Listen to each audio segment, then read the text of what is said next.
Tonight, we'll be talking about the Beekeeper's Pact and many other mystical stories. Before you get cozy, be sure to like the video and subscribe if you're new to the channel. Also, let us know where you're watching from and what time it is for you. So, get cozy, take a deep breath, and let the journey begin. Elara, her hands weathered like ancient wood, moved with a grace that belied her 70 years. Her world was the hum of bees, a symphony of life played out in the sun-drenched fields surrounding her cottage. These were no ordinary bees. Their honey, a shimmering golden elixir, held the power to unlock the sweetest chambers of memory. A single spoonful could transport one back to their first love, a childhood Christmas, or the day a long-held dream came true. For generations, Elara's family had been the keepers of these golden bees, a sacred trust passed down through blood and whispered secrets. She knew the language of the hive, the subtle dances that communicated needs and warnings. She understood the delicate balance that allowed the bees to create their magic, the precise combination of wildflowers and sunlight that infused their honey with its extraordinary properties. The memory honey, as it was known, wasn't sold for profit. It was given freely, offered as a balm for grief, a tonic for despair, a reminder that even in the darkest of times, joy existed.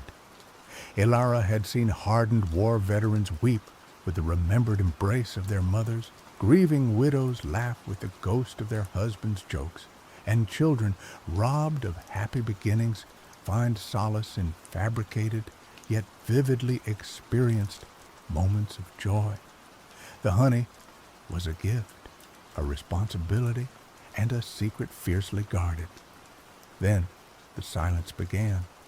It started subtly, a gradual thinning of the familiar drone that permeated the air around the hives. Elara initially dismissed it as a natural fluctuation, a lull in activity due to the changing seasons. But the lull deepened, the hum faded, and the worst dawned upon her. The bees were vanishing.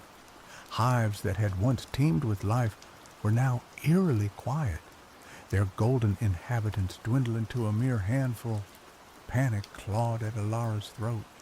She checked for disease, for parasites, for any of the usual culprits that plagued beekeepers. But the bees were healthy, strong, and strangely disoriented. They seemed to be searching for something, their delicate antennae twitching in confusion. Desperate, Elara consulted the ancient journals left by her ancestors, brittle parchment filled with arcane knowledge and warnings. She pored over their cryptic entries, her heart sinking with each passing hour. Finally, she found it, a passage, almost faded to illegibility, that spoke of a similar crisis, a time when the golden bees had disappeared, lured away by the allure of the Fae, the realm of the unseen, the creatures of myth and legend. Elara had always considered them stories, fantastical tales told to frighten children, but the journals spoke of their capricious nature, their love of beauty, and their insatiable desire for anything that held a spark of magic. The golden bees, with their honey that could manipulate memories, were undoubtedly a treasure in the eyes of the Fae. The journal described a hidden portal, a gateway between the mortal world and the realm of the Fae, located deep within the Whispering Woods, a place shunned by the villagers due to its unsettling atmosphere and strange occurrences. The portal was said to open only under the light of the hunter's moon, the full moon that marked the beginning of autumn. Elara knew what she had to do. She had to venture into the Whispering Woods, find a portal, and confront the Fae. The thought terrified her. She was an old woman, a beekeeper, not a warrior or a hero. But the fate of the bees and the solace they brought to the world rested on her shoulders. She couldn't fail.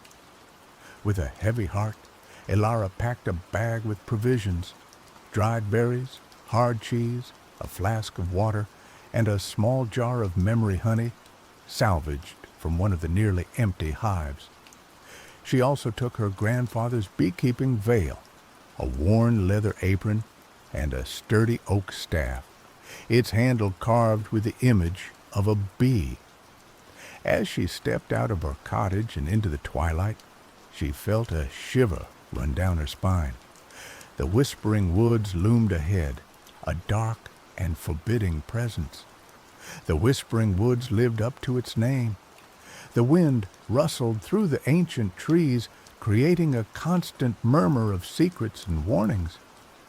Twisted branches clawed at the sky, their gnarled shapes forming grotesque figures in the fading light. The air was thick with the scent of damp earth, decaying leaves, and something else, something indefinable, yet undeniably magical.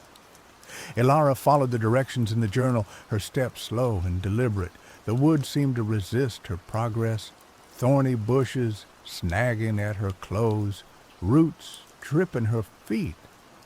Strange shadows danced in the periphery, and she could feel unseen eyes watching her every move. As she ventured deeper, the silence became unnerving. The usual sounds of the forest, the chirping of crickets, the hooting of owls, were absent. Only the whispering of the wind remained, a constant reminder that she was not alone. Finally, after what seemed like an eternity, she reached a clearing. In the center stood an ancient oak, its trunk wider than a cottage. Its branches, draped with glowing moss, reached towards the sky like supplicating arms. Around the base of the tree, the ground was covered in a ring of luminous mushrooms, their caps pulsing with a soft, ethereal light. This was it, the portal. As Elara approached the oak, she could feel a surge of energy emanating from it. The air crackled with magic, and the whispering wind intensified, swirling around her like a tangible force. She raised her staff and touched it to the trunk of the tree. Suddenly, the ground beneath her feet began to tremble. The luminous mushrooms pulsed faster, their light growing brighter. The air shimmered, and a swirling vortex of energy opened in front of her, a gateway into another realm. The portal was a kaleidoscope of colors, a swirling vortex of emerald, sapphire, and gold. It pulsed with an irresistible energy, beckoning her to step through. Fear threatened to paralyze her, but Elara steeled her resolve. She had come too far to turn back now. Taking a deep breath, she stepped into the portal. The transition was disorienting. One moment, she was standing in the whispering woods. The next, she was in a world unlike anything she had ever imagined. The air was heavy with the scent of blooming flowers and ripe fruit. Towering trees, their leaves shimmering with iridescent colors, formed a canopy overhead, filtering the light into a soft, ethereal glow. Waterfalls cascaded down moss-covered cliffs, their waters sparkling like liquid jewels. This was the realm of the Fae. The landscape was breathtakingly beautiful, but also unsettlingly alien. The laws of physics seemed to bend and twist here. Trees grew upside down, their roots reaching toward the sky. Water flowed uphill, defying gravity. The air hummed with a constant undercurrent of magic, a palpable energy that made her skin tingle. As Elara ventured further into the realm, she encountered its inhabitants. The Fae were as varied as the landscape itself. Some were tall and graceful, with flowing hair and piercing eyes. Others were small and mischievous, with pointed ears and mischievous grins. They were dressed in garments woven from leaves, flowers, and shimmering threads of light. They regarded her with curiosity, their eyes glinting with amusement and suspicion. Some whispered to each other in a language she couldn't understand, their voices like the tinkling of bells. Others openly stared, their expressions ranging from mild interest to outright hostility. Elara knew that she had to be careful. The Fae were known for their trickery, their love of riddles and bargains. She had to tread lightly, speak carefully, and avoid making any promises she couldn't keep. She approached a group of Fae who were gathered around a shimmering pool of water. They were tall and elegant, with skin as pale as moonlight and hair as dark as night. Their eyes were like chips of obsidian, cold and unreadable. "Greetings," Elara said, her voice trembling slightly. "I am Elara, a beekeeper from the mortal realm. I have come in search of my bees, the golden bees that make memory honey." The Fae exchanged glances, their expressions unreadable. One of them stepped forward, her voice as smooth as silk. "The memory honey? A most intriguing substance. We have heard whispers of its power." "My bees have been taken," Elara said, her voice pleading. "I believe they have been brought here to your realm." The Fae smiled, a chillingly beautiful expression. "And what makes you think we have your bees?" "I know the signs," Elara said. "The disquiet of the hive, the strange disorientation of the remaining bees, and the ancient journals of my family speak of a time when the Fae were drawn to the bees' magic." The Fae considered her words, her expression unreadable. Finally, she spoke. "Perhaps we do know something of these bees, but if you wish to reclaim them, you must prove yourself worthy." "Worthy?" Elara asked, her heart sinking. "What must I do?" "You must complete 3 tasks," the Fae said. "Each task will test your wit, your courage, and your compassion. If you succeed, we will return your bees. If you fail, you will remain here in our realm forever." Elara felt a shiver run down her spine, but she knew she had no choice.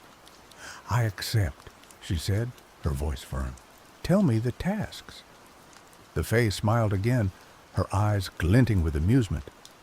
"Very well. Your first task is to find the lost song of the willow. It is a melody of immeasurable beauty, capable of soothing even the most troubled soul. But it has been lost for centuries, hidden somewhere within this realm. You must find it and bring it back to us." Elara nodded, her mind already racing. Finding a lost song in a realm as vast and mysterious as this seemed like an impossible task. But she had to try. "And where can I find this willow?" Elara asked. "The willow doesn't have a fixed location. It wanders with the wind, but it is said to prefer places where sorrow resides, places where tears have been shed."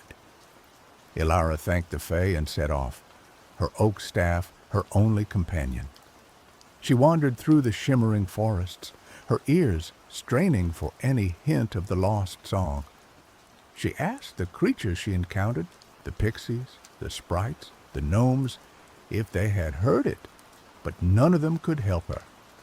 Days turned into nights, and Elara grew weary. Doubt gnawed at her, whispering that she would never find the song. Perhaps the Fae had set her an impossible task, knowing that she would fail. Just as she was about to give up, she stumbled upon a hidden glade. In the center stood a weeping willow, its branches heavy with sorrow. The air around it was thick with a palpable sense of sadness, as if the tree itself was grieving. As Elara drew closer, she heard it, a faint, ethereal melody carried on the wind. It was the lost song of the willow, a hauntingly beautiful tune that spoke of loss, longing, and the enduring power of hope. Tears welled up in Ilara's eyes as she listened to the song. It resonated with her own grief, the pain of losing her husband, the fear of failing her family's legacy, but it also reminded her of the beauty of life, the joy of connection, and the importance of holding on to hope, even in the darkest of times. She carefully transcribed the melody onto a piece of bark, using charcoal she found nearby. Then, with a heavy heart, she returned to the Fae, carrying the lost song of the willow. The Fae listened intently as Ilara played the song on a simple flute she had fashioned from a hollow reed. The melody filled the air, its haunting beauty touching even the coldest hearts. When she finished, the Fae was silent for a moment, their expressions unreadable.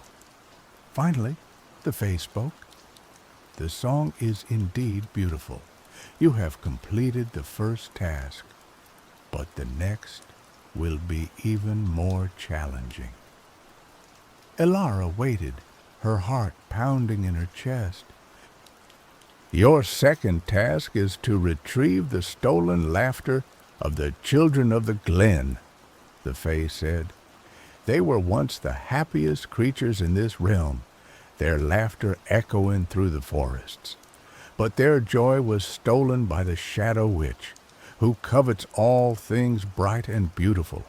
You must find her lair and retrieve their laughter." Ilara felt a chill run down her spine. The Shadow Witch was a creature of nightmares, a being of pure darkness, who delighted in stealing joy and spreading despair. Her lair was said to be located in the Shadowlands, a desolate and foreboding region where sunlight never reached. "How can I find the Shadow Witch's lair?" Ilara asked, her voice barely a whisper. "Follow the path of sorrow," the Fae said. "The Shadow Witch leaves a trail of despair in her wake. Where hope fades, where dreams die, there you will find her." Ilara thanked the Fae and set off again, her oak staff her only comfort. She followed the path of sorrow, her heart heavy with each step. She passed through blighted lands where the trees were withered and the flowers had turned to ash. She saw creatures weeping, their faces etched with despair. Finally, after days of travel, she reached the Shadowlands. The air was thick with a suffocating darkness, and the ground was littered with broken dreams and shattered hopes. The Shadow Witch's lair was a towering fortress of obsidian, its walls pulsating with a malevolent energy.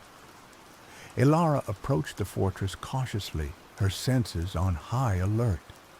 She could feel the Shadow Witch's presence, a cold and oppressive force that threatened to crush her spirit. As she neared the gates, she was confronted by the Shadow Witch's minions, grotesque creatures twisted by darkness and despair. They attacked her with savage ferocity, their claws and teeth bared. Ilara fought back with all her might, her oak staff a surprisingly effective weapon. She parried their blows, dodged their attacks, and struck them with swift and decisive blows. But the minions were relentless, and she was beginning to tire. Just when she thought she was about to be overwhelmed, she remembered the jar of memory honey she had brought with her. She quickly opened the jar and smeared a dab of the honey onto her tongue. Suddenly, she was filled with a surge of energy and joy. She remembered the love of her family, the beauty of her bees, the satisfaction of helping others. The darkness around her seemed to recede, and she felt a renewed sense of hope and determination. With a newfound strength, she fought off the minions and forced her way into the fortress. Inside, she found herself in a vast chamber its walls lined with cages. In each cage were the children of the glen, their faces gaunt and their eyes filled with despair. In the center of the chamber stood the Shadow Witch, a tall and terrifying figure cloaked in darkness. She held a crystal orb in her hand, and Alara could see the stolen laughter of the children of the glen swirling within it. "So, you have come to challenge me?" the Shadow Witch said, her voice a chilling rasp. "You are a fool to think you can defeat me. I am the mistress of despair, the queen of shadows. Your hope means nothing here." "I may be a fool," Alara said, her voice trembling slightly, "but I will not let you steal the joy of these children. I will not let you spread your darkness." "Then you will die," the Shadow Witch said, and she unleashed her power. Darkness surged towards Alara, threatening to engulf her. But Alara stood her ground, her heart filled with the memory of the memory honey. She focused on the joy of the others, the solace her bees had brought, and she pushed back against the darkness with all her might. A beam of golden light shot from her heart, striking the crystal orb in the Shadow Witch's hand. The orb shattered, and the stolen laughter of the children of the glen was released, filling the chamber with its joyful sound. The Shadow Witch shrieked in agony as the laughter washed over her, weakening her power. Alara seized the opportunity and struck her with her oak staff. The Shadow Witch crumbled into dust, and the darkness in the chamber began to dissipate. The children of the glen were freed from their cages, their laughter echoing through the fortress. They thanked Alara profusely, their eyes shining with renewed joy. Alara felt a wave of relief wash over her. She had completed the second task. With the children of the glen in tow, Alara returned to the Fae, carrying their stolen laughter. The Fae were astonished by her success. "You have shown great courage and compassion," the Fae said. "You have proven yourself worthy. But there is one task remaining. This will be the most difficult task yet." Alara braced herself, her heart pounding in her chest. "Your final task is to heal the wounded king," the Fae said. "He is the ruler of this realm, but he has been struck by a grievous wound, a wound that festers with bitterness and resentment. He is imprisoned within his castle, slowly fading away, his sorrow poisoning the land. You must heal him, or this realm will fall into darkness." Alara felt a wave of despair wash over her. Healing a wounded king, a king consumed by bitterness and resentment, seemed like an impossible task. But she knew she had to try. "How can I heal him?" Alara asked, her voice barely a whisper. "You must offer him a memory," the Fae said, "a memory of pure, unadulterated joy, a memory that will remind him of the beauty of life and the power of love. But the memory must be genuine, a memory that comes from your own heart." Alara felt a flicker of hope. She knew she had many precious memories, moments of joy and connection that she treasured above all else. But could she truly offer one to the king, a stranger consumed by bitterness and resentment? "And how do I offer him this memory?" Alara asked. "Does he need memory honey?" "The memory honey is imbued with your own magic. It would be the same as offering him yourself. You must bare your soul. It is a risk, but if you succeed, you will have saved not only your bees, but this realm." Alara thanked the Fae and set off towards the king's castle, her heart filled with trepidation. The castle was a desolate and foreboding structure, its walls crumbling and its towers shrouded in mist. The air around it was thick with despair, and Elara could feel the king's pain radiating outwards like a palpable force. As she approached the gates, she was stopped by the king's guards. They were grim and unyielding, their faces etched with sorrow. "You cannot enter," they said. "The king wishes to see no one." "I have come to heal him," Elara said, her voice firm. "I have been sent by the Fae." The guards hesitated for a moment, then reluctantly allowed her to pass. Elara entered the castle, her heart pounding in her chest. Inside, she found herself in a vast and desolate hall. The walls were covered in tapestries depicting scenes of joy and celebration, but they were faded and tattered, their colors dulled by the king's sorrow. At the end of the hall, on a throne draped in black velvet, sat the wounded king. He was a gaunt and spectral figure, his face pale and drawn, his eyes filled with pain. Elara approached him cautiously, her heart filled with compassion. "Your Majesty," she said, her voice gentle, "I have come to heal you." The king looked at her with disdain. "Heal me? No one can heal me. My wound is too deep, my pain too great." "I believe I can," Elara said. "I have been given a gift, the ability to share memories. I can offer you a memory of pure joy, a memory that will remind you of the beauty of life and the power of love." The king scoffed. "And what makes you think I want your memories? I have no need for joy or love. They are illusions, fleeting and meaningless." "Perhaps," Elara said, "but even illusions can bring comfort in the darkest of times.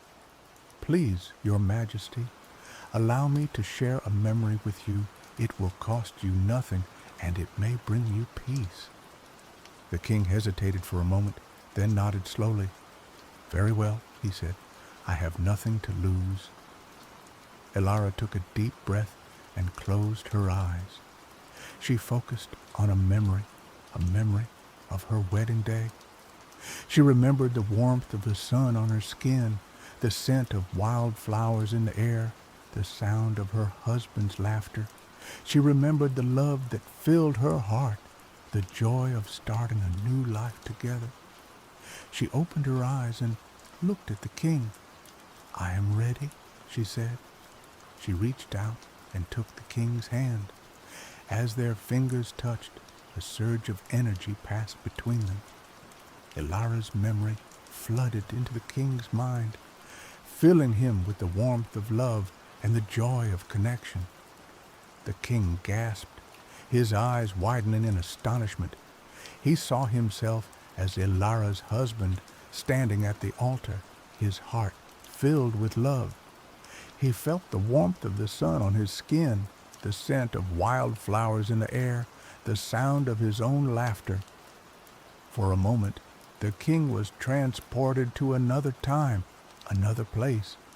He was no longer the wounded king, consumed by bitterness and resentment. He was a man in love, filled with hope and joy. Then the memory faded, and the king was back in his castle, sitting on his throne. But something had changed. The darkness in his eyes had diminished, and a faint smile played on his lips. "That was beautiful," he said, his voice barely a whisper. "Thank you." Elara smiled, her heart filled with joy. She had healed the wounded king. As the king's sorrow faded, his castle began to transform. The crumbling walls were repaired, the tattered tapestries were restored, and the air filled with the sound of music and laughter.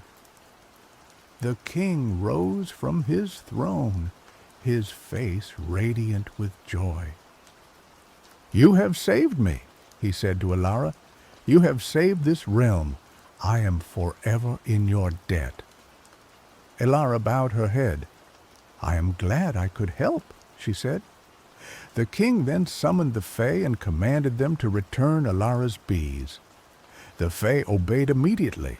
bringing forth the golden bees from their hidden sanctuary. Ilara watched with tears in her eyes as her bees were released, their golden bodies filling the air with their familiar hum. They swarmed around her, their antennae twitching with recognition. She thanked the king and the fae for their help, then returned to the mortal realm, carrying her bees with her. As she stepped back through the portal, she felt a sense of peace and fulfillment wash over her. She had faced her fears, overcome impossible challenges, and saved her bees from the clutches of the fae. She had proven herself worthy of her family's legacy, and she had brought hope and joy back to the world. When she returned to her cottage, she found it bathed in the golden light of the setting sun. The remaining bees greeted her with ecstatic dances, their buzzing a symphony of welcome. Ilara wept with joy, her heart overflowing with gratitude. She knew that the journey into the realm of the fae had changed her.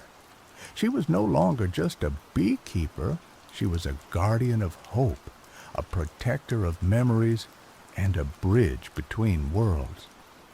And as she tended to her golden bees, she knew that their honey would continue to bring solace and joy to those who needed it most. A reminder that even in the darkest of times, the sweetest memories can light the way.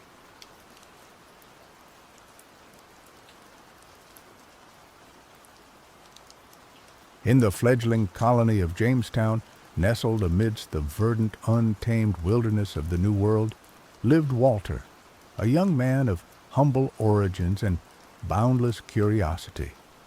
Walter was neither a nobleman nor a soldier, but rather a craftsman's son, possessing a gentle heart and an insatiable thirst for knowledge. Jamestown, in its infancy, was a melting pot of dreams and desperation.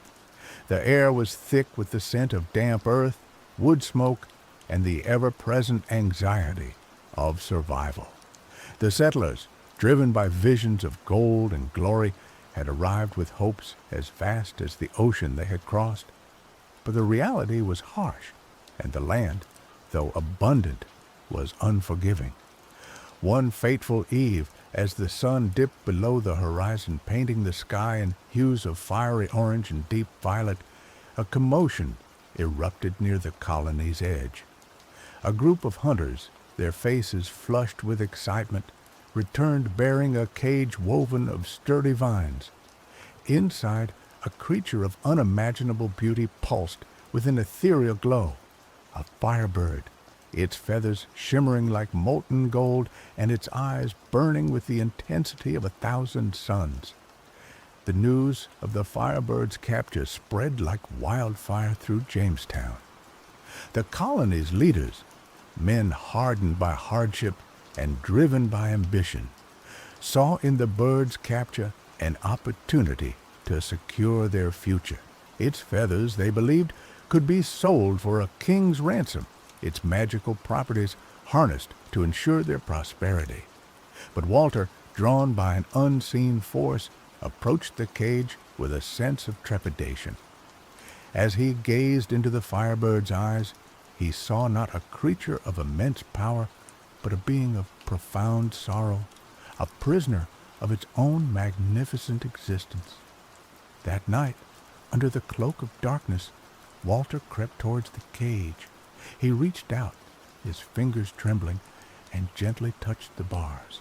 The firebird stirred, its gaze meeting his. In that instant, Walter felt a surge of energy coursing through his veins, a connection forged between their souls. As days turned into weeks, the firebird remained captive, its flames growing ever more erratic. The colony, initially filled with excitement, began to experience strange occurrences. Stars fell from the heavens with alarming frequency, their fiery trails scarring the night sky. Dreams bled into reality, blurring the line between what was and what could be. Walter, witnessing these events, understood the dire consequences of the firebird's captivity. The bird's essence was intertwined with the fabric of reality, and its imprisonment was tearing holes in the delicate balance of the world. Torn between his loyalty to the colony and his growing compassion for the firebird, Walter found himself at a crossroads. He could choose to exploit the bird's power, securing Jamestown's future, but at the cost of unraveling the very essence of existence. Or he could defy his community, freeing the firebird and risking their wrath, but potentially saving the world from destruction.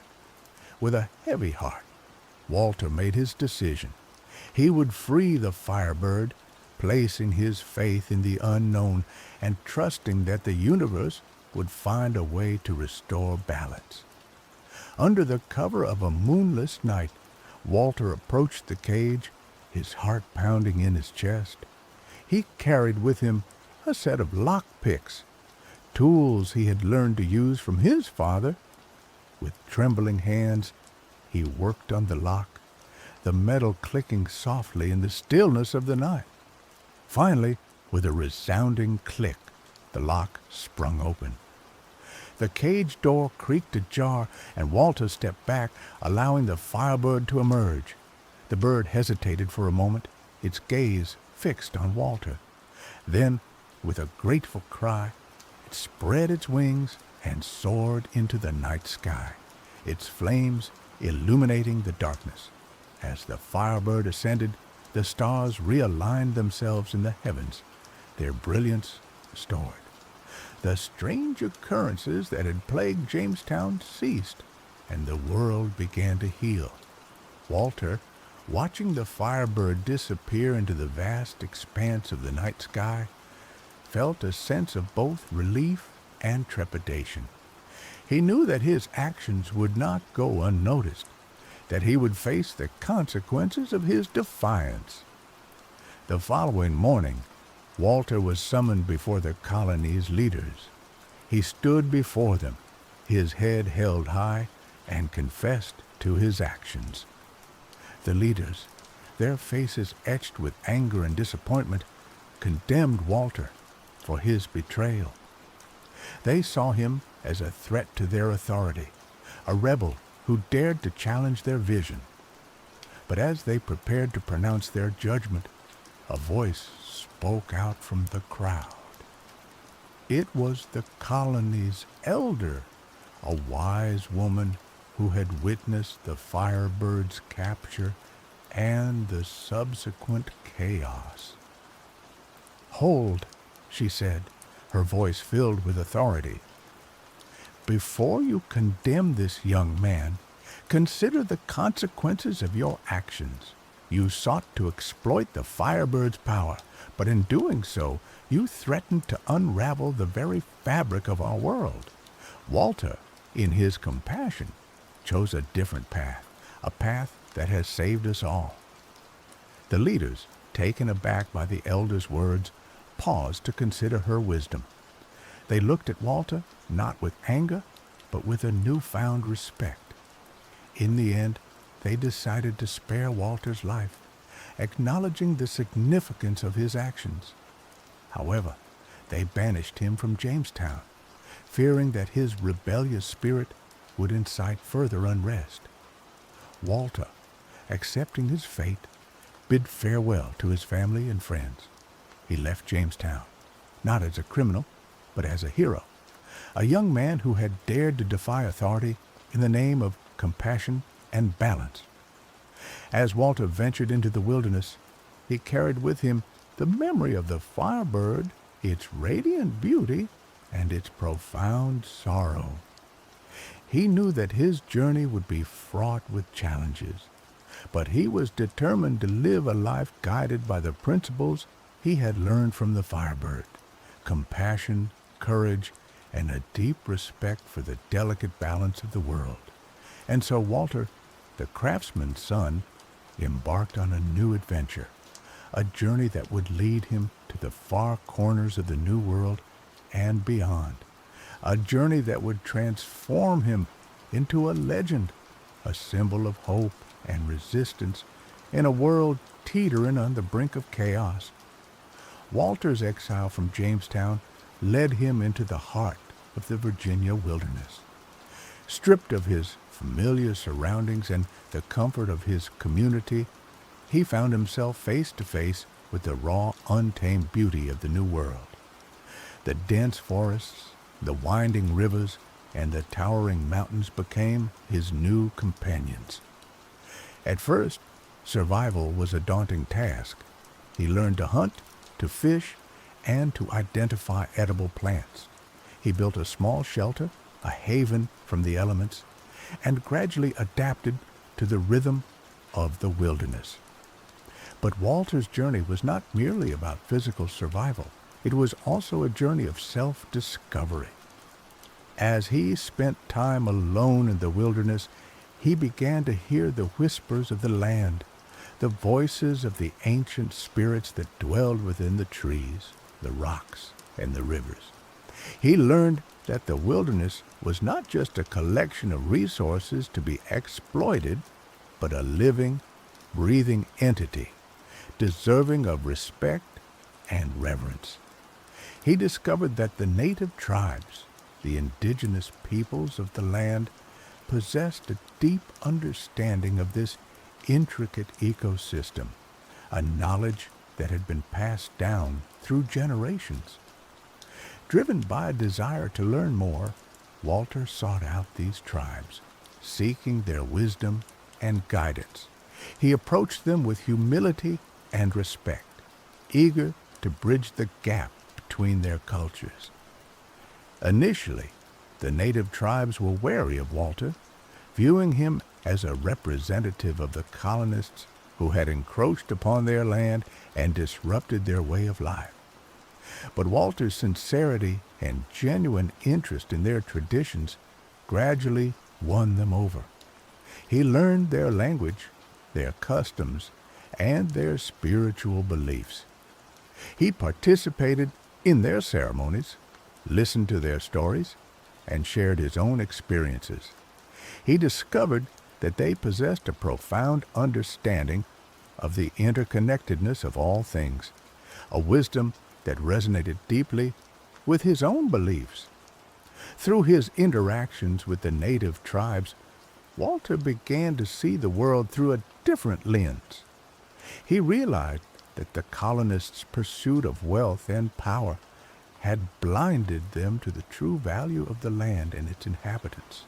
He understood that their arrogance and greed were not only harming the environment, but also destroying the delicate balance of human relationships. Walter became an advocate for the native tribes, speaking out against the injustices they faced and working to bridge the divide between the colonists and the indigenous peoples. He used his knowledge of both cultures to negotiate treaties, to mediate disputes, and to promote understanding and cooperation. His efforts were not always successful. Many colonists remained suspicious of Walter, viewing him as a traitor to his own people. They accused him of siding with the savages and undermining their efforts to colonize the New World. But Walter refused to be deterred. He believed that it was his duty to protect the native tribes and to preserve the wilderness from the destructive forces of greed and exploitation. As Walter's reputation grew, he attracted followers from both the colonist and native communities. These individuals, inspired by his vision of a harmonious coexistence, joined him in his efforts to build a better future for the New World. Together, they established a network of settlements where colonists and native tribes could live together in peace and harmony. They shared their knowledge, their skills, and their resources, creating a vibrant and sustainable community. Walter's experiment in coexistence was not without its challenges. There were conflicts and disagreements, misunderstandings, and prejudices. But through open communication, mutual respect, and a willingness to compromise, they were able to overcome these obstacles and build a community based on trust and understanding. News of Walter's success spread throughout the colonies, inspiring others to follow his example. Similar communities sprung up in other parts of the New World, creating a movement of resistance against the forces of exploitation and destruction. Walter, the craftsman's son who had once been banished from Jamestown, had become a leader, a visionary, and a symbol of hope for a better future. He had shown that it was possible for different cultures to coexist in peace and harmony, that it was possible to build a world based on compassion, respect, and understanding. Years passed, and Walter's influence continued to grow. His communities flourished, attracting people from all walks of life who sought a life of purpose and meaning. The wilderness, once a place of exile, had become a sanctuary, a testament to the power of human resilience and the transformative potential of compassion. But the idyllic existence of Walter's communities was soon threatened by a shadow from across the sea. News arrived that a Russian Tsar, driven by insatiable ambition and a thirst for magical power, had learned of the Firebird's existence and its potential to alter reality itself. The Tsar, known for his ruthlessness and his obsession with the occult, dispatched a team of hunters and sorcerers to the New World, tasked with capturing the Firebird and harnessing its power for his own nefarious purposes. These hunters, led by a formidable sorcerer named Rasputin, were relentless in their pursuit. They tracked the Firebird across the vast wilderness, leaving a trail of destruction in their wake. Walter, learning of the Tsar's intentions, knew that he had to act. He understood that if the Firebird fell into the wrong hands, the consequences would be catastrophic. He gathered his allies, both colonists and native tribes, and prepared to defend the Firebird and the balance of the world. The clash between Walter's forces and the Tsar's hunters was inevitable. It took place in the heart of the wilderness, amidst towering trees and ancient ruins. The battle was fierce, with spells clashing against swords and arrows flying through the air. Walter, though not a warrior by nature, fought with courage and determination. He used his knowledge of the wilderness to his advantage, guiding his allies through the treacherous terrain and leading them in ambushes and strategic maneuvers. But Rasputin, the Tsar's sorcerer, was a formidable opponent. He wielded dark magic, summoning storms and conjuring shadowy creatures to fight on his behalf. He possessed a cunning mind and a ruthless heart, making him a dangerous adversary. The battle raged on for days, with neither side gaining a clear advantage. Walter's forces, though outnumbered, fought with the conviction that they were defending something far greater than themselves. They were protecting the Firebird, the balance of the world, and the future of their communities. As the battle reached its climax, Walter found himself face to face with Rasputin. The two men stared at each other, their eyes locked in a battle of wills. Rasputin unleashed a torrent of dark magic, attempting to overwhelm Walter and crush his spirit. But Walter stood firm, drawing strength from the wilderness and the spirits of his ancestors. He countered Rasputin's spells with his own magic, learned from the native tribes and honed through years of practice. The two men engaged in a fierce, magical duel, their powers clashing and creating shock waves that reverberated through the forest. The trees swayed, the ground trembled, and the air crackled with energy. Finally, with a surge of power, Walter unleashed a spell that struck Rasputin with full force. The sorcerer staggered back, his body convulsing as the energy coursed through him. He let out a cry of pain and frustration before collapsing to the ground, defeated. With Rasputin vanquished, the Tsar's hunters lost their will to fight. They scattered and fled, abandoning their mission and leaving the Firebird safe. Walter and his allies had won the battle, but they knew that the war was far from over. The Tsar, driven by his insatiable ambition, would not give up so easily.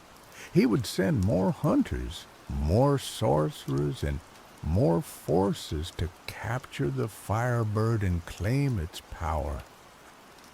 Walter knew that he had to find a way to protect the Firebird permanently, to ensure that it would never fall into the wrong hands. He sought the advice of the native elders, who revealed an ancient prophecy that spoke of a hidden sanctuary, a place where the Firebird could be safe from harm. This sanctuary, according to the prophecy, was located in the heart of the mountains, guarded by ancient spirits and protected by powerful magic. It was a place known only to a select few, a place that could only be reached by those who were pure of heart and possessed a deep connection to the wilderness. Walter, guided by the prophecy and the wisdom of the native elders, embarked on a quest to find this hidden sanctuary. He gathered his most trusted allies and ventured into the uncharted territory of the mountains, facing treacherous terrain and dangerous creatures along the way. Walter's journey into the mountains was a test of endurance, resilience, and faith. The terrain was unforgiving, the weather unpredictable, and the dangers lurking in the shadows were ever present. But Walter and his allies pressed on, driven by their determination to protect the Firebird and ensure its safety. They faced challenges that tested their limits, both physically and mentally. They climbed treacherous cliffs, navigated through dense forests, and crossed raging rivers. They battled wild animals, avoided hidden traps, and outsmarted cunning foes. But the greatest challenges they faced were not external, but internal. They had to confront their own fears, doubts, and prejudices. They had to learn to trust each other, to rely on each other, and to work together as a team. As they journeyed deeper into the mountains, they began to experience strange occurrences. They saw visions, heard voices, and felt the presence of ancient spirits. They realized that they were entering a sacred place, a realm where the veil between the physical and spiritual worlds was thin.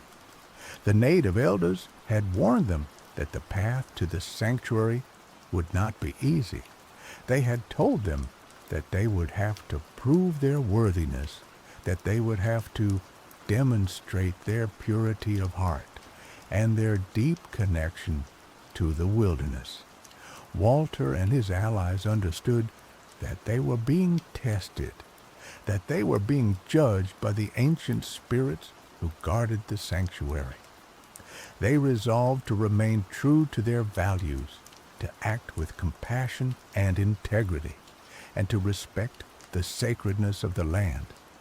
After weeks of arduous travel, they finally reached the entrance to the sanctuary. It was a hidden cave concealed behind a waterfall and guarded by two towering stone statues. The statues, animated by ancient magic, challenged Walter and his allies, demanding to know their intentions and their worthiness to enter the sanctuary. Walter stepped forward, his voice filled with sincerity and humility. He explained his quest, his desire to protect the Firebird, and his commitment to preserving the balance of the world. The statues listened intently, their eyes glowing with an ethereal light. After a long moment of silence, they nodded their heads in approval. "You have proven yourselves worthy," one of the statues said. "You may enter the sanctuary." The statues stepped aside, allowing Walter and his allies to pass through the entrance. They entered the cave, their hearts filled with anticipation and awe. The cave led into a vast underground chamber, illuminated by crystals that glowed with a soft, otherworldly light. In the center of the chamber, perched on a pedestal of pure white stone, was the firebird. The bird, sensing their presence, turned its gaze towards them. Its eyes glowed with warmth and welcome. It spread its wings and let out a melodic cry, as if greeting old friends. Walter and his allies approached the firebird with reverence and respect. They knelt before it, offering their gratitude and their commitment to protecting it. The firebird responded by showering them with its radiant energy, filling them with a sense of peace and well-being. It communicated with them telepathically, sharing its wisdom and its knowledge of the universe. It revealed that the sanctuary was a place of healing and renewal, a place where the firebird could rest and rejuvenate itself. It explained that the sanctuary was protected by ancient magic, making it impossible for anyone with malicious intent to enter. Walter and his allies understood that they had found the perfect place to protect the firebird from the Tsar and his forces. They resolved to remain in the sanctuary, guarding the firebird and ensuring its safety for generations to come. They established a community within the sanctuary, living in harmony with the firebird and the ancient spirits who guarded it. They learned to cultivate the land, to heal the sick, and to harness the power of the crystals for their own benefit. The sanctuary became a beacon of hope, a testament to the power of compassion, courage, and the interconnectedness of all things. News of its existence spread throughout the world, attracting seekers of truth and wisdom from all walks of life. Walter, the craftsman's son who had once been banished from Jamestown, had become a guardian of the firebird, a protector of the balance of the world, and a leader of a community dedicated to peace, harmony, and sustainability. Years turned into decades, and the sanctuary of souls flourished under Walter's guidance. The community within grew, attracting individuals who sought refuge from the turmoil of the outside world, individuals who yearned for a life of purpose and connection.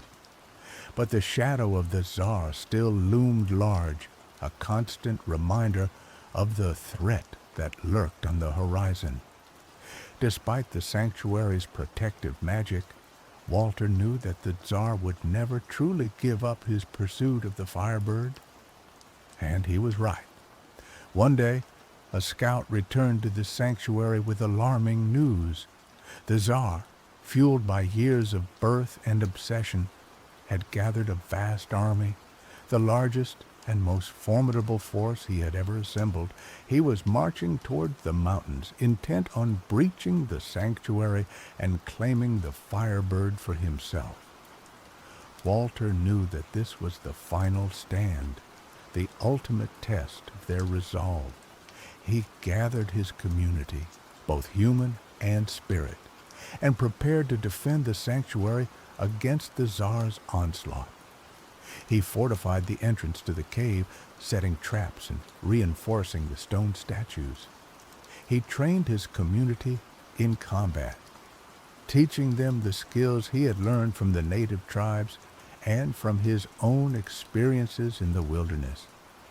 He also sought the counsel of the ancient spirits, who revealed that the key to defeating the Tsar lay not in brute force, but in understanding the source of his power. They explained that the Tsar's strength came from his fear, his greed, and his disconnection from the natural world. To defeat him, Walter would have to confront him with his own darkness, to expose his weaknesses, and to sever his connection to the forces that fueled his ambition. As the Tsar's army approached the mountains, Walter led his community out to meet them. They stood before the entrance to the sanctuary, a small but determined force facing an overwhelming enemy. The Tsar, mounted on a black steed and clad in ornate armor, rode to the front of his army. His eyes burned with a feverish intensity, his face etched with lines of ambition and desperation. "Walter!" he roared, his voice filled with hatred and contempt. "I have come to claim what is rightfully mine. Surrender the Firebird, and I will spare your lives. Resist me, and you will all be crushed." Walter stepped forward, his voice calm and steady. "Tsar," he replied, "you seek to possess the Firebird for your own selfish gain. You believe that its power will make you invincible, but you are wrong. The Firebird's power is not meant to be controlled. It is meant to be shared, to be used for the benefit of all." "Silence!" the Tsar bellowed. "You are a fool, a naive idealist who knows nothing of the true nature of power. The world belongs to those who are strong enough to take it." With that, the Tsar gave the order to attack. His army surged forward, a wave of steel and fire crashing against Walter's defenses. The battle was fierce and brutal. Walter's community fought with courage and determination, but they were outnumbered and outgunned. The Tsar's soldiers breached the outer defenses, pushing their way towards the entrance to the cave. As the battle raged, Walter confronted the Tsar in single combat. The two men clashed, their weapons meeting in a shower of sparks. The Tsar, fueled by his dark magic, fought with incredible strength and ferocity. But Walter, guided by the wisdom of the ancient spirits, fought with a calm focus and a deep understanding of his opponent's weaknesses.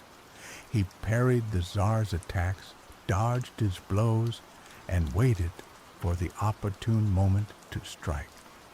Finally, with a swift and decisive move, Walter disarmed the Tsar, knocking his sword from his hand. He held his own weapon to the Tsar's throat, his eyes filled with compassion.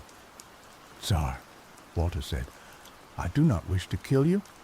I only want you to understand the error of your ways. You have been blinded by your ambition, consumed by your desire for power, but it is not too late to change. You can still choose a different path." The Tsar stared at Walter, his face contorted with rage and frustration. But in his eyes, Walter saw a flicker of doubt, a glimmer of hope. I don't understand," the Tsar stammered. "Why are you showing me mercy? I have come to destroy you, to steal your most precious possession." "Because I believe that everyone deserves a second chance," Walter replied. "Because I believe that even you can find redemption." Walter lowered his weapon, offering the Tsar his hand. "Come," he said, "join us in the sanctuary, learn from us, and we will learn from you. Together we can build a better world, a world based on peace, harmony, and understanding." The Tsar hesitated for a moment, his face a mask of conflicting emotions. Then, slowly, he reached out and took Walter's hand. In that instant, a wave of energy surged through the Tsar's body, cleansing him of his dark magic and filling him with a sense of peace and clarity. He fell to his knees, weeping with remorse. The Tsar's army, witnessing this transformation, laid down their weapons and surrendered. The battle was over. Walter had won not by Scylla, but by compassion, not by destruction, but by understanding. He had shown that even the most hardened heart could be touched by kindness, that even the most ambitious soul could find redemption. The Tsar, now a changed man, joined Walter's community in the sanctuary.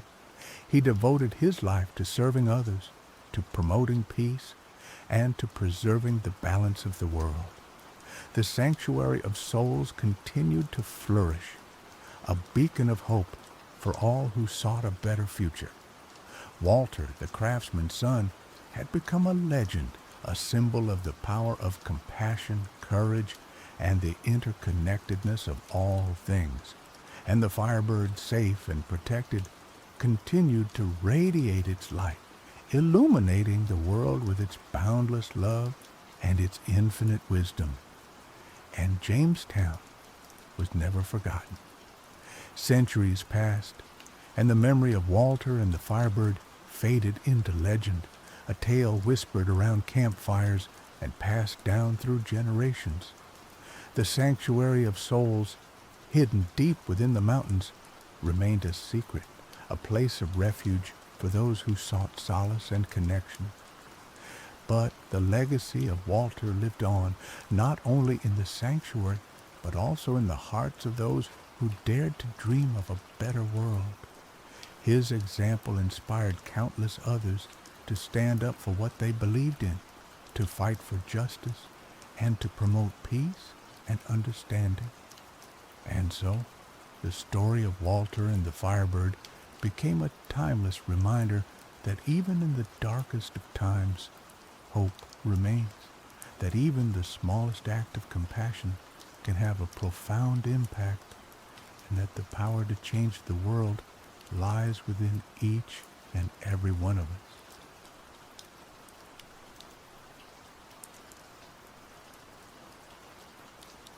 The canyons of the Whispering Cliffs were old, carved by winds that sang secrets only the stones remembered. For generations beyond counting, the cliff dwellers had clung to its face, their homes honeycombed into the rock like the nests of desert swallows. They were a people of quiet resilience, their lives measured by the slow turning of the sun and the patient weaving of intricate tapestries that told the stories of the past. But every 100 years, a different rhythm took hold, the rhythm of the sky serpent. Then the stars would blaze with a fire that wasn't their own. A comet, they called it, though it felt like more. An omen etched into the heavens, a reminder of a long-forgotten pact. It was during such a time, in the year the serpent painted the sky crimson, that a young woman named Anya felt the call in her blood. Anya was not a weaver of tapestries, nor a carver of stone. Her heart belonged to the night. From the highest point of the Whispering Cliffs, she would spend hours tracing the constellations with her fingers, whispering their names like ancient prayers. The elders called her Star-Seer, a title of respect, but also one laced with a certain unease. For Anya saw things others did not, whispers in the wind, shadows that danced in the moonlight, and the faint echoes of a world beyond the veil of the waking. The year of the serpent, she saw more than ever, not just the celestial fire, but patterns within its blazing tail, visions, fleeting and fragmented, of a world bathed in eternal light, a face wreathed in smoke and flame, and a voice that resonated deep within her soul, a voice that spoke of fire stolen and a promise yet to be fulfilled. The elders, wise and weary, saw the change in her. Her eyes burned with an inner light. Her movements were restless. Her spirit seemed to strain at the borders of her mortal form. They knew the legends, passed down through generations, of the sky serpent and the tribe's first fire, a fire not gifted, but taken, a fire that came with a price. The story went like this.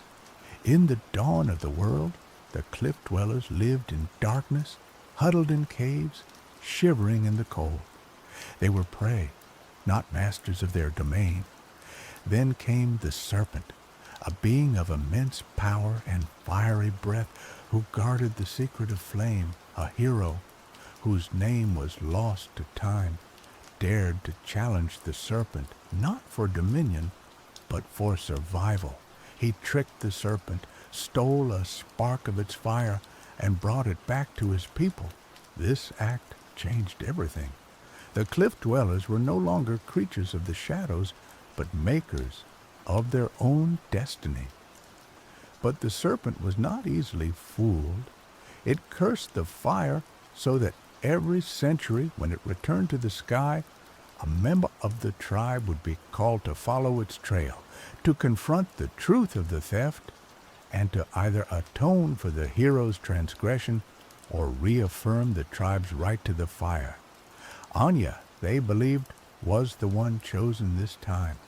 The shaman, old Kai, his face a roadmap of wrinkles etched by time and wisdom, summoned Anya to his chamber. The air within was thick with the scent of herbs and the smoke of sacred resins. He sat upon a woven mat. His eyes, though clouded with age, still held a piercing clarity. "The serpent calls to you, Starseer," Kai said, his voice raspy like the wind over sandstone. "You see what others cannot. You feel the echoes of the past. The path before you will be fraught with peril, both seen and unseen. Are you willing to walk it?" Anya met his gaze, her heart pounding in her chest. Fear warred with a strange sense of inevitability. She knew deep down that she had no choice. The visions that haunted her, the voice that whispered in her soul, would not let her rest until she answered their call. "I am willing," she said, her voice trembling but firm. Kai nodded, a flicker of relief in his eyes. "Then you must prepare. The serpent's trail leads not only across the land, but also through the realms of dream and spirit. You will need strength of body, clarity of mind, and a pure heart." He then began to instruct her in the ancient ways of the tribe, the rituals of protection, the art of dream walking, and the knowledge of the spirits that inhabited the canyons. He taught her how to read the signs of the desert, how to listen to the whispers of the wind, and how to navigate the treacherous landscapes of the inner world. For weeks, Anya trained, pushing her body and mind to their limits. She learned to run for miles under the scorching sun, to climb sheer cliffs with her bare hands, and to endure the biting cold of the desert nights. She meditated for hours, emptying her mind and opening herself to the flow of the spirit world. She fasted, cleansing her body and sharpening her senses. As the day of her departure drew near, Anya felt a growing sense of anticipation mixed with a profound sadness. She knew that she might never return to the Whispering Cliffs. The serpent's path was unpredictable, and the fate that awaited her was unknown. On the morning of her departure, the entire tribe gathered to bid her farewell. They stood in silence, their faces etched with a mixture of hope and fear. Kai presented her with a staff carved from the heart of the oldest juniper tree, its surface adorned with symbols of protection and guidance. He also gave her a small pouch filled with sacred herbs and a single obsidian blade, sharp as a shard of night. "Remember, Starseer," Kai said, his voice filled with emotion, "you are not alone. The spirits of our ancestors walk with you. Trust your instincts, listen to your heart, and never lose sight of the truth." Anya embraced Kai, tears streaming down her face. She then turned to face the tribe, her eyes filled with determination. "I will not fail you," she said, her voice ringing with newfound strength.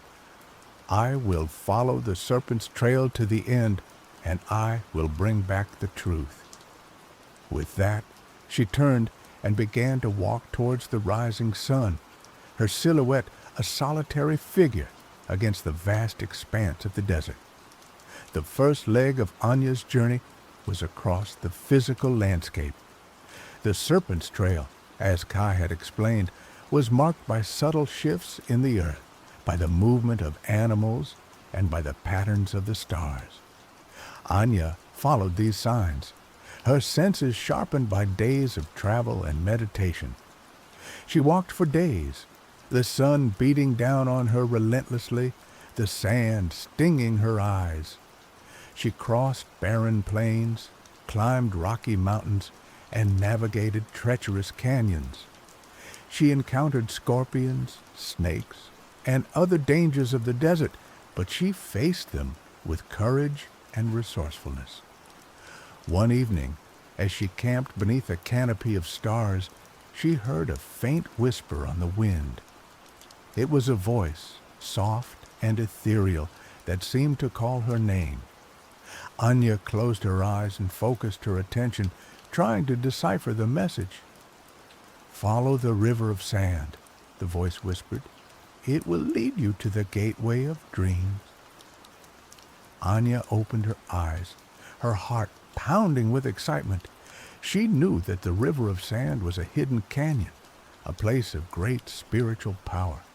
It was said that the canyon was a gateway to the dream world, a place where the veil between reality and illusion was thin. The next morning, Anya followed the wind's guidance and set off toward the river of sand. The journey was arduous, but she pressed on, driven by the promise of the dream world. After several days of travel, she finally reached the canyon. It was a place of breathtaking beauty, its walls carved by centuries of wind and water. The sand was a shimmering gold, and the air was filled with a sense of peace and tranquility. Anya entered the canyon, her heart filled with awe. As she walked deeper into its embrace, she felt a strange sensation, as if she were leaving her body behind. The world around her began to blur, and the colors became more vibrant. She knew that she was entering the realm of dreams. The dream world was a place of infinite possibilities. Anya found herself in a landscape that was both familiar and alien. The desert stretched before her, but the sky was filled with swirling colors, and the ground beneath her feet shifted and changed with every step. It was here, in this ethereal landscape, that Anya first encountered the spirits. They were beings of pure energy, their forms shimmering and indistinct. Some were benevolent, offering her guidance and protection. Others were malevolent, seeking to mislead and harm her. One of the first spirits she encountered was a coyote, its eyes gleaming with mischief. The coyote was a trickster, a master of illusion. It offered to guide Anya to the serpent, but Anya sensed that it could not be trusted. "Why should I trust you?" Anya asked the coyote. "You are known for your deceit." The coyote chuckled, its voice a dry rustle. "Trust is a fool's game, little star-seer. But I can show you things you cannot see on your own. I can lead you to places hidden from mortal eyes." Anya hesitated. She knew that the coyote was dangerous, but she also knew that she needed its help. "What do you want in return?" she asked. "Only a little amusement," the coyote replied. "A small price to pay for the secrets I can reveal." Anya agreed to the coyote's terms, and the two set off together into the dream world. The coyote led her through treacherous landscapes, past shimmering mirages and hidden pitfalls. It tested her with riddles and challenges, forcing her to rely on her wits and her instincts. Despite its mischievous nature, the coyote proved to be a valuable ally. It showed her how to navigate the dream world, how to recognize illusions, and how to communicate with the spirits. It also revealed glimpses of the past, fragments of memory that shed light on the story of the serpent and the stolen fire. One vision was particularly striking. She saw the hero of her tribe, the one who had stolen the fire, not as a triumphant figure, but as a desperate one. He was starving, his people were dying, and he saw no other way to save them. The act of theft was not one of greed or ambition, but of sacrifice. This vision shook Anya to her core. It challenged her understanding of the story, and it made her question the tribe's long-held beliefs. Was the fire truly stolen? Was the serpent truly wronged? As Anya grappled with these questions, the coyote led her to a hidden grove, a place of ancient trees and shimmering pools. In the center of the grove stood a towering figure wreathed in smoke and flame. It was the serpent. The serpent was even more magnificent and terrifying than Anya had imagined. Its scales shimmered like 1,000 sunsets, and its eyes burned with a primordial fire. The air around it crackled with energy, and the ground trembled beneath its weight. Anya stood before the serpent, her heart pounding in her chest. She knew that this was the moment of truth. She had come to confront the being who had cursed her people, and she had to find a way to either atone for their transgression or reaffirm their right to the fire.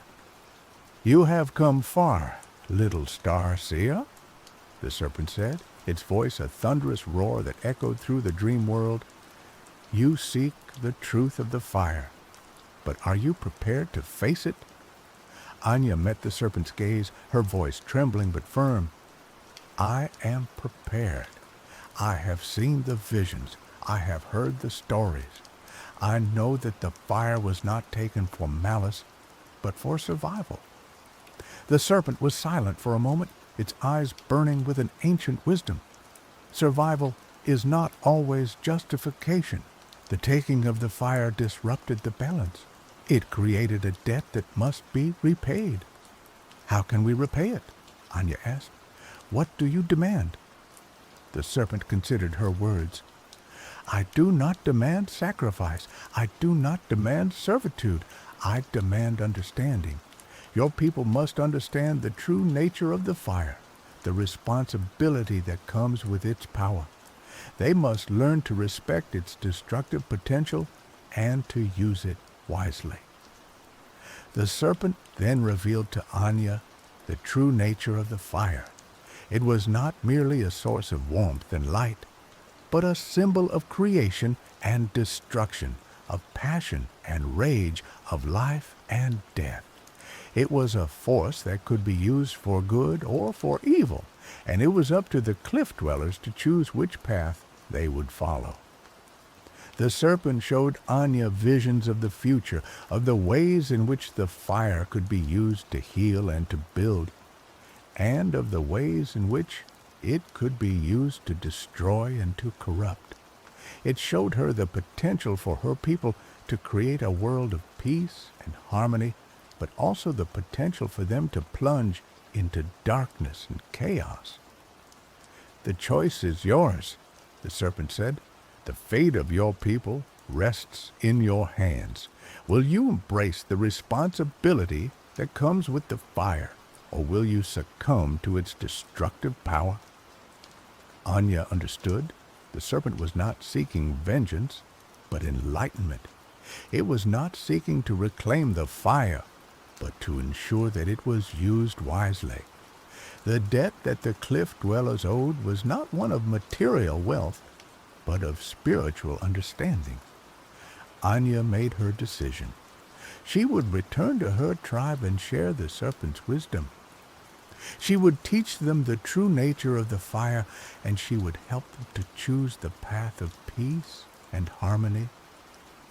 "I will do as you ask," Anya said, her voice filled with determination. "I will guide my people towards the light. I will help them to understand the responsibility that comes with the fire." The serpent nodded, a flicker of approval in its eyes. "Then you have fulfilled your destiny, little Starseer. You have proven yourself worthy of the fire. Now go and bring this message to your people." With that, the serpent vanished, leaving Anya alone in the grove. The dream world began to fade, and she felt herself being pulled back towards the waking world. Anya awoke in the canyon, the sun rising over the horizon. She felt changed, transformed by her experience in the dream world. She carried the serpent's wisdom within her heart, and she knew that she had a purpose to fulfill. She returned to the Whispering Cliffs, her journey back marked by a newfound confidence and inner peace. When she arrived, the tribe greeted her with joy and relief. They had feared that she would never return, or that she would be consumed by the serpent's wrath. Anya gathered the tribe together and shared her story. She told them of her journey through the desert, of her encounters with the spirits, and of her confrontation with the serpent. She told them of the true nature of the fire and of the responsibility that came with its power. The tribe listened in silence, their faces etched with a mixture of awe and understanding. They had always seen the fire as a gift, a source of comfort and survival. They had never fully understood its destructive potential or the responsibility that came with its use. Anya's words challenged their long-held beliefs, but they also inspired them with hope.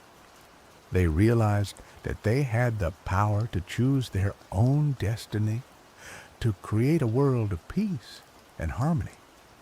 The cliff dwellers embraced Anya's message. They began to use the fire more wisely, not just for warmth and light, but for healing and creation. They developed new technologies that harnessed the fire's power for the benefit of the community. They created art that celebrated the beauty and power of the fire.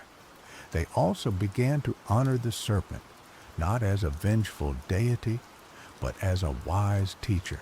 They created rituals that acknowledged the balance between creation and destruction, and they taught their children to respect the fire and its power. The cliff dwellers' way of life changed forever. They became a more enlightened and compassionate people, and their community thrived. They lived in harmony with the environment, and they used their knowledge and skills to create a better world. Anya became a leader of her tribe, guiding them with wisdom and compassion. She continued to study the stars, and she used her knowledge to help her people navigate the challenges of life. She never forgot her journey to the dream world or the lessons she had learned from the serpent, and so the story of the serpent's ember became a legend, a tale told around the fire on cold desert nights. It served as a reminder of the importance of understanding, responsibility, and the delicate balance between creation and destruction. It was a story of a young woman who dared to follow her destiny and who transformed her people's understanding of the world. Years passed, and Anya grew old. She lived a long and fulfilling life, surrounded by the love and respect of her people. She saw her tribe flourish, their culture enriched by the wisdom she had brought back from her journey. As she approached the end of her days, Anya felt a sense of peace and completion. She knew that she had fulfilled her purpose and that she had left the world a better place than she had found it. One evening, as she sat beneath the stars, she saw the serpent blaze across the sky once more. It was the end of a century, the time when the cycle began anew. Anya smiled, knowing that the serpent's call would be answered by another young soul, another seeker of truth. The journey was never truly over. The lessons learned would be passed down, and the fire of understanding would continue to burn brightly in the hearts of the cliff dwellers. As the serpent faded into the darkness, Anya closed her eyes and breathed her last. Her spirit soared into the heavens, joining the stars and the ancestors who had come before her. The cliff dwellers mourned her passing, but they also celebrated her life. They knew that her legacy would live on, inspiring generations to come. And so the story of Anya, the star seer who followed the serpent's trail, became a timeless myth, a testament to the power of courage, wisdom, and the enduring spirit of humanity. It was a story that reminded them that even in the darkest of times, there was always hope, and that the fire of understanding could always light the way. This is just the beginning of the tale, the nuances of the spirit world, the specific challenges Anya faced from both benevolent and malevolent spirits, and the practical applications of the fire. Technology, art, social structures within the tribe could be further elaborated upon to enrich the narrative. The complexities of Anya's internal conflicts and her evolving understanding of her role could also be explored in greater depth.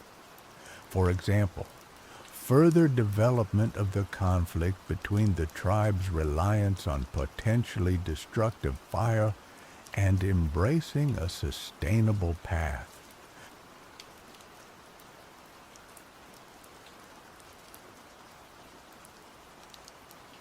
The salt spray stung Amma's face as she stood on the Accra shoreline, the humid Ghanaian air thick with the scent of fish and anticipation.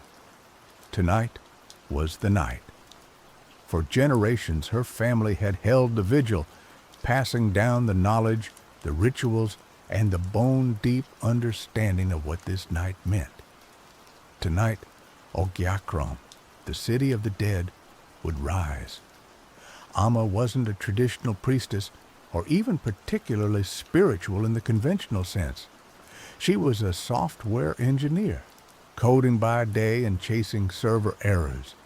But the blood of her ancestors flowed in her veins, a current stronger than any algorithm. She couldn't deny the pull, the electric hum in the air that grew stronger as the moon climbed higher. Around her, the beach throbbed with life. Fishermen had pulled their canoes ashore, offering libations to the sea gods, their voices a low, reverent murmur.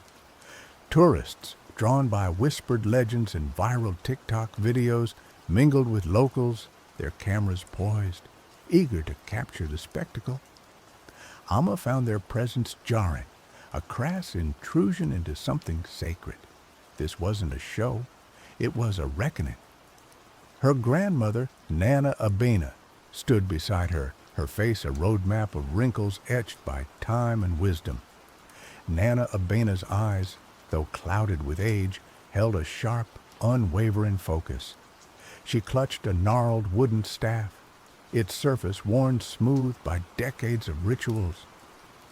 "They are here for a spectacle, Amma," Nana Abena said, her voice raspy but firm, cutting through the ambient noise. "They do not understand the weight of what we witness." Amma nodded, her gaze fixed on the horizon. The air crackled with energy, a palpable tension that made the hairs on her arms stand on end. Then it began. A faint, ethereal glow shimmered on the water, barely visible at first. It pulsed, grew brighter, coalescing into a luminous form. The crowd gasped, a collective intake of breath as the impossible unfolded before their eyes. Ogiakrom rose from the depths. It wasn't a city of rotting corpses or grotesque specters as the sensationalist stories often claimed. It was beautiful, hauntingly so. Buildings crafted from shimmering opalescent stone spiraled towards the heavens, their architecture defying earthly physics. Ghostly lights flickered in the windows, and faint music, like the echo of a forgotten song, drifted across the water. It was a city frozen in time, a testament to a civilization lost to the sea, yet somehow preserved in a realm beyond mortal comprehension. Amma felt a wave of awe wash over her, mingled with a primal fear. The city was beautiful, but it was also undeniably wrong. It shouldn't exist. It defied the natural order. This year, though, there was something different. Aside from the normal ghostly lights of Ogiachrome, there was a pulsating golden light. It originated from the highest tower of the floating city, a beacon visible even from the shore. It was a light of immense power, of resistance. Nana Abena gripped Amma's arm, her fingers surprisingly strong. "He is here," she whispered, her voice filled with a mixture of dread and anticipation. "He has returned?" "Who?" Amma asked, her heart pounding in her chest. Before Nana Abena could answer, a figure emerged from the golden light. It was a man, or rather the shape of a man, formed from pure energy. He hovered in the air between Ogiachrome and the shore, his form flickering like a dying flame. He looked at the crowd, and the tourists, even in their morbid fascination, took a step back. The man's gaze swept over the crowd like he was searching for someone or something. When the man's gaze settled on Amma, she forgot how to breathe. The man spoke, his voice resonating in Amma's mind, bypassing her ears altogether. "I am Kwame," he said, "and I will not stay dead." Chaos erupted. The tourists screamed, scrambling back from the shore. The fishermen, hardened by years of facing the unpredictable sea, crossed themselves and chanted ancient prayers. Nana Abena pushed Amma behind her, raising her staff in a defensive posture. "He is a rogue spirit," Nana Abena said, her eyes fixed on Kwame. "A soul who refuses to accept his fate. He seeks to return to the world of the living, a transgression against the balance." Kwame ignored the commotion, his gaze still locked on Amma. "I need your help," he said, his voice pleading. "I cannot do this alone." Amma, despite her fear, felt a strange pull towards Kwame, a flicker of recognition. It was as if she knew him, or perhaps knew of him, from a dream or a forgotten memory. "Why me?" she asked, her voice barely a whisper. "Because you are the key," Kwame replied. "You are the link between the world of the living and the world of the dead. Your bloodline carries the power to open the gate." Nana Abena gasped.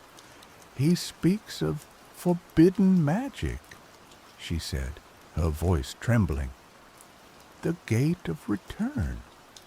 It is a dangerous path, Amma.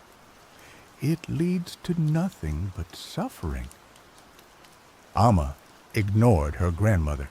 She was drawn to Kwame, to his desperation, to the hope that flickered within his spectral form.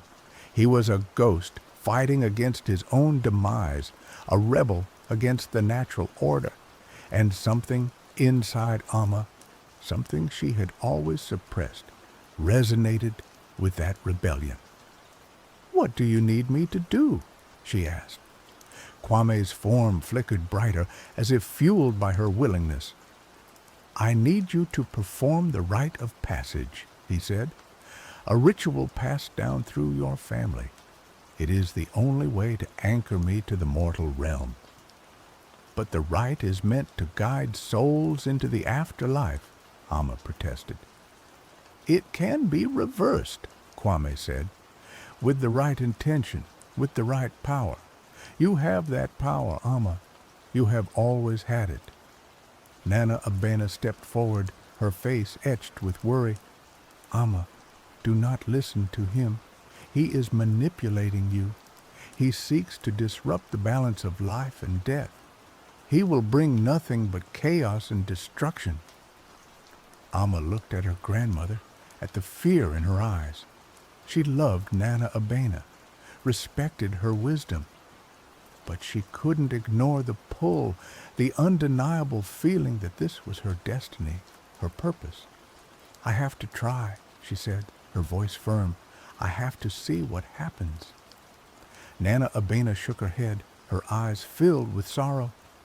Then you walk a dangerous path, child, a path from which there may be no return. The next few days were a blur of frantic research and whispered consultations with Nana Abena. Despite her disapproval, Nana Abena couldn't deny the ancient knowledge that flowed through her veins.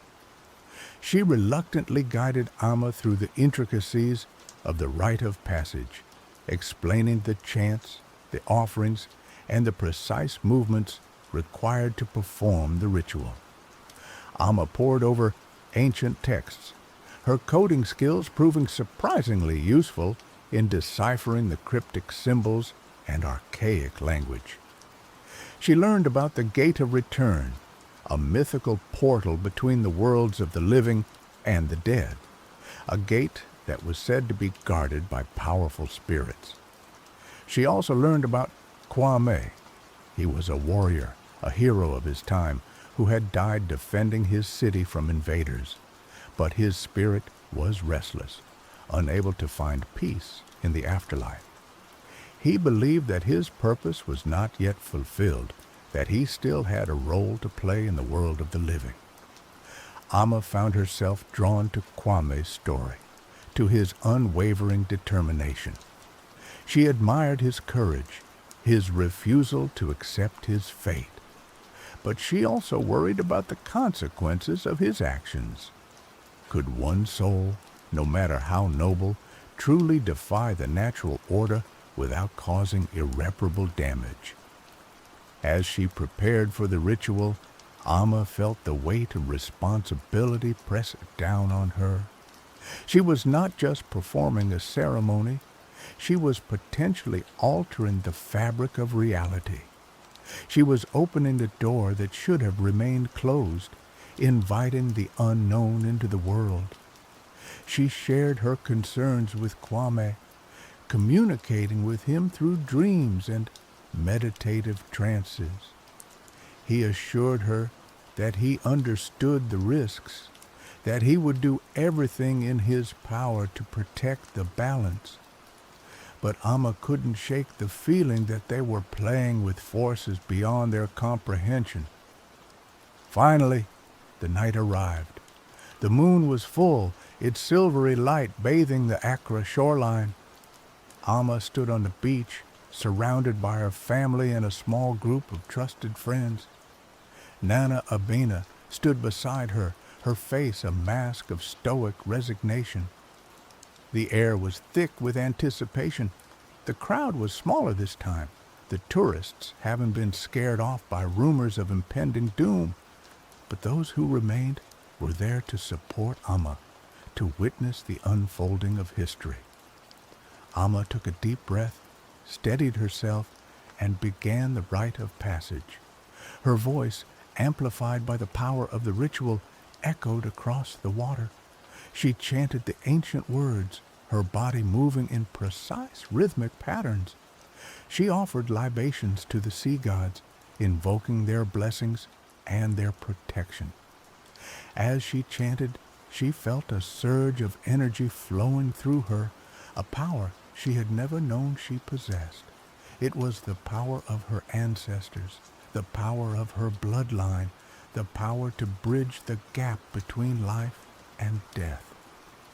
Kwame appeared before her, his spectral form shimmering in the moonlight. He reached out his hand, and Amma took it. Their hands touched, and a jolt of electricity surged through her body. The ground began to tremble, the sea churned, the sky crackled with lightning. The gate of return began to open. It wasn't a physical gate, but rather a tear in the fabric of reality, a shimmering portal that led to a realm beyond human comprehension. Amma could see glimpses of swirling colors, of strange landscapes, of faces both familiar and alien. The gate pulsed with energy, drawing Kwame towards it. He turned to Amma, his eyes filled with gratitude. "Thank you," he said. "You have given me a second chance." "What happens now?" Amma asked, her voice trembling. "Now, I fight for my place in the world of the living," Kwame replied. "I will not let this opportunity go to waste." He stepped through the gate. For a moment, everything was still. The trembling stopped. The sea calmed. The lightning subsided. Then the gate slammed shut. Amma collapsed to her knees, exhausted but exhilarated. She had done it. She had opened the gate of return. She had brought a soul back from the dead. But the victory was short-lived. The aftermath of Kwame's return was chaotic and unpredictable. He materialized in Accra as a being of pure energy, struggling to maintain a physical form. He was weak, disoriented, and vulnerable. Amma and her friends took him in, sheltering him in a secluded location. They helped him learn to control his powers, to adapt to the mortal realm. They taught him about the modern world, about technology, about politics, about the changes that had occurred since his death centuries ago. Kwame was a quick learner. He was intelligent, resourceful, and determined to make a difference. He quickly mastered the basics of technology, using his energy powers to manipulate computers and access information. He studied the history of Ghana, learning about the struggles and triumphs of his people. But he also faced challenges. His presence attracted unwanted attention.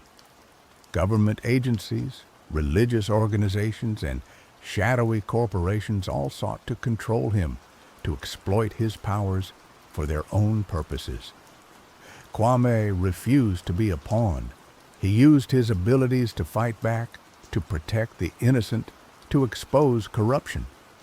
He became a symbol of hope for the oppressed, a beacon of light in a dark world. But his actions also had consequences. He made enemies, powerful enemies who were determined to destroy him. They spread rumors, launched smear campaigns, and even attempted to assassinate him. Amma and her friends stood by Kwame, protecting him from his enemies, guiding him through the complexities of the modern world. They became his family, his support system, his anchor to the mortal realm. As Kwame grew stronger, he began to remember details of his past life. He remembered his family, his friends, his city. He remembered the invaders who had killed him, the war that had destroyed his civilization. He became obsessed with finding out what had happened to his people, to his city. He used his powers to search for clues, to uncover ancient secrets. He discovered that Ogiakrom had not been completely destroyed. A small group of survivors had managed to escape the invaders, fleeing to a remote island where they had rebuilt their civilization. Kwame was determined to find them, to reunite with his people. But the journey would be dangerous. The island was said to be protected by powerful spirits who guarded it from outsiders. And Kwame's enemies were still hunting him, eager to capture him before he could reach his destination. Amma knew that she had to help him. She had brought him back from the dead, and she felt responsible for his well-being. She also believed in his mission, in his desire to reconnect with his past. Together, they embarked on a perilous quest, a journey that would take them across the seas, through uncharted territories, and into the heart of ancient mysteries. Their journey took them to hidden sanctuaries and forgotten temples, each step revealing more about Kwame's past and the fate of his people. Amma, initially a reluctant participant, found herself growing increasingly invested, her analytical mind captivated by the intricate tapestry of history and magic they were uncovering. The bond between her and Kwame deepened, forged in the crucible of shared danger and purpose. She was no longer just helping a rogue spirit.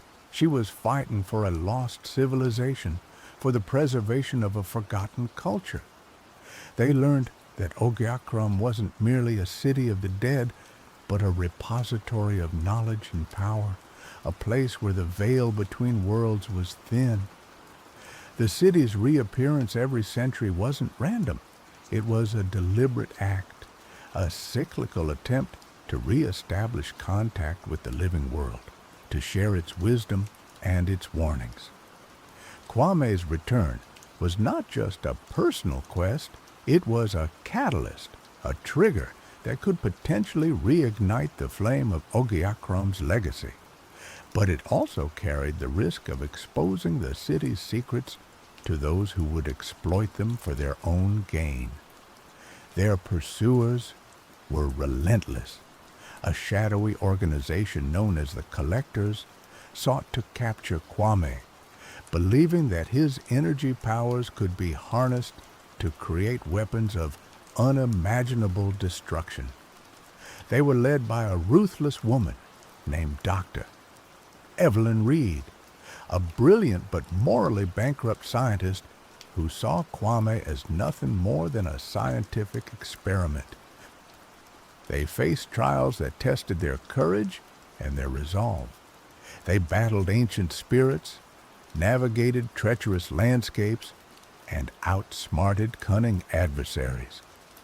Amma's coding skills came in handy, allowing her to hack into security systems, decipher encrypted messages, and create technological countermeasures against their enemies. Kwame's powers grew stronger, but so did his awareness of the responsibility that came with them. One particular encounter stands out. They found themselves in a hidden cave guarded by a colossal earth spirit, its body formed from living rock.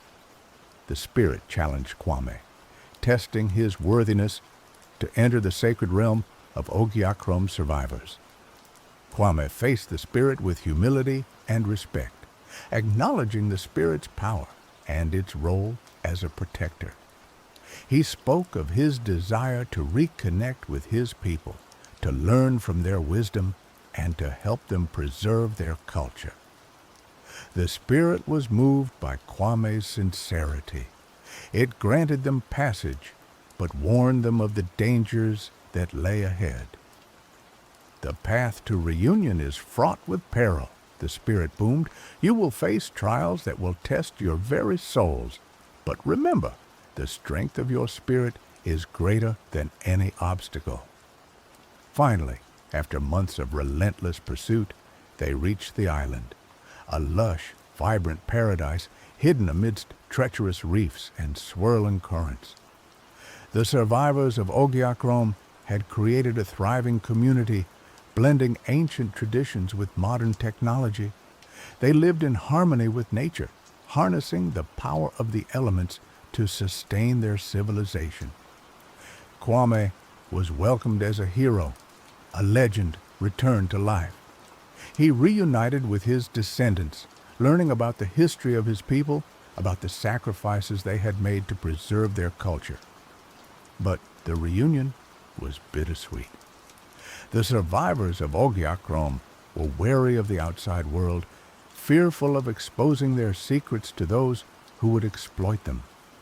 They were divided on the question of whether to reveal themselves to the world or to remain hidden in their sanctuary. Kwame found himself caught in the middle, torn between his desire to share his people's wisdom with the world and his loyalty to their traditions of seclusion. Meanwhile, Dr. Reed and the collectors were closing in. They had tracked Kwame to the island, determined to capture him and seize the secrets of Ogiakrome. A final confrontation was inevitable.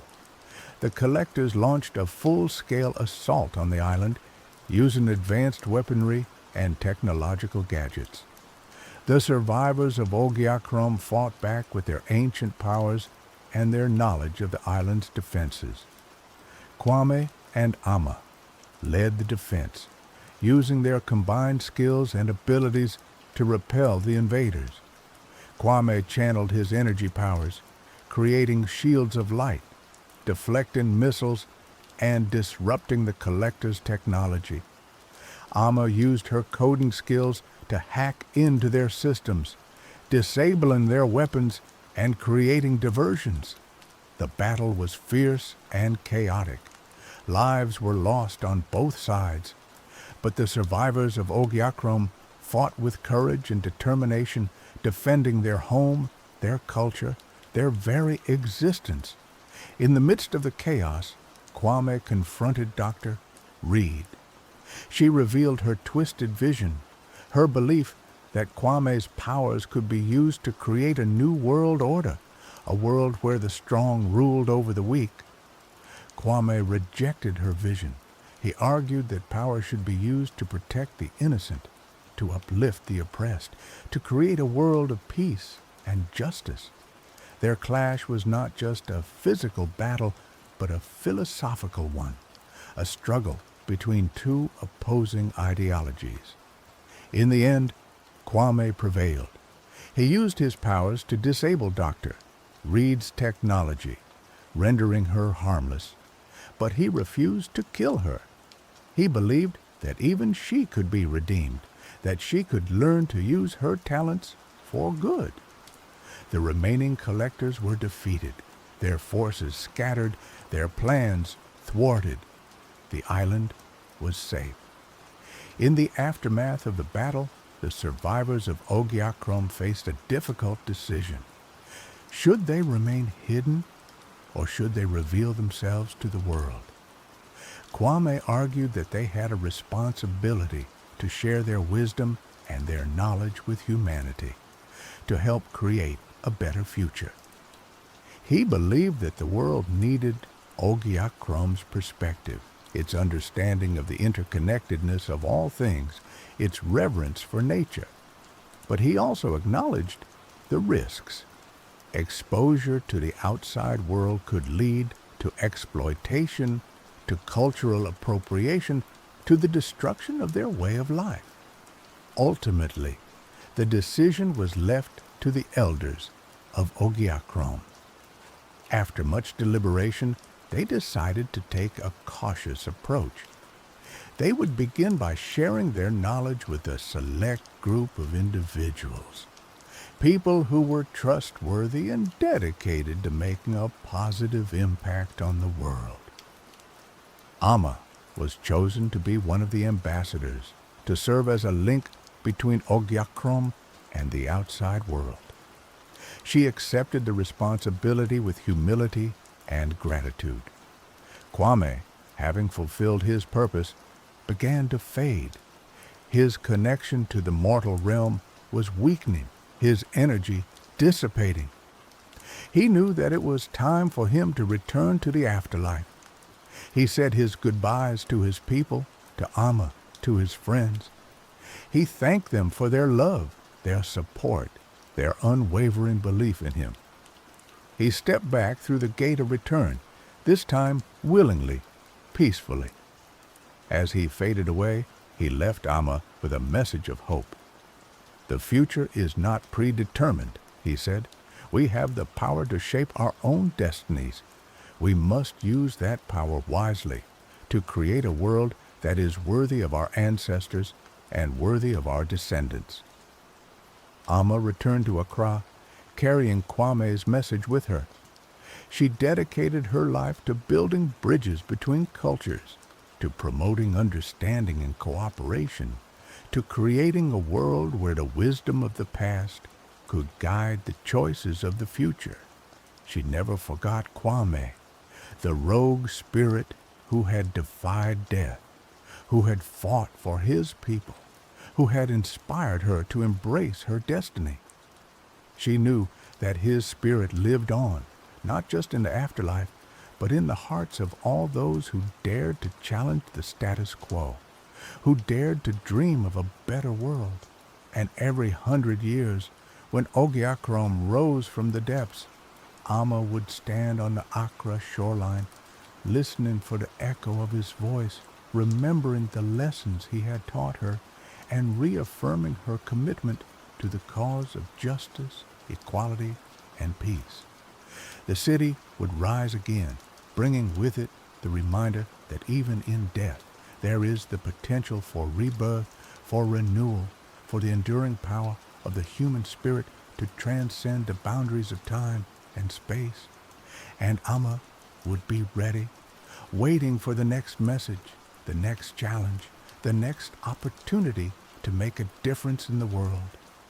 The legacy of Kwame, the soul who refused to stay dead, would live on through her and through all those who dared to listen to the echoes of the past and to build a better future.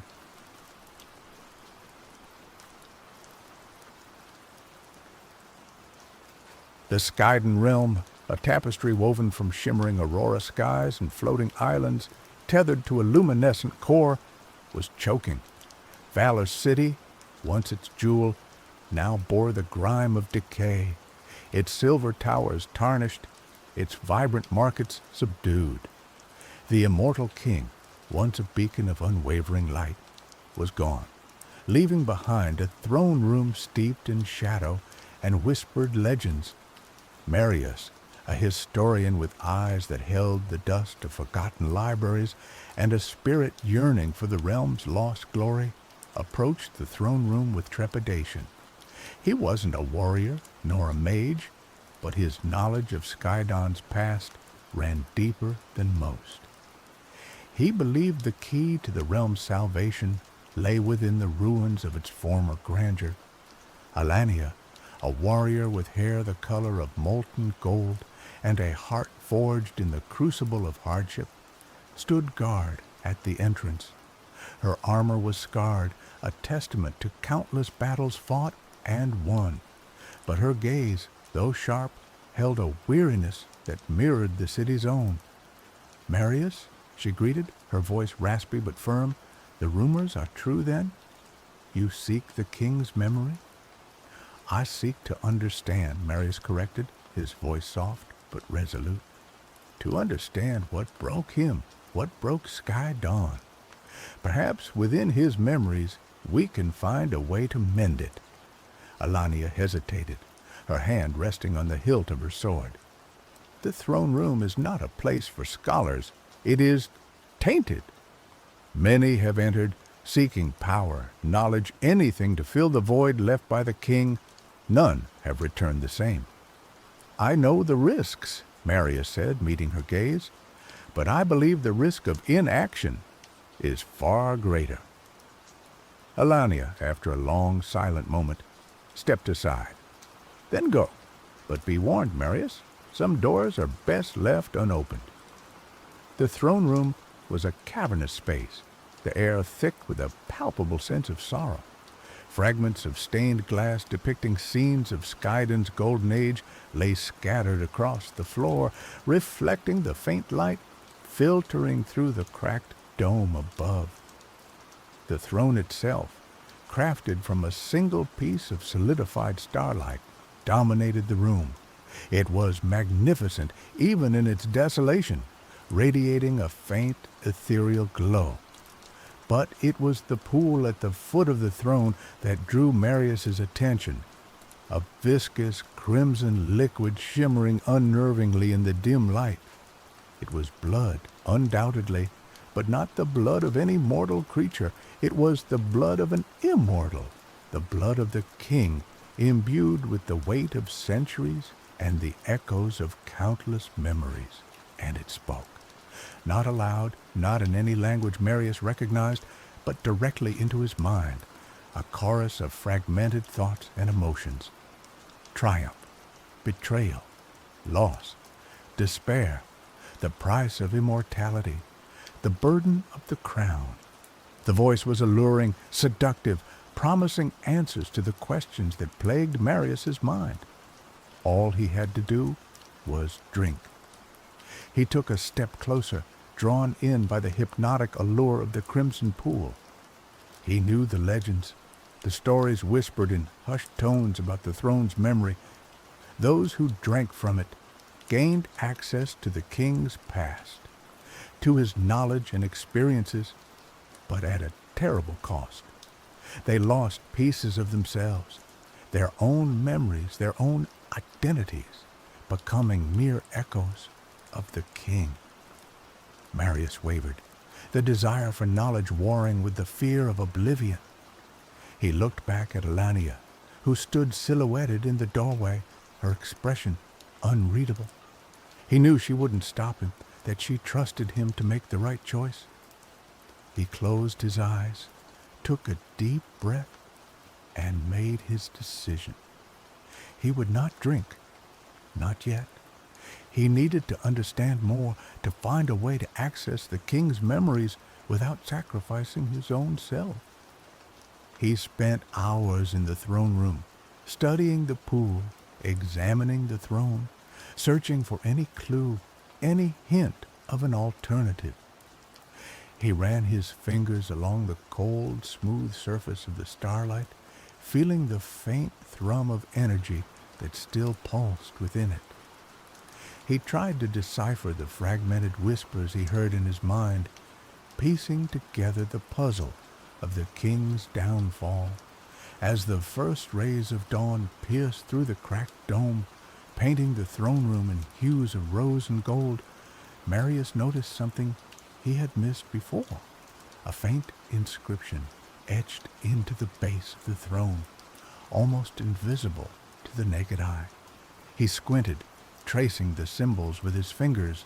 They were ancient, a dialect of the Skydon language he had only encountered in the most obscure texts. He spent hours translating, poring over his mental lexicon, until finally the meaning dawned on him. The inscription was a warning, a safeguard, a key.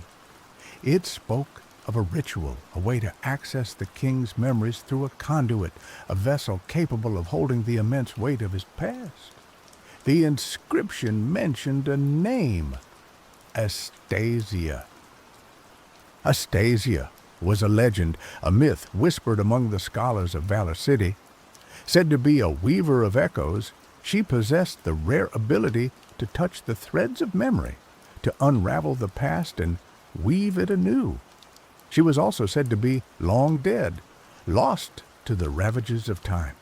But Marius, driven by his unwavering belief, refused to accept that Astasia was gone. He scoured the ancient texts, the hidden archives, the forgotten libraries, searching for any trace of her existence.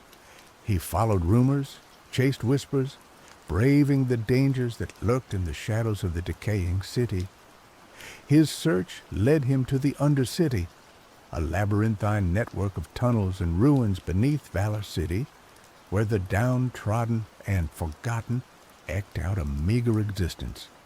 It was a dangerous place, ruled by gangs and shrouded in darkness, but it was also a place where secrets thrived. After weeks of searching, Marius finally found someone who knew of Astasia, an old woman, her face etched with the hardships of a long life, her eyes clouded with age, but still holding a spark of intelligence. "Astasia?" she croaked, her voice raspy. "The weaver? Aye, I remember her, but she's gone now, lost to the tunnels." "Gone where?" Marius pressed, his heart pounding with anticipation. "Deeper," the old woman said, pointing to a dark, foreboding tunnel. "Deeper into the heart of the Undercity." She sought something there, something powerful, but she never returned. Marius knew the risks. The tunnels were treacherous, riddled with traps and inhabited by creatures warped by the darkness. But he had come too far to turn back now.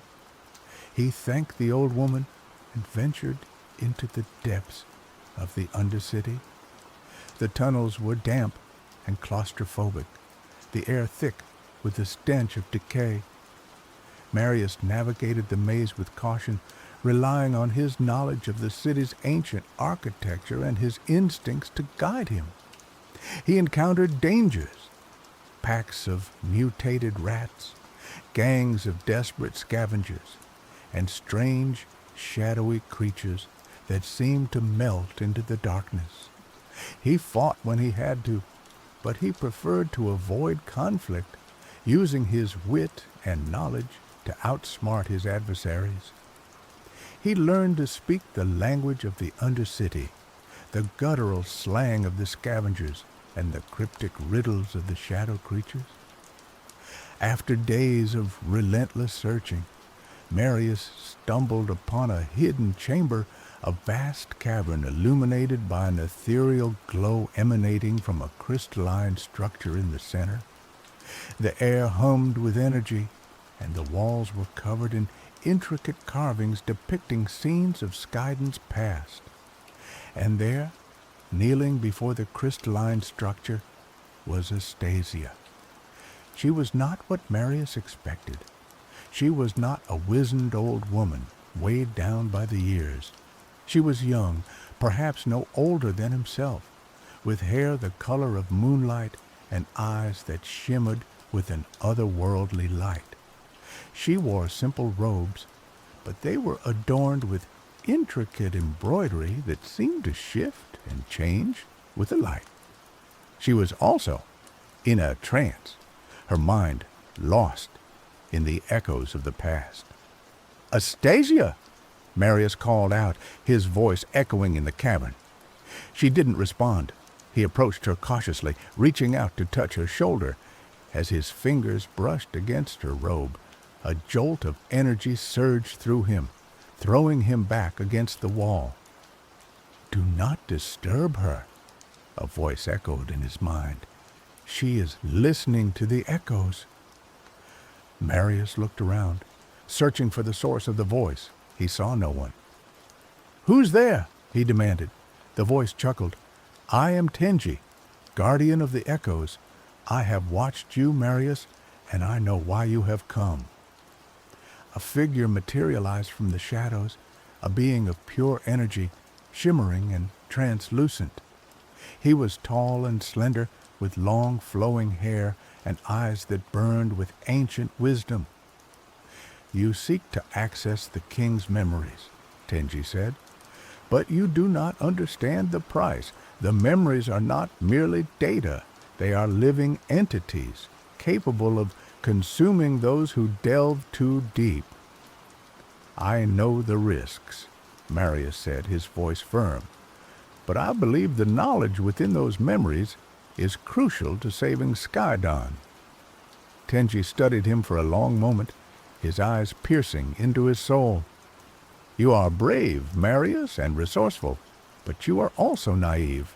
The past is a dangerous place, and some things are best left buried." "I cannot accept that," Marius said. "I believe the king's downfall holds the key to Skaiden's salvation, and I am willing to risk everything to find it." Tenji sighed. "Very well, I will help you. But you must understand, I cannot protect you from the consequences of your actions. The memories will test you, challenge you, try to break you. If you fail, you will be lost forever." Marius nodded, his heart pounding with a mixture of excitement and trepidation. He was ready.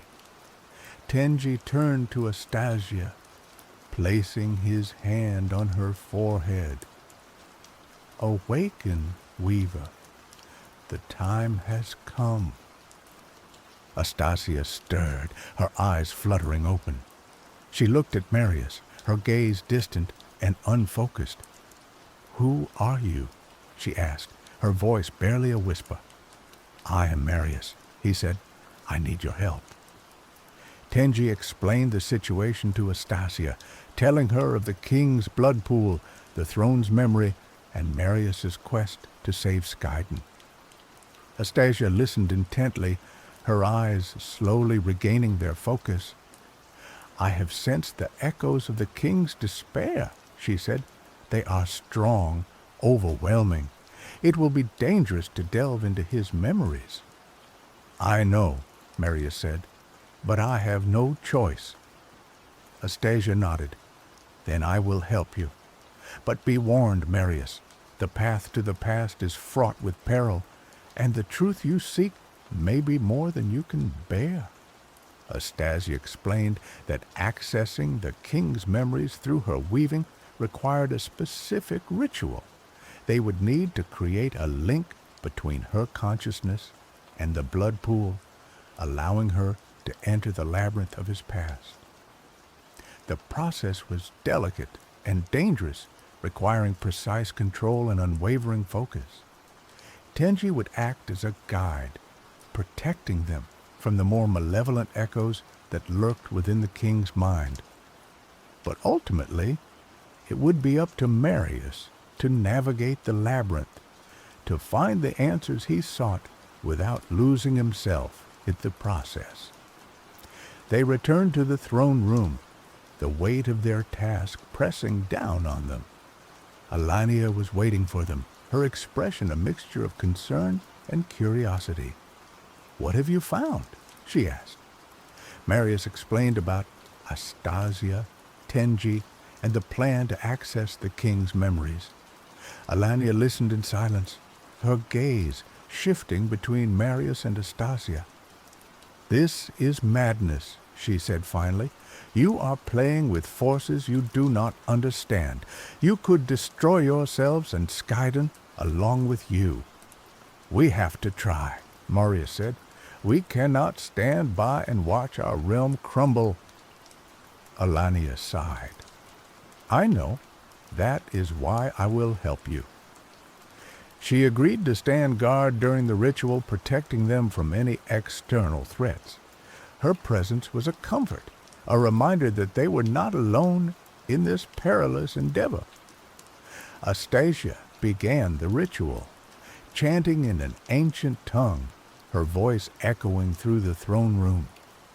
She drew sigils on the floor with a shimmering powder, creating a circle of protection.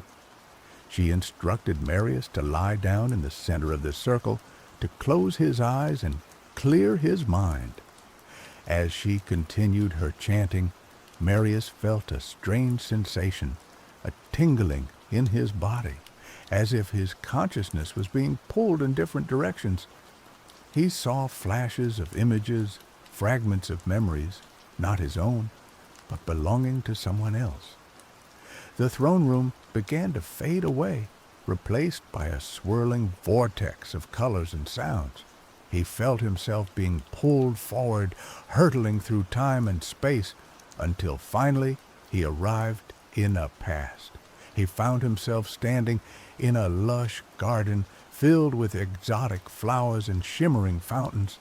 The air was warm and fragrant, and the sky was a vibrant shade of blue he had never seen before. He was in Skyden's golden age, at the height of the king's reign. He saw the king not as a broken, despairing figure, but as a young, vibrant ruler full of hope and promise. He was surrounded by courtiers and advisors, all eager to bask in his radiant light. Marius wandered through the garden, observing the scene, trying to understand the king's state of mind. He saw his kindness, his generosity, his unwavering belief in the potential of his people. He also saw his pride, his arrogance, his growing isolation. As he delved deeper into the king's memories, the idyllic garden began to transform. The flowers withered, the fountains dried up, and the sky turned a menacing shade of gray. He saw the first signs of decay. the cracks in the facade of Skaiden's perfection, he witnessed the king's growing obsession with immortality, his desperate attempts to cling to his power and his youth. He saw him consulting with dark sorcerers, making dangerous pacts, sacrificing everything to maintain his reign. The memories became more fragmented, more chaotic, as Marius delved deeper into the king's descent into madness. He saw betrayal, loss, and despair, the events that had shattered his spirit and led to Skaiden's downfall. He saw the moment when the king discovered the truth, that immortality came at a price, that it required the sacrifice of his own humanity, the erosion of his own identity. He saw him make the decision to create the blood pool, to trap his memories within it, to distance himself from the pain and the guilt. The labyrinth of memory was closing in on Marius, the echoes of the king's despair threatening to overwhelm him. He felt himself losing his grip on his own identity, becoming an extension of the king's tormented soul. He knew he had to escape, to find the key to saving Skaiden before he was lost forever. He focused his mind, reaching out to Astasia and Tenji, calling for their help. Tenji's voice echoed in his mind, guiding him through the labyrinth, leading him towards the exit. But the path was fraught with peril, guarded by monstrous creatures born from the king's darkest fears. Marius fought his way through the monsters, relying on his wit and his courage. He used his knowledge of the king's past to exploit their weaknesses, to turn their own fears against them. Finally, he reached the exit, a shimmering portal that led back to the throne room. He stepped through, collapsing on the floor, exhausted and disoriented. Astasia and Tenji rushed to his side, tending to his wounds, helping him to regain his bearings. Alania stood guard, her sword drawn, ready to defend them from any lingering threats. Marius had survived the labyrinth of memory, but he was not the same. He had seen the darkness within the king's soul, the pain and the despair that had consumed him. He had also seen the light, the kindness, and the hope that had once defined him. He now understood the truth, that Skaiden's downfall was not the result of a single event, but a gradual erosion of its values, a loss of its connection to its own past. The key to saving Skaiden was not to cling to the past, but to learn from it, to rebuild the realm on a foundation of compassion and understanding. Marius knew that the knowledge he had gained in the king's memories was not enough. He needed to find a way to share it with the people of Skaiden, to awaken them from their apathy and inspire them to action. He decided to write a book, a chronicle of Skaiden's history, from its glorious beginnings to its tragic downfall. He would tell the story of the king not as a flawless hero, but as a flawed human being, capable of both great good and great evil. He would also tell the story of the ordinary people of Skaiden, the farmers, the artisans, the merchants, the scholars, the warriors, the ones who had built the realm and who had suffered the most from its decline. He would tell their stories of resilience, of courage, of hope, reminding them of their own strength and their own potential.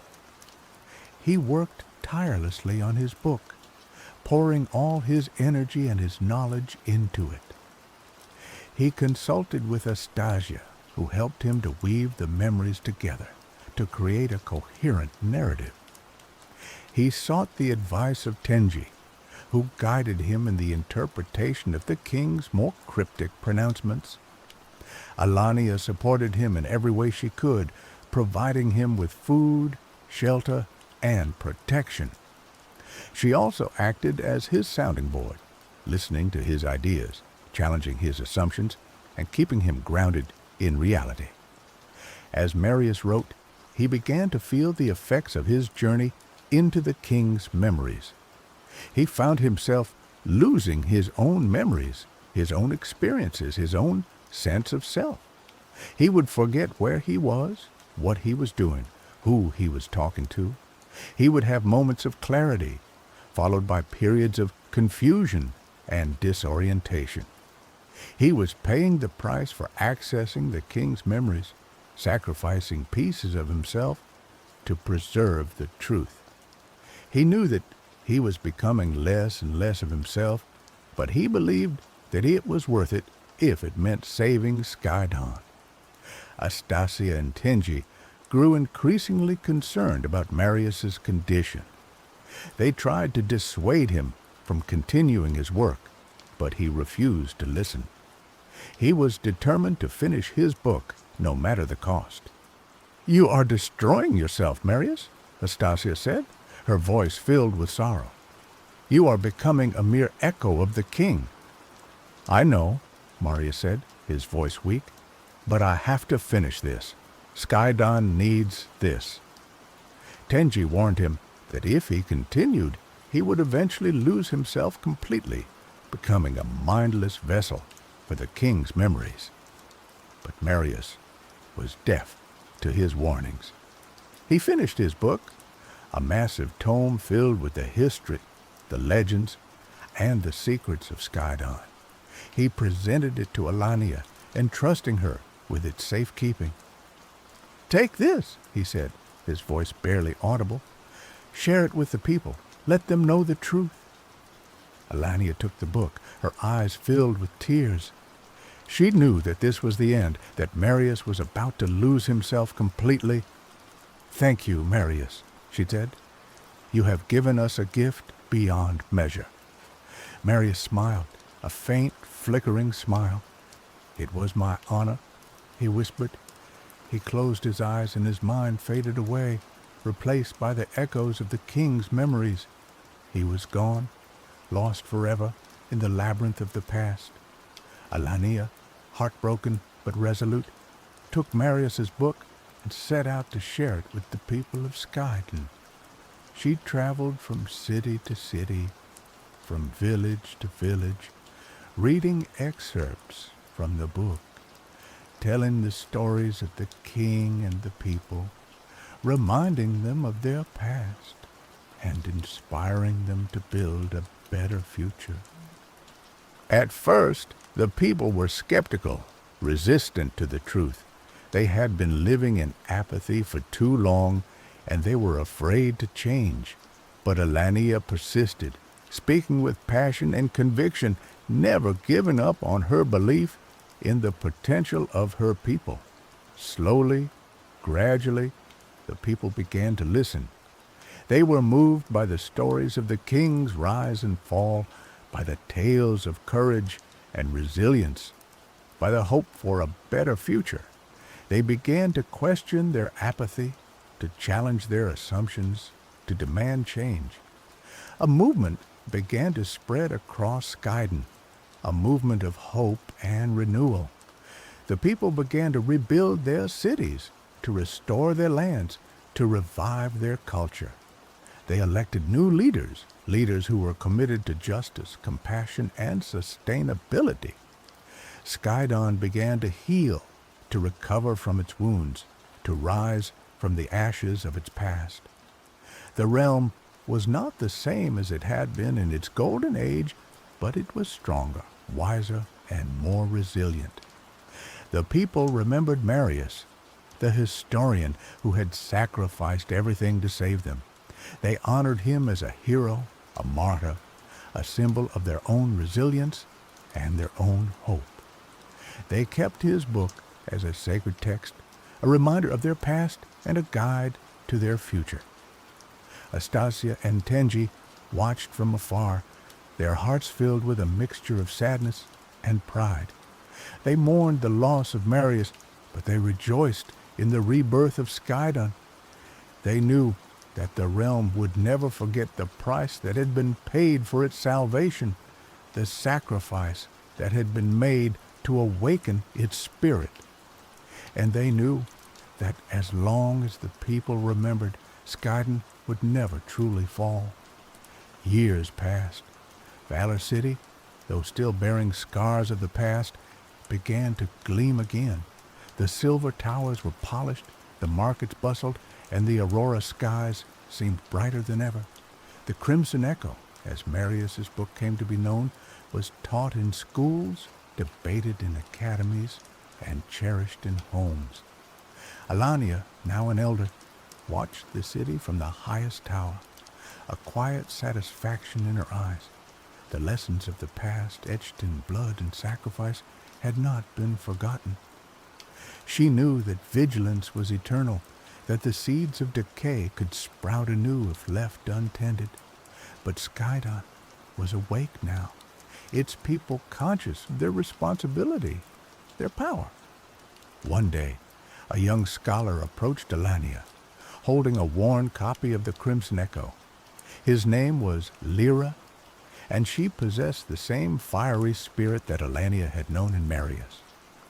"Elder Alania," Lyra said, "I have been studying the chapter on the king's descent. There are passages, riddles really, that I cannot decipher. They speak of a hidden chamber and a source of corruption within the throne room itself." Alania's brow furrowed. She had read the book countless times, but had never fully understood those enigmatic passages. Marius, even as his mind fragmented, seemed to hint at something more, a deeper layer of truth hidden beneath the surface. "Show me," Alania said, and together they descended to the throne room, now a hallowed space, carefully preserved as a reminder of both Skyden's folly and its redemption. They spent days examining the throne, the blood pool, now contained and neutralized by Astasia's magic, and the surrounding architecture. They found nothing, or so it seemed. But Lyra, with her youthful energy and sharp mind, refused to give up. One evening, as the aurora borealis painted the sky in vibrant hues, Lyra noticed a faint shimmer on one of the stained glass fragments scattered on the floor. It was a reflection, but not of the sky. It was emanating from a hidden seam in the base of the throne. With Alania's help, Lyra managed to trigger a mechanism, revealing a small concealed chamber beneath the throne. Inside, they found a single object, a crystalline shard, pulsing with a dark, malevolent energy. It was a fragment of the original crystal that had formed the throne, but it had been tainted, corrupted by the king's despair and his pacts with dark sorcerers. This shard, Marius had suspected, was the true source of the blood pool's power and the throne's ability to steal memories. Alania and Lyra knew they had to destroy the shard, but they also knew that doing so would be dangerous. The dark energy it contained could unleash chaos upon Skyden. They sought the guidance of Astasia, who was now living in seclusion, meditating on the echoes of the past. Astasia confirmed their suspicions. The shard was a conduit for a force that could unravel the very fabric of Skyden. Its destruction required a ritual of purification, one that would cleanse the throne room and banish the darkness forever. The ritual was complex and demanding, requiring the combined power of Astasia, Alania, and Lyra. They gathered at the throne room, chanting ancient incantations, channeling their energy into a protective shield. As they began the purification, the shard pulsed with increasing intensity, unleashing waves of dark energy that threatened to overwhelm them. The throne room shook, the stained glass windows shattered, and the aurora sky turned a stormy shade of purple. Alania, drawing upon her warrior spirit, stood firm, anchoring the shield with her unwavering will. Lyra, channeling her intellectual prowess, deciphered the complex sigils, ensuring the ritual's accuracy. Astasia, guided by the echoes of the past, focused her energy on purifying the shard, banishing the darkness back to its source. The struggle was long and arduous, but finally, after hours of relentless effort, they succeeded. The shard shattered into dust, the dark energy dissipated, and the throne room was bathed in a soft, ethereal light. The aurora sky returned to its vibrant hues, and a sense of peace settled over Skydon. The source of corruption had been destroyed, the throne room cleansed, and the realm secured. But the victory came at a price. Astasia, weakened by the ritual, faded away, her body dissolving into starlight. She had fulfilled her purpose, guiding Skydon towards its new dawn, and now she could finally rest. Alania and Lyra mourned her loss, but they also celebrated her life. They knew that her spirit would live on in the echoes of the past, guiding future generations towards wisdom and compassion. Lyra continued her studies, becoming a renowned scholar and a wise advisor. She used her knowledge to help Skydon navigate the challenges of the future, ensuring that the mistakes of the past were never repeated. Alania remained the protector of Skydon, a symbol of strength and resilience. She trained new warriors, instilling in them the values of courage, loyalty, and selflessness. And the Crimson Echo continued to be read, a beacon of hope and a reminder that even in the darkest of times, the light of truth can always prevail. Skydon had learned the ultimate lesson, that true immortality lies not in clinging to power, but in embracing change, in learning from the past, and in building a future worthy of the sacrifices made by those who came before. The echoes of Marius, Astasia, and the king continued to resonate through the realm, shaping its destiny and guiding it towards a brighter tomorrow. The blood spoke its final riddle, its price was paid, and the realm was finally at peace.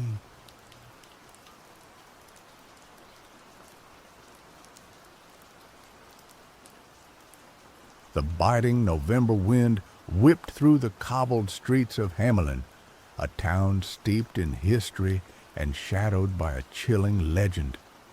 Carl, a historian with a penchant for the macabre, hunched deeper into his worn tweed jacket as he hurried towards the town archive. He was chasing shadows, whispers from a past that refused to stay buried, the tale of the Pied Piper and the vanished children. Carl wasn't a local. He'd been drawn to Hamelin by an obscure, almost forgotten manuscript detailing bizarre occurrences in the years following the children's disappearance in 1284. The manuscript hinted at strange, unnatural events, occurrences dismissed as folklore or the product of grief-stricken minds. But Carl suspected something more, something sinister. He pushed open the heavy oak door of the archive, the scent of aged paper and dust filling his nostrils. Greta, the elderly archivist, looked up from her mountain of documents, her spectacles perched precariously on her nose. "Ah, Herr Weber," she greeted him, her voice raspy with age. "Back for more tales of rats and a rainbow-clad musician?" Carl managed a weak smile. "Something like that, Frau Schmidt. I'm particularly interested in any accounts from the 14th century, anything that deviates from the official narrative." Greta nodded slowly, a knowing glint in her eye. "Hamelin has a long memory, Herr Weber. Sometimes the stones themselves whisper secrets. Be careful what you listen for." He spent the next few hours poring over ancient records, his fingers tracing the faded ink of centuries past. He found fragmented accounts of strange animal behavior, unexplained illnesses, and whispers of children seen lurking in the forests surrounding Hamelin. Children who seemed different. As dusk settled, casting long shadows across the archive, Carl stumbled upon a passage that sent a shiver down his spine. It described a group of villagers who claimed to have encountered children in the woods near the Koppelberg Hill, the very place where the Pied Piper was said to have led his young followers. These children were described as unnaturally pale, with eyes that glowed with an unnatural light, and voices that echoed with a haunting melody. They spoke of a debt owed, a reckoning to come. He copied the passage meticulously, his heart pounding in his chest. It was more than folklore, it was a warning. He packed his things, a sense of unease settling over him. As he turned to leave, Greta stopped him. "Herr Weber," she said, her voice barely a whisper, "there's something else you should know. Last night, I heard the music." Carl stared at her, his blood running cold. "Music? What kind of music?" "A flute," she replied, her eyes wide with fear. "A haunting, mesmerizing melody. I haven't heard it since I was a child, when my grandmother told me stories of the piper. It came from the Koppelberg." Carl left the archive, the piper's legend no longer a distant tale, but a looming threat. He looked towards the Koppelberg, its silhouette dark against the twilight sky. The wind seemed to carry a faint, almost imperceptible melody, a siren song calling him towards the hill. He knew, with a chilling certainty, that something was about to happen in Hamelin. The children were coming back. The next morning, Carl sought out Moritz, a local historian who had dedicated his life to studying the Pied Piper legend. Moritz was a recluse, living in a cluttered apartment filled with books and artifacts related to the piper. He was skeptical of most interpretations of the legend, preferring to see it as a cautionary tale about broken promises and civic responsibility. Carl found Moritz hunched over a table, meticulously cleaning a collection of antique flutes. He recounted his findings at the archive and Greta's chilling experience with the music. Moritz listened intently, his expression shifting from skepticism to concern. "The children returning? It's a fanciful notion, Carl, but I cannot deny that strange things have occurred in Hamelin throughout the centuries. There have been periods of unusual animal behavior, sudden outbreaks of illness, and a pervasive sense of unease. But what if it's more than just unease, Moritz? What if the children are real, and they're back for revenge?" Moritz sighed, running a hand through his thinning hair. "Revenge on whom? The people who are long dead? It makes no sense." "Perhaps not," Carl conceded. "But what if they're not interested in revenge on individuals, but on the town itself? On Hamelin as a symbol of the betrayal they suffered?" Moritz pondered this for a moment, his brow furrowed in thought. "It's a theory, I suppose, but we need more than just whispers and legends to prove it." As they spoke, a commotion erupted in the street below. They rushed to the window and saw a crowd gathered around a group of children. The children were different, unsettling. Their skin was unnaturally pale, their eyes glowed with an eerie luminescence, and their voices carried a strange, melodic quality. They were dressed in simple, archaic clothing, as if they had stepped out of a history book. The crowd was a mixture of fascination and fear. Some tried to approach the children, while others recoiled in horror. The children moved with an unsettling grace, their movements almost inhuman. They began to sing a haunting melody, a song that seemed to resonate deep within the listener's soul. Carl felt a strange compulsion to join the crowd, to succumb to the music's allure. But he resisted, recognizing the danger lurking beneath the surface. He grabbed Moritz's arm. "We need to get out of here now." They fled the apartment, joining the throng of people fleeing the town square. The children's song echoed through the streets, drawing more and more people towards its source. The town was descending into chaos as the children's influence spread like a contagion. As the sun set, casting long shadows across Hamelin, the children's power grew stronger. They seemed to be able to control the minds of the townspeople, compelling them to follow their every command. The streets were filled with people marching in a trance-like state, their eyes glazed over, their faces devoid of emotion. Carl and Moritz managed to evade the children's influence, hiding in the labyrinthine alleyways of the old town. They felt a growing sense of dread, realizing the true extent of the threat they faced. "They're not just children, Carl," Moritz said, his voice trembling. "They're something else, something unnatural. They've been changed by the piper's music." Carl thought back to the manuscript he had found in the archive, the accounts of children seen lurking in the forest, their eyes glowing with an unnatural light. He realized that the piper hadn't just led the children away, he had transformed them, twisted them into something monstrous. They sought refuge in a local church, hoping to find some solace in its sacred walls.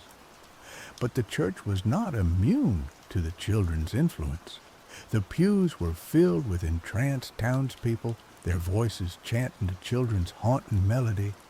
The stained glass windows seemed to distort and shift, depicting scenes of the piper leading the children away, their faces morphing into grotesque masks. As they tried to escape, they encountered Amelia, a young woman who worked as a librarian at the town's main library. She was one of the few people who seemed to be resisting the children's influence. "We have to stop them," she said, her voice filled with determination. "They're destroying our town, our lives." Amelia, a librarian with a sharp mind and resourceful nature, had noticed the strange occurrences before most. She dismissed the initial reports as mass hysteria, but the increasingly bizarre behavior of her colleagues and the unnerving calm that had settled over the town convinced her something was terribly wrong. Carl hesitated. "How? We're just ordinary people. We're no match for whatever these things are." "We have to try," Amelia insisted. "We can't just stand by and watch our town be destroyed." She explained that she had found a hidden passage in an old book, a passage that spoke of a way to break the piper's spell. The passage described a ritual that required a specific type of flute, one made from the wood of a tree that grew only on the Koppelberg Hill, the same hill where the children were said to have vanished. It also spoke of a counter-melody, a song that could nullify the piper's enchantment. "The ritual is our only hope," Amelia said, "but we need the flute, and we need to find someone who knows the counter-melody." The trio, bound by a shared desire to save their town, embarked on a perilous journey to the Koppelberg.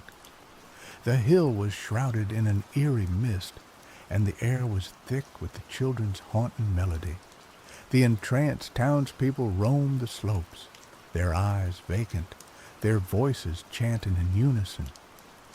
As they ascended the hill, they encountered obstacles, traps laid by the children to protect their domain. They navigated treacherous paths, outsmarted the entranced townspeople, and evaded the watchful eyes of the children themselves. Along the way, Amelia revealed her own connection to the legend. Her grandmother had been one of the few people in Hamelin who had refused to believe in the Piper's story. She claimed that the children had not been led away by magic, but by neglect and indifference. She had instilled in Amelia a deep sense of responsibility to protect the town from repeating its past mistakes. Moritz, initially skeptical, began to believe in the possibility of breaking the curse. He recalled fragments of old folk songs, melodies that had been passed down through generations in Hamelin. He suspected that one of them might be the counter-melody described in the book. Finally, they reached the summit of the Koppelberg. The air was thick with magic, and the children's melody was almost deafening. In the center of the summit stood a grove of ancient trees, their branches twisted and gnarled. One of these trees, a solitary oak, was said to be the source of the wood needed for the flute. But guarding the tree were the children themselves. They stood in a circle, their eyes glowing with an unnatural light, their voices singing a haunting harmony. They were led by a young girl, her face pale and ethereal, her eyes filled with an ancient wisdom. "You cannot stop us," she said, her voice echoing with the piper's magic. "We have returned to claim what is rightfully ours." Karl, Moritz, and Amelia stood their ground, their hearts pounding in their chests. They knew that this was their last chance to save Hamelin. The air crackled with tension as the children, their eyes glowing with an unnatural light, prepared to defend their domain. The young girl who led them raised her hand, and the children's song intensified, weaving a spell of control and despair. Amelia, her face pale but resolute, stepped forward. "We don't want to fight you," she said, her voice trembling slightly. "We just want to break the spell to free our town." The young girl tilted her head, her eyes narrowing. "Free them? They deserve to suffer. They abandoned us. They forgot us. Now they will pay the price." Moritz, remembering fragments of the old folk songs, began to hum a melody, a simple tune that had been sung by generations of Hamelin children. The melody was faint at first, but it grew stronger with each passing note, resonating with the very essence of the land. The children faltered, their song wavering. The young girl glared at Moritz, her eyes filled with fury. "Silence him!" she commanded. The children surged forward, their movements unnaturally swift and graceful. Karl stepped in front of Moritz, drawing a makeshift weapon, a sharpened piece of wood he had found along the trail. He fought with a desperate courage, deflecting the children's attacks, protecting Moritz as he continued to hum the counter-melody. Amelia, meanwhile, approached the ancient oak tree. She knew that she had to obtain a piece of its wood to complete the ritual. But the tree was protected by a magical barrier, a shimmering shield that repelled any attempt to touch it. She closed her eyes, focusing her thoughts on the town of Hamelin, on the people who were suffering under the children's spell. She thought of her grandmother, who had taught her the importance of remembering the past, of learning from its mistakes. She poured all of her love and hope into a single, desperate plea. The barrier flickered, and a small opening appeared. Amelia reached through, breaking off a branch from the ancient oak. As she did so, A surge of energy coursed through her body, filling her with a sense of power and purpose. Armed with the branch, Amelia retreated to Carl and Moritz's side, just as the children, enraged by Moritz's humming, overwhelmed Carl. Carl, battered and bruised, collapsed to the ground. The children surrounded Moritz, their eyes fixed on him, their voices chanting in a menacing chorus. He knew that he couldn't hold out much longer. Amelia stepped forward, holding the branch aloft. "Stop!" she cried, her voice ringing with authority. "This is your last chance. Let us leave in peace, and we will forget everything that has happened here." The young girl hesitated, her eyes filled with doubt. For a moment, it seemed as if she might agree. But then the piper's magic surged within her, hardening her resolve. "Never!" she screamed. "We will never forgive you. We will never forget." She lunged at Amelia, her fingers outstretched, her eyes burning with hatred. Amelia braced herself for the impact, but it never came.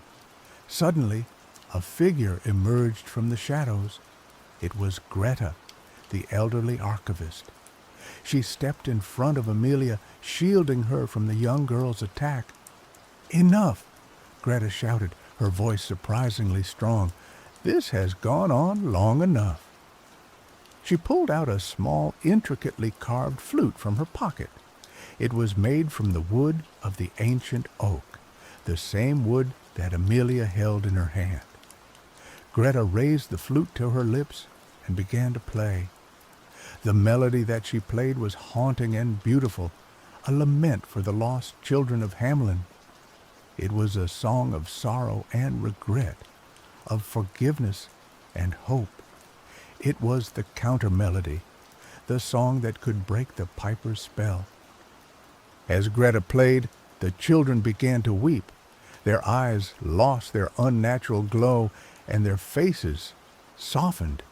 The piper's magic faded, and they were once again just children, lost and afraid. The young girl who had led them collapsed to the ground, sobbing uncontrollably. "We just wanted to go home," she cried. "We just wanted to be loved." Greta continued to play, her melody filling the air with compassion and understanding. The entranced townspeople on the slopes of the Koppelberg began to stir, their eyes clearing, their faces returning to normal. The spell was broken. As the sun rose over Hamelin, casting its golden rays upon the town, the children slowly began to disappear. They faded away like mist, their spirits returning to the realm from which they had come. The townspeople emerged from their trance, confused and disoriented. They had no memory of what had happened, of the children's return, of the chaos and destruction. Carl, Moritz, and Amelia stood on the summit of the Koppelberg, watching as the town slowly returned to normal. They felt a profound sense of relief, but also a deep sense of sadness. The children were gone, but their story would never be forgotten. Greta, her face etched with exhaustion, lowered her flute. "It is over," she said, her voice barely a whisper. "They are finally at peace."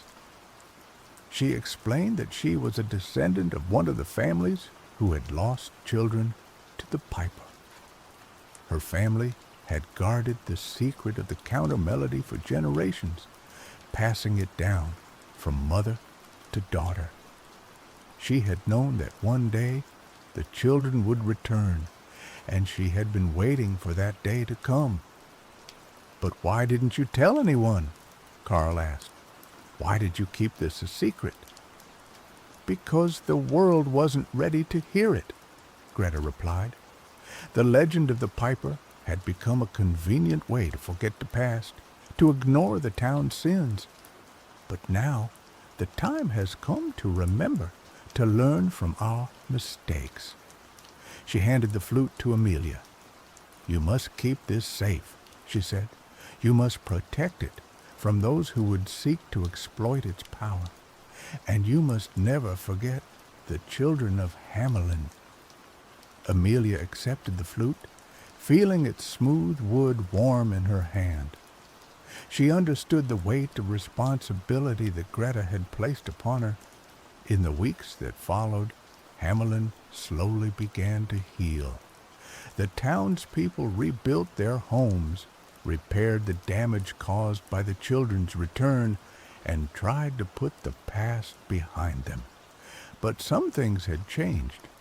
The townspeople were more aware of their history, more willing to confront the darker aspects of their past. They established a memorial to the lost children, a place where they could remember their names and honor their memory. Carl returned to his research, determined to uncover the truth behind the Piper legend.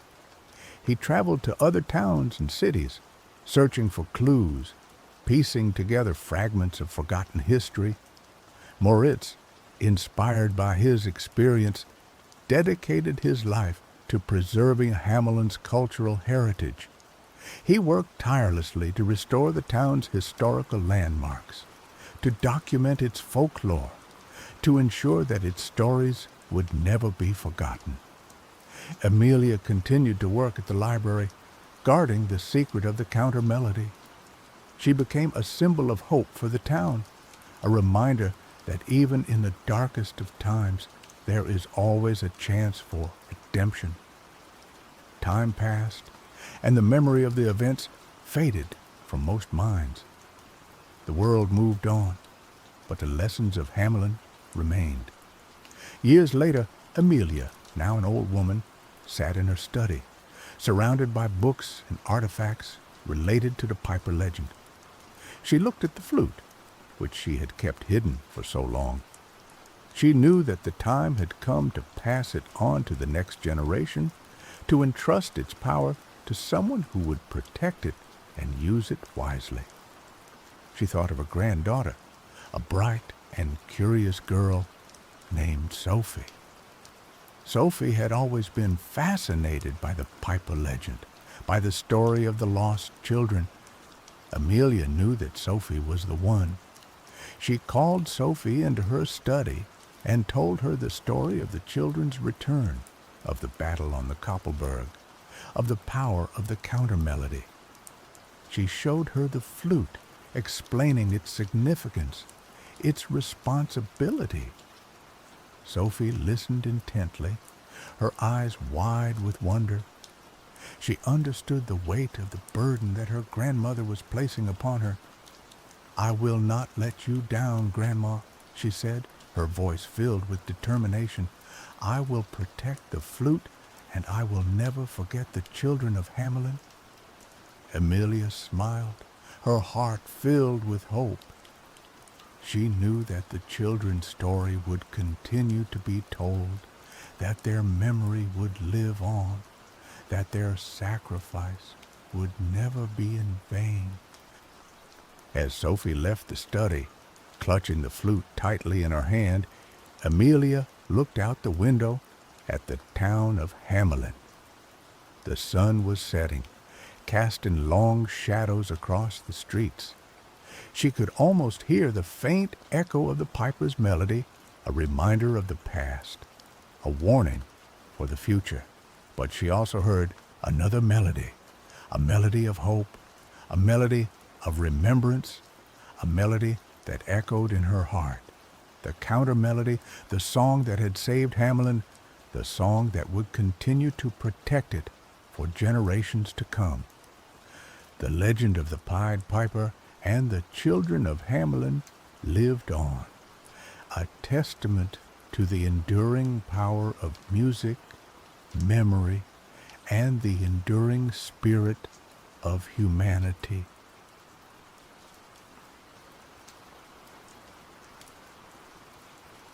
In the iridescent realm of Bumblum, where the rivers flowed with liquid starlight and the mountains hummed with ancient magic, the balance of existence rested upon the shoulders of the guardian winds. Zephyr, Boreas, Eurus, and Notus. Spirits of the west, north, east, and south. They were the unseen hands that painted the seasons, the breath that stirred life into the fertile lands. For centuries, since the dawn of Bumblum, they had danced their celestial ballet, ensuring the gentle transition from the blossoming of spring to the golden slumber of autumn, the fiery embrace of summer to the crisp serenity of winter. But the harmony was shattered. One starless night, the winds fell silent. Panic rippled through Bumblum like a tremor. The eternal spring, usually kissed by Zephyr's gentle touch, began to stagnate, its blossoms growing grotesque and overripe. The promised summer, heralded by Eurus's warm breath, arrived in a scorching, relentless wave, withering the land and driving creatures mad with thirst. Boreas, who usually ushered in the peaceful slumber of winter, was nowhere to be heard, and the lands prepared for harvest remained vulnerably unfrozen. Notus, the harbinger of autumn, was equally absent, promising to leave the landscape in a perpetual, unchanging state. Chaos reigned as the seasons, unbound and untamed, collided in a terrifying dance of destruction. In the village of Evergreena, nestled at the foot of the Whispering Peaks, lived Summer, a young woman touched by the ancient magic of weather shaping. She could coax rain from stubborn clouds, still a whirlwind with a whispered word, and soothe the most savage storm with a song.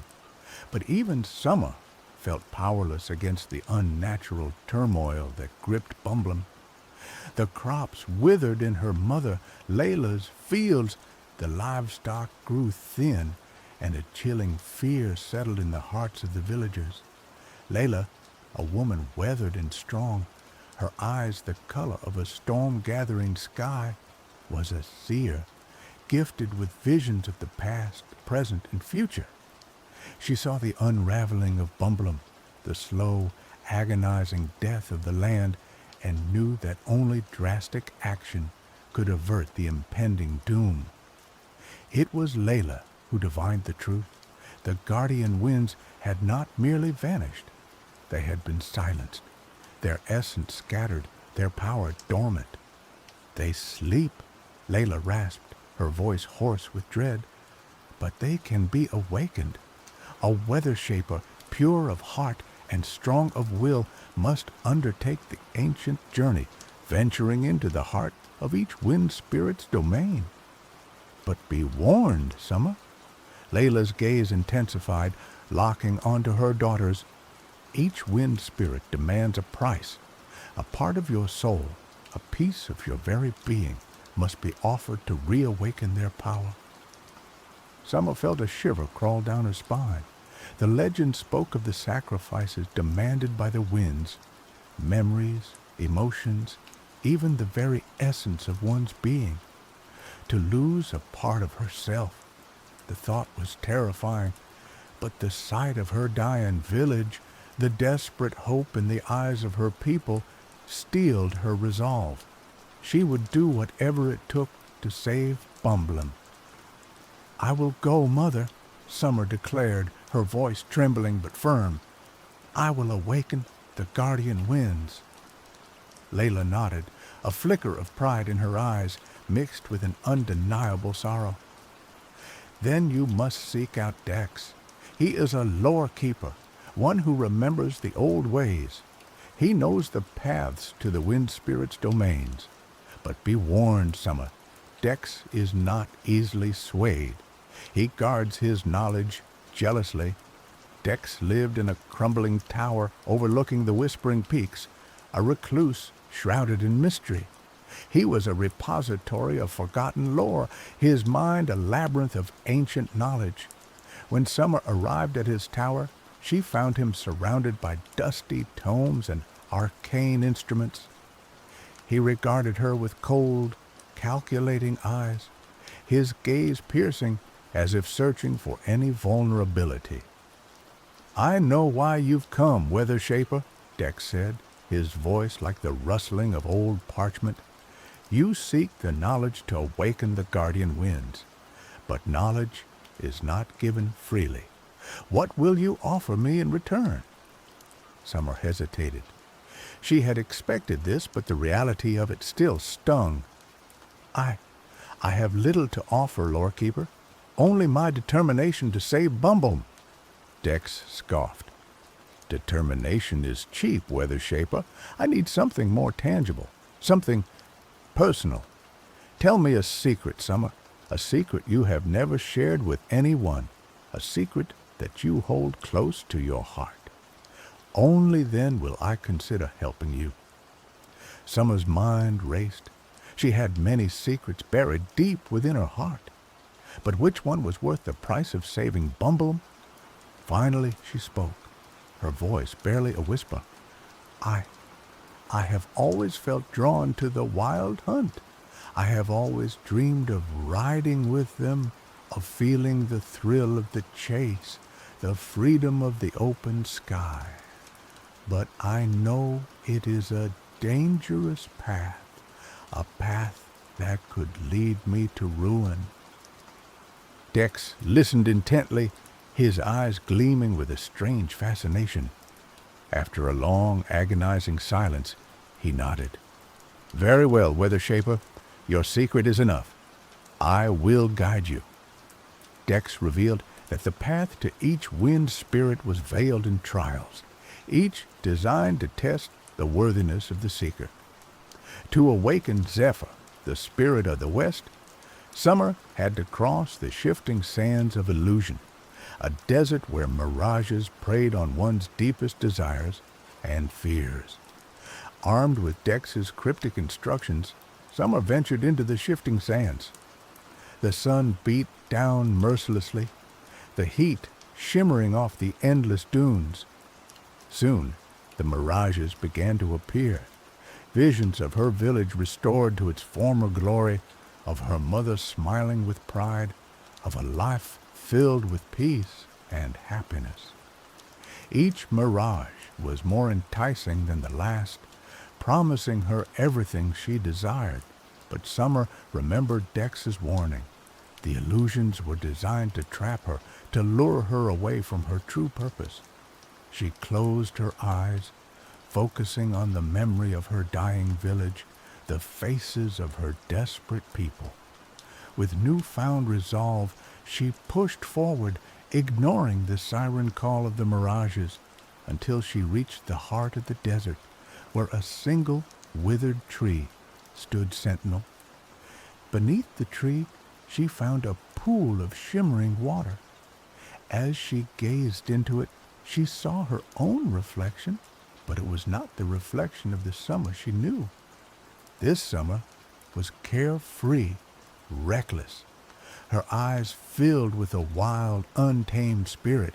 It was the Summer she had always kept hidden, the Summer who longed to abandon her responsibilities and embrace the wild freedom of the wild hunt. The reflection spoke, its voice a seductive whisper. Why deny yourself any longer, Summer? Embrace your true nature, leave behind this burden of responsibility, and join me. We will ride the winds together and never look back. Summer felt a powerful pull, a temptation to surrender to her deepest desires. But she knew that if she did, she would lose herself completely. She would become a shadow of her former self, a creature driven by instinct and devoid of compassion. With a heavy heart, she turned away from the reflection, shattering the illusion. The pool of water vanished, leaving behind a single shimmering feather. As Summer grasped the feather, a wave of sadness washed over her. She realized that she had sacrificed a part of her soul, a piece of her own identity. The feather was a reminder of the Summer she could have been, the Summer she had chosen to leave behind. But with that sacrifice, she had proven her worthiness to Zephyr. A gentle breeze stirred, the first sign of the west wind's awakening. To awaken Boreas, the spirit of the north, Summer had to climb the crystal peaks, a treacherous mountain range where the air was thin and the cold was relentless. Dex warned her that the mountain held a test of resilience, where one had to endure the harshest conditions imaginable. He also told her to seek Austin, a mountain hermit who had spent many years in the frigid north. Austin, a weathered man with eyes as blue as glacial ice, lived in a small cabin carved into the side of the mountain. He welcomed Summer with a gruff demeanor, his voice hardened by years of solitude. "So, you're the weather shaper who seeks to awaken Boreas," Austin said, his gaze piercing. "The mountain will test you, push you to your limits.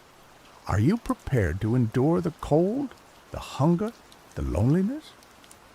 Summer nodded, her determination unwavering, even though the thought threatened to unsettle her. Austin led her to the base of the crystal peaks, pointing out the path she needed to follow. "The summit is where you will find Boreas," he said, "but the mountain will not make it easy for you. Beware of the whispering blizzards. They carry voices of lost souls, voices that will try to break your spirit." As Summer began her ascent, the cold intensified, biting at her skin and numbing her limbs. The wind howled like a banshee, and the snow swirled around her, obscuring her vision. Soon she heard the whispering blizzards, their voices filled with despair and regret. They spoke of lost loves, failed dreams, and the futility of existence. Summer struggled to block out the voices, but they were relentless, preying on her own doubts and fears. She began to question her purpose, wondering if she was strong enough to endure the hardships ahead. The voices threatened to overwhelm her, to shatter her resolve. During her ascent, Summer faced many challenges. A sudden avalanche nearly swept her off the mountain. She had to navigate treacherous ice bridges and climb sheer cliffs. Hunger gnawed at her stomach, and her body ached with exhaustion. But she pressed on, fueled by her determination to save Bumblum. As she climbed higher, she encountered a frozen lake, and trapped beneath the ice was a wolf. The wolf looked at Summer with pleading eyes, and she knew she had to help it. She spent hours breaking through the ice, using her weather-shaping magic to thaw the frozen water. Finally, she managed to free the wolf. The wolf, now free, licked Summer's hand in gratitude before disappearing into the wilderness.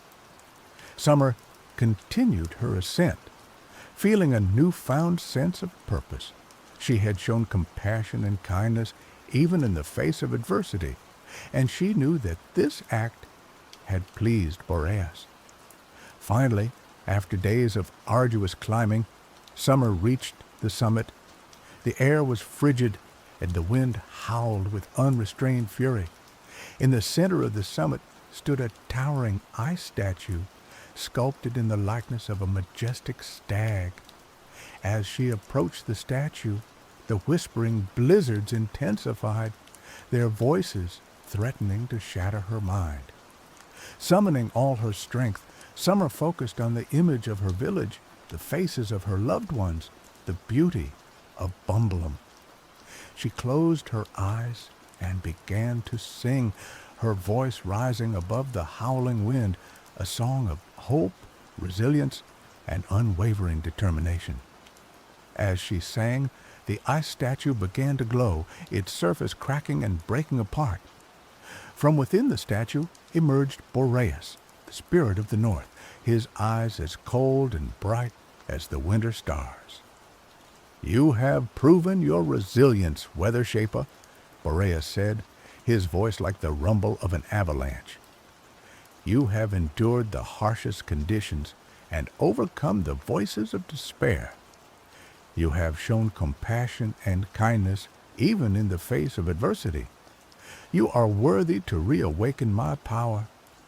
Boreas extended his hand, and Summer grasped it.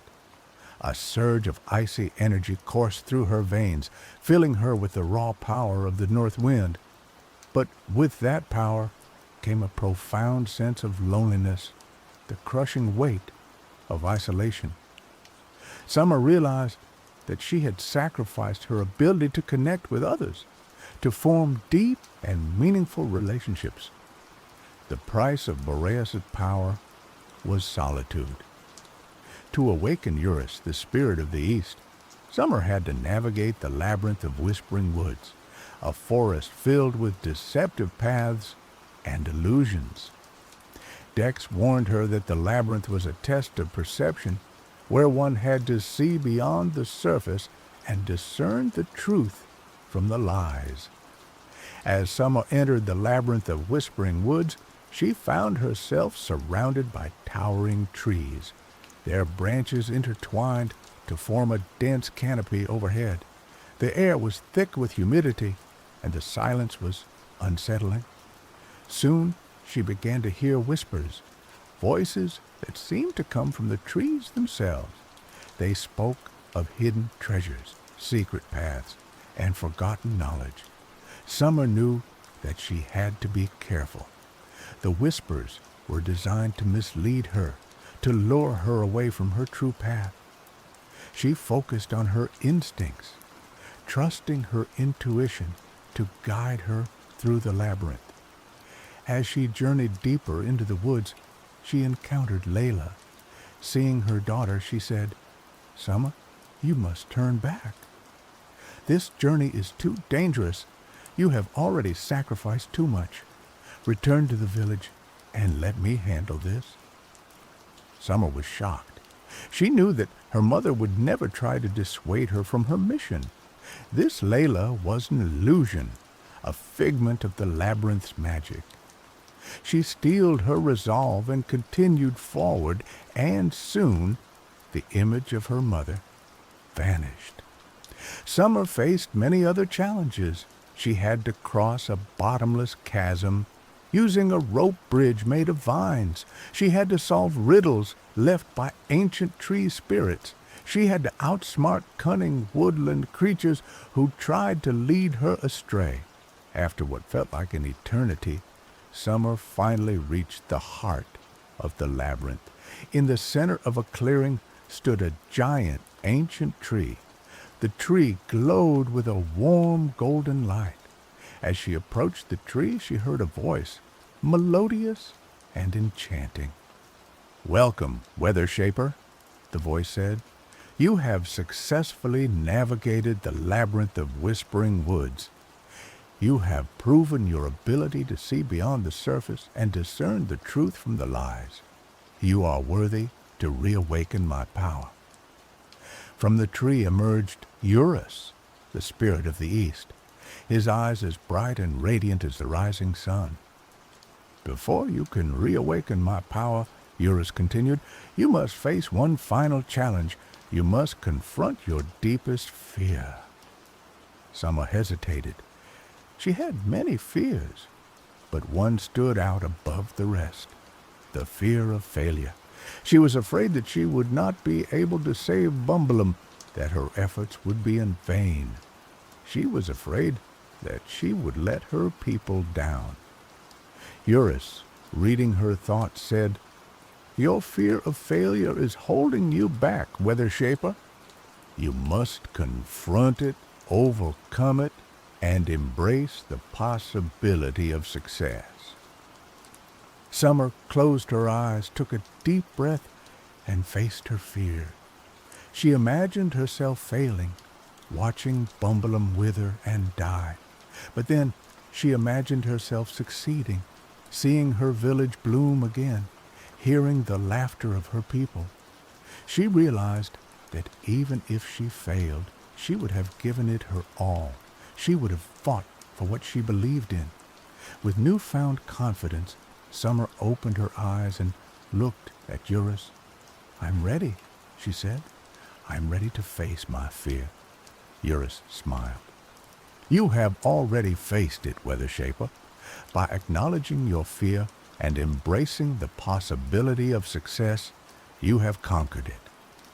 Eurus extended his hand, and Summer grasped it. A surge of warmth coursed through her veins, filling her with the vibrant energy of the east wind.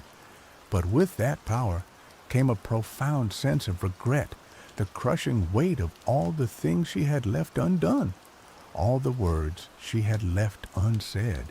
The price of Eurus's power was regret. Finally, to awaken notice, the spirit of the South, Summer had to descend into the sunken city of memories, a place where the past was ever present and the lines between reality and illusion were blurred. Dex warned her that the city was a test of acceptance, where one had to embrace the past, both the good and the bad, and learn to move forward. The sunken city of memories was a hauntingly beautiful place, submerged beneath the shimmering waters of the forgotten sea. As Summer descended into the city, she found herself surrounded by crumbling buildings, overgrown with coral and seaweed. The air was thick with the scent of salt and decay. Memories swirled around her like ghosts, images of her childhood, her friends, her loved ones. She saw moments of joy, moments of sadness, moments of triumph, moments of failure. She relived her past, feeling the emotions as if they were happening all over again. As she navigated the city, she encountered figures from her past, her deceased father, her childhood friends, her former lovers. They spoke to her, reminding her of the choices she had made, the paths she had taken, the people she had hurt. Summer struggled to stay focused. The memories threatened to overwhelm her, to trap her in the past. She knew that she had to let go of the past, to accept it for what it was, and to move forward. As she journeyed deeper into the city, she came across a grand palace, its walls adorned with intricate carvings. In the center of the palace stood a throne, and on the throne sat Notus, the spirit of the South, his eyes filled with a deep sense of sorrow. "Welcome, Weather Shaper," Notus said, his voice like the gentle lapping of waves. "You have descended into the sunken city of memories. You have relived your past, faced your regrets, and confronted your demons. You are worthy to reawaken my power." Notus extended his hand, and Summer grasped it. A surge of melancholy coursed through her veins, filling her with the bittersweet energy of the south wind. But with that power came a profound sense of apathy, the crushing weight of indifference. Summer realized that she had sacrificed her ability to feel, to care deeply about the world and the people around her. The price of Notus's power was apathy. With the power of all four guardian winds coursing through her veins, Summer returned to Bumblum. The land was still in turmoil, the seasons still in chaos, but now she had the power to restore balance. She stood atop the whispering peaks, closed her eyes, and focused on the essence of each wind spirit. She called upon Zephyr to bring gentle breezes to cool the scorching summer, Boreas to usher in the peaceful slumber of winter, Eurus to herald the warm embrace of summer, and Notus to paint the land with the vibrant colors of autumn. Slowly, the seasons began to shift. The scorching summer gave way to a gentle autumn. The stagnant spring transformed into a vibrant summer, and the chaotic turmoil subsided into a harmonious balance. Bumblum was healed, restored to its former glory, but Summer was changed. She had sacrificed parts of her soul to awaken the guardian winds, and she could never be the same again. She was resilient, but lonely, perceptive, but regretful, compassionate, but apathetic. She was a weather shaper, a savior of Bumblum, but also a broken soul. As she looked out over the restored land, she felt a sense of pride and accomplishment. She had saved her people, but she also felt a deep sense of loss. She had lost pieces of herself along the way, and she knew that she would never fully recover. Summer was left in Bumblum to try to bring herself to peace with the loss of her memories. She would always be a hero, but she would always feel incomplete. When she passed, the remaining people of Bumblum told stories of Summer and how she saved their land, and the legend was sung among the people for generations to come. Summer's tale serves as a cautionary myth, a reminder that even the noblest of intentions can come with a terrible price. It highlights the sacrifices we make for the greater good, the parts of ourselves we lose along the way, and the enduring power of hope in the face of despair. And the most important thing is to remember the winds, both in summer and winter, in Bumblum.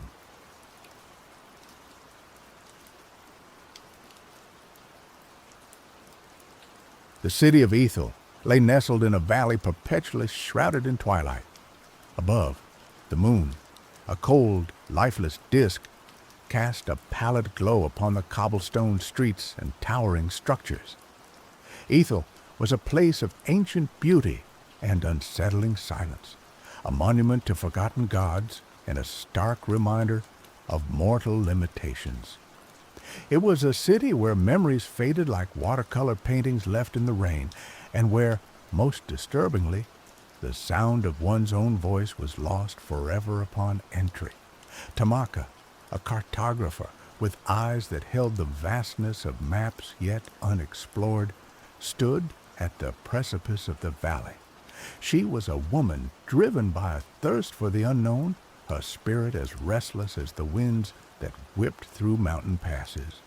For months, she had traced rumors of Ethel, dismissing them as fanciful tales spun by superstitious travelers. But the consistency of the accounts, the shared details of the city bathed in eternal dusk, had piqued her curiosity, that relentless goad that led her to the edge of this valley. Beside her stood Juniper, a botanist whose love for the hidden language of flora rivaled Tamaka's fascination with uncharted lands. Juniper, with her gentle demeanor and calloused hands, sought not conquest, but understanding. The strange reports of Ethel's flora, plants that seemed to defy the laws of nature, blooming in perpetual twilight, had drawn her here. She carried a satchel filled with glass vials and notebooks, ready to document the city's secrets, hoping to understand how life could flourish in such an unnatural environment. Behind them, Cyrus, a historian burdened by the weight of ages past, nervously adjusted the spectacles perched upon his nose. He was a man of books and brittle parchment, more comfortable in the hushed silence of libraries than the uncertainties of the wilderness. He had come to Ethel seeking answers to a riddle that had plagued him for years, a forgotten civilization whose existence was only hinted at in fragmented texts, a people rumored to have vanished without a trace, leaving behind only whispers of a city bathed in twilight. Ramon, a mercenary with a past as shadowed as the valley before them, leaned against a weathered boulder, his eyes scanning the surroundings with practiced vigilance. He was a man of few words, his loyalty bought with coin and kept with a fierce sense of honor. He had been hired by Cyrus, his pragmatic skills a necessary counterpoint to the historian's academic inclinations. Ramon cared little for lost civilizations or botanical anomalies. He was here for the promised reward, but a flicker of something akin to curiosity danced in his eyes as he gazed at the city, the air around which felt heavy with mystery. As they descended into the valley, a strange sensation washed over them. The wind died down, the sounds of the forest faded, and a heavy silence descended, pressing against their eardrums. Tamaka felt a prickling on her skin. Juniper's breath hitched. Cyrus stumbled, and Ramon's hand instinctively tightened on the hilt of his sword. The air itself seemed to hum with an energy that both attracted and repelled. The first glimpse of Ethel stole their breath away. The city was built of a stone that seemed to absorb the faint moonlight, glowing with a soft internal luminescence. Towers pierced the perpetually dusky sky, their spires adorned with intricate carvings that seemed to shift and writhe in the shadows. Buildings leaned against each other like weary travelers, their windows like vacant eyes staring out into the twilight. It was a city of profound beauty, but a beauty tinged with melancholy, a silent testament to a grandeur long past. They approached the city gates, massive arches crafted from the same luminous stone. They were open, inviting, yet also strangely forbidding. Tamaka hesitated, a rare moment of doubt clouding her usually resolute expression. "Are we sure about this?" she asked. But the sound died in her throat, a mere exhalation of air. She tried again, forcing the words out, but only silence answered. Panic flared in her chest. She looked at Juniper, Cyrus, and Ramon, desperately trying to convey her fear, but they seemed oblivious, their attention already drawn to the city before them. She gestured wildly, miming the act of speaking, but they only stared back, their faces blank with incomprehension. Juniper stepped forward, drawn by the sight of strange, luminous plants growing along the base of the gate. They were unlike anything she had ever seen, their leaves shimmering with an ethereal glow. She reached out to touch one, her fingers trembling with anticipation. Cyrus, his eyes wide with wonder, pushed past them, his gaze fixed on the architecture of the city.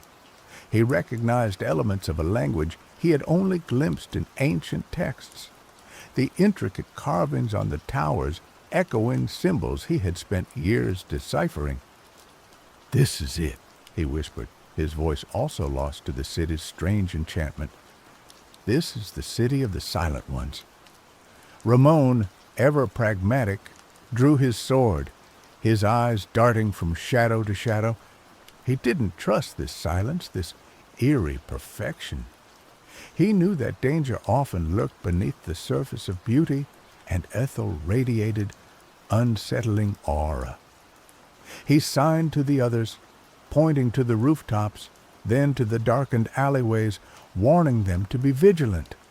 They stepped through the gates entering the city of Ethel. The silence deepened, becoming almost tangible, a heavy blanket that stifled thought and choked the soul.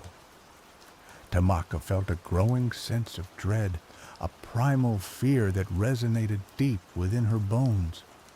She was a cartographer, a woman who prided herself on her ability to navigate the unknown, but here, in this silent city, she felt utterly lost. As they ventured deeper into Ethel, they encountered no living soul. The streets were deserted, the buildings empty. The only signs of habitation were the remnants of a life frozen in time. A table set for a meal, the food long since decayed, a child's toy lying abandoned in the street, a loom still threaded with unfinished cloth. It was as if the inhabitants of Ethel had simply vanished, leaving behind only the echoes of their existence. Juniper, despite the unsettling atmosphere, was enthralled by the city's flora. The plants of Ethel were unlike anything she had ever encountered, their forms twisted and alien, their colors shifting and shimmering in the twilight. She collected samples, carefully documenting their properties in her notebook, her mind racing to understand how these plants could thrive in such a lifeless environment. She discovered a grove of trees whose leaves glowed with an inner light, illuminating the surrounding area with an ethereal radiance. She felt drawn to them, as if they held a key to the city's secrets. Cyrus, meanwhile, was lost in his research. He explored the city's libraries, poring over ancient texts, his fingers tracing the faded inscriptions on crumbling tablets. He discovered accounts of the Silent Ones, a people who had possessed a profound understanding of the natural world, a civilization that had mastered the art of manipulating energy and harnessing the power of the earth. He learned of their downfall, a cataclysm that had plunged the city into perpetual twilight and stolen their voices. He believed that the secret to restoring Ethel lay hidden within these texts, that if he could decipher the ancient language, he could unlock the city's secrets and break the curse that held it captive. Ramon remained vigilant, his senses on high alert. He moved through the city like a ghost, his footsteps silent on the cobblestone streets.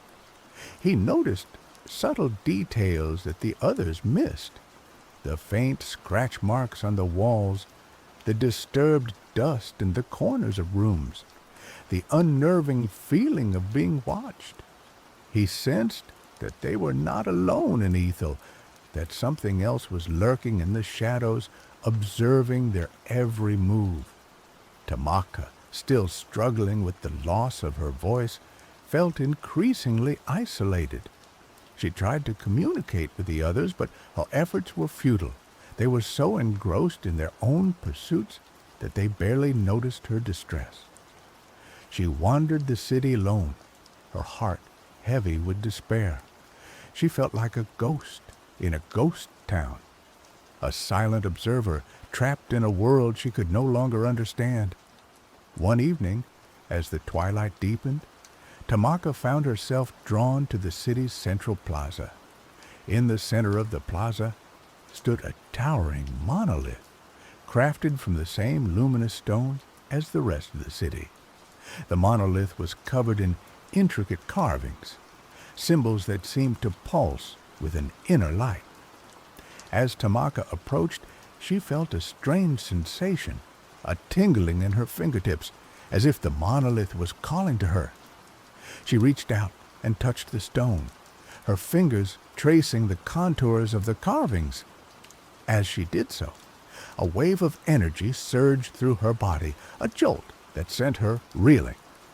Images flashed through her mind, visions of the Silent Ones, their faces radiant with knowledge, their voices echoing with power, visions of the cataclysm that had destroyed their civilization, the earth trembling, the sky ablaze, visions of a hidden chamber beneath the city, a place where the secrets of the Silent Ones were preserved.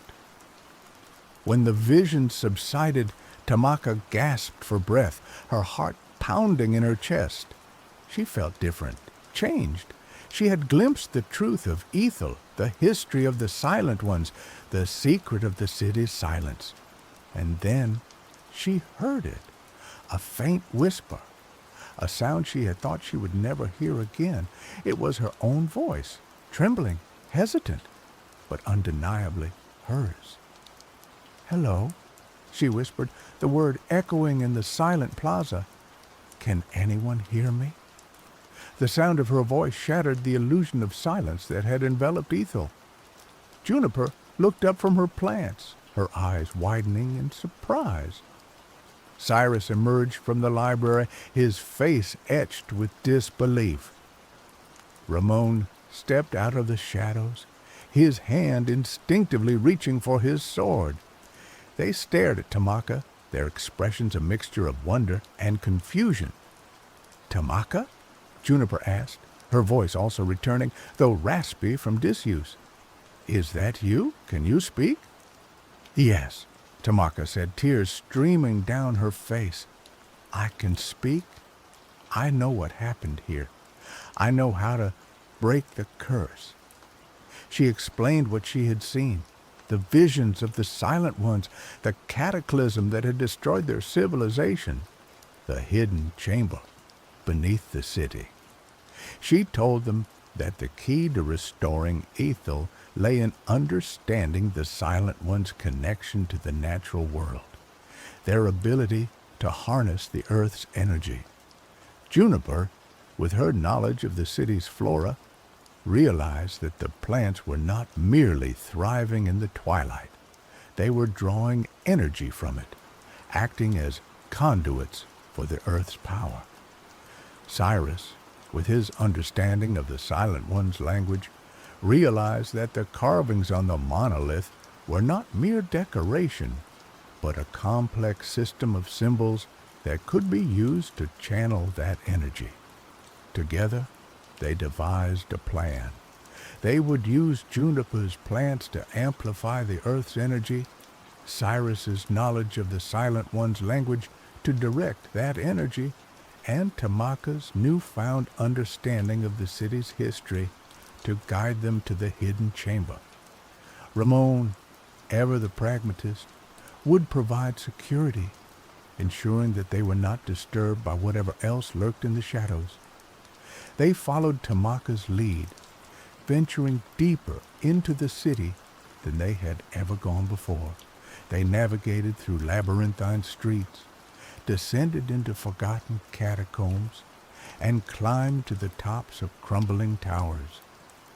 Along the way, they encountered strange creatures, beings twisted and warped by the city's unnatural energy. Some were hostile, attacking them with savage ferocity. Others were passive, simply observing them with vacant eyes. Ramon, with his skill and his sword, protected them from the hostile creatures, while Juniper and Cyrus used their respective knowledge to understand and appease the passive ones.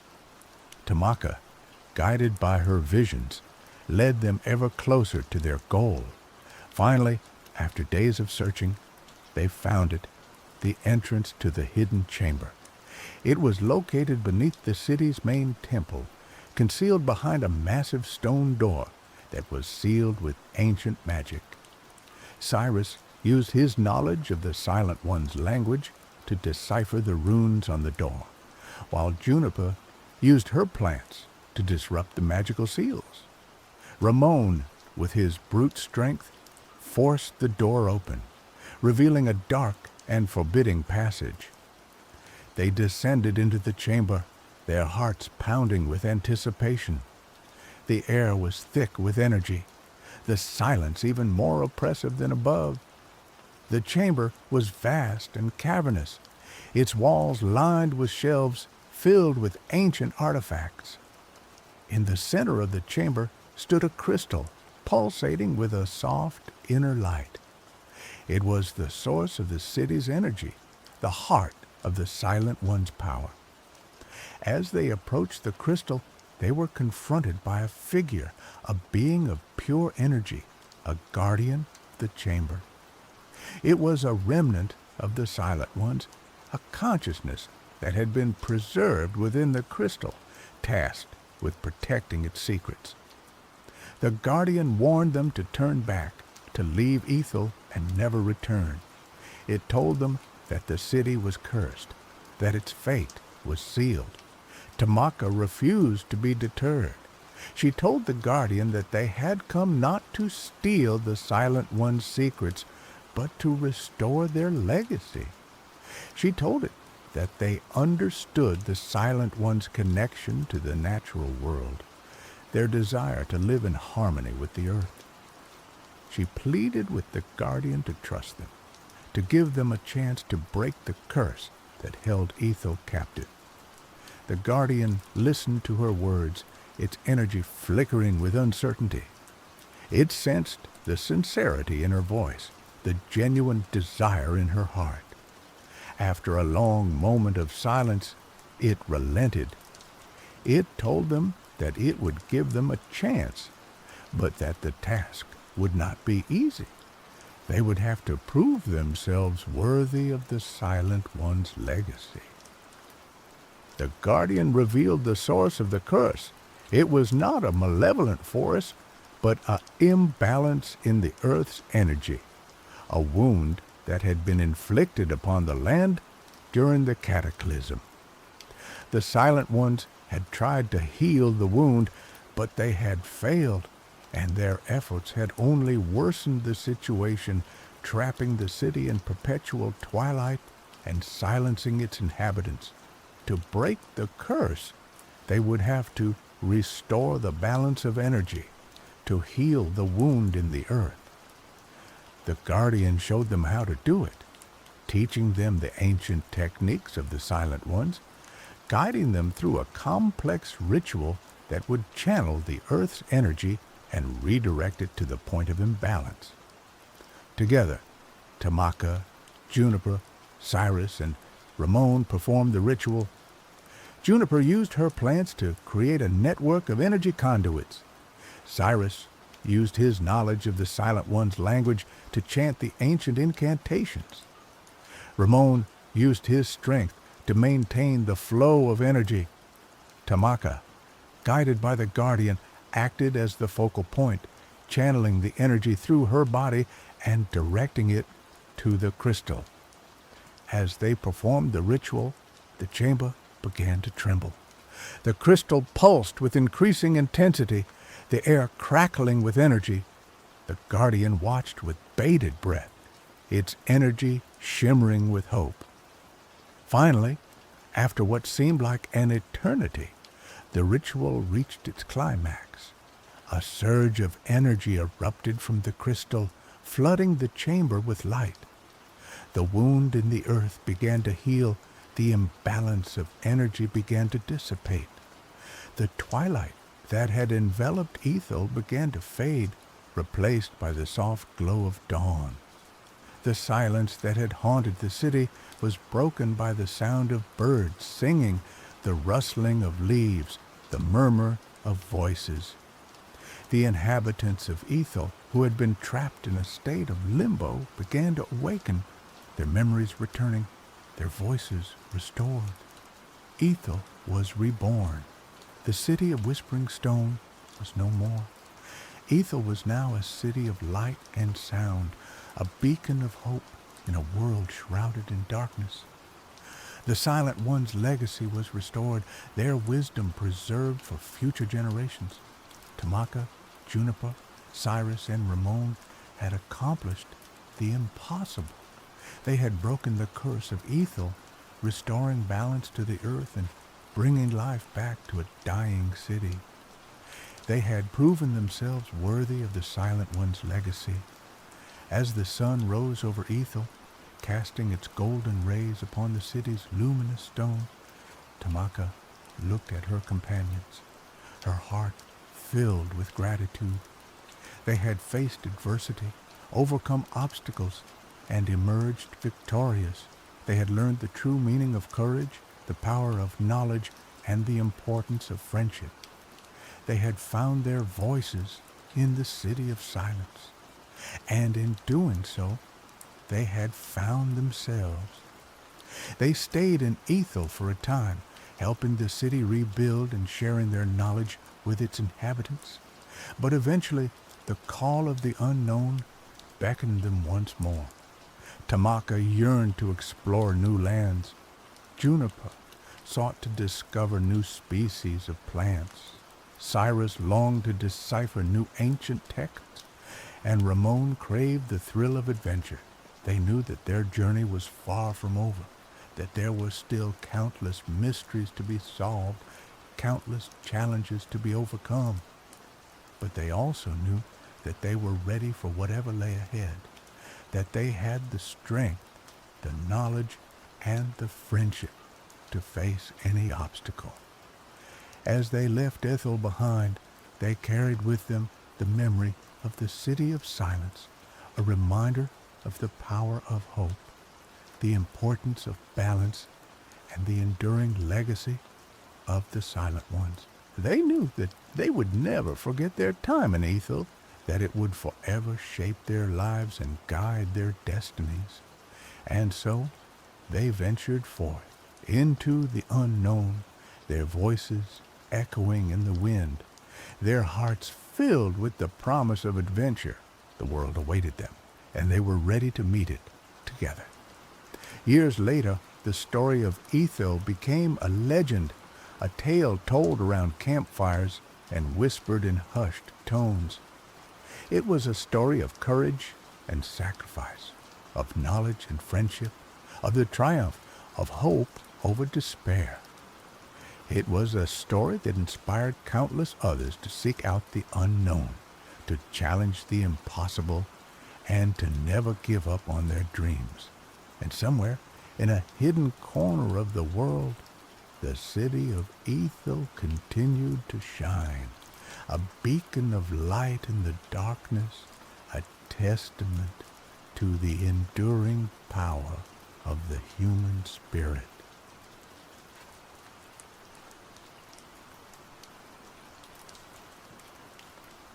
Bloomdale wasn't like other villages.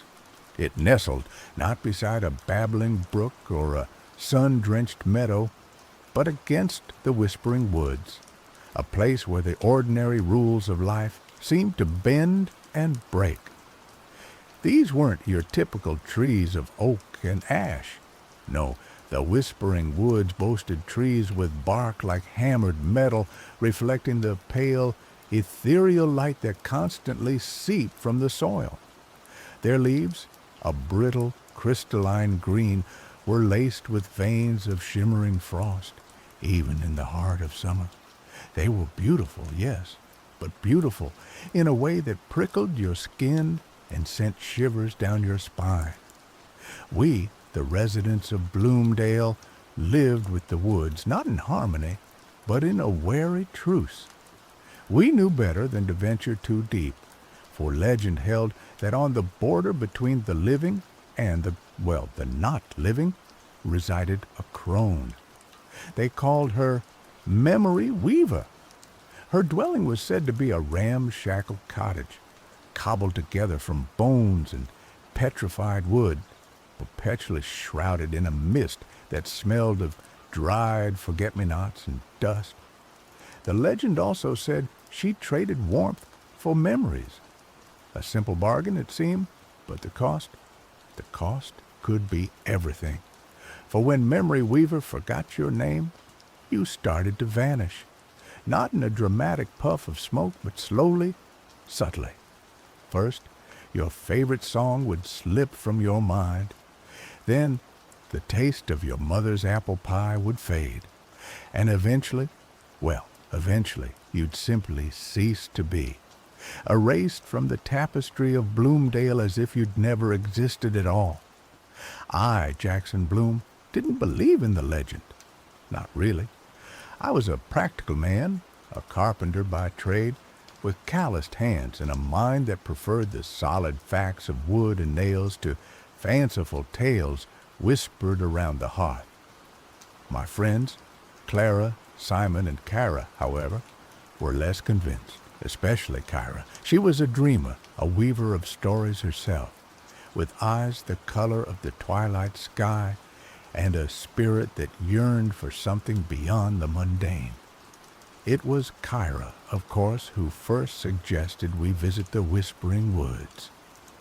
Just a short walk, she'd insisted, her voice laced with a mischievous excitement.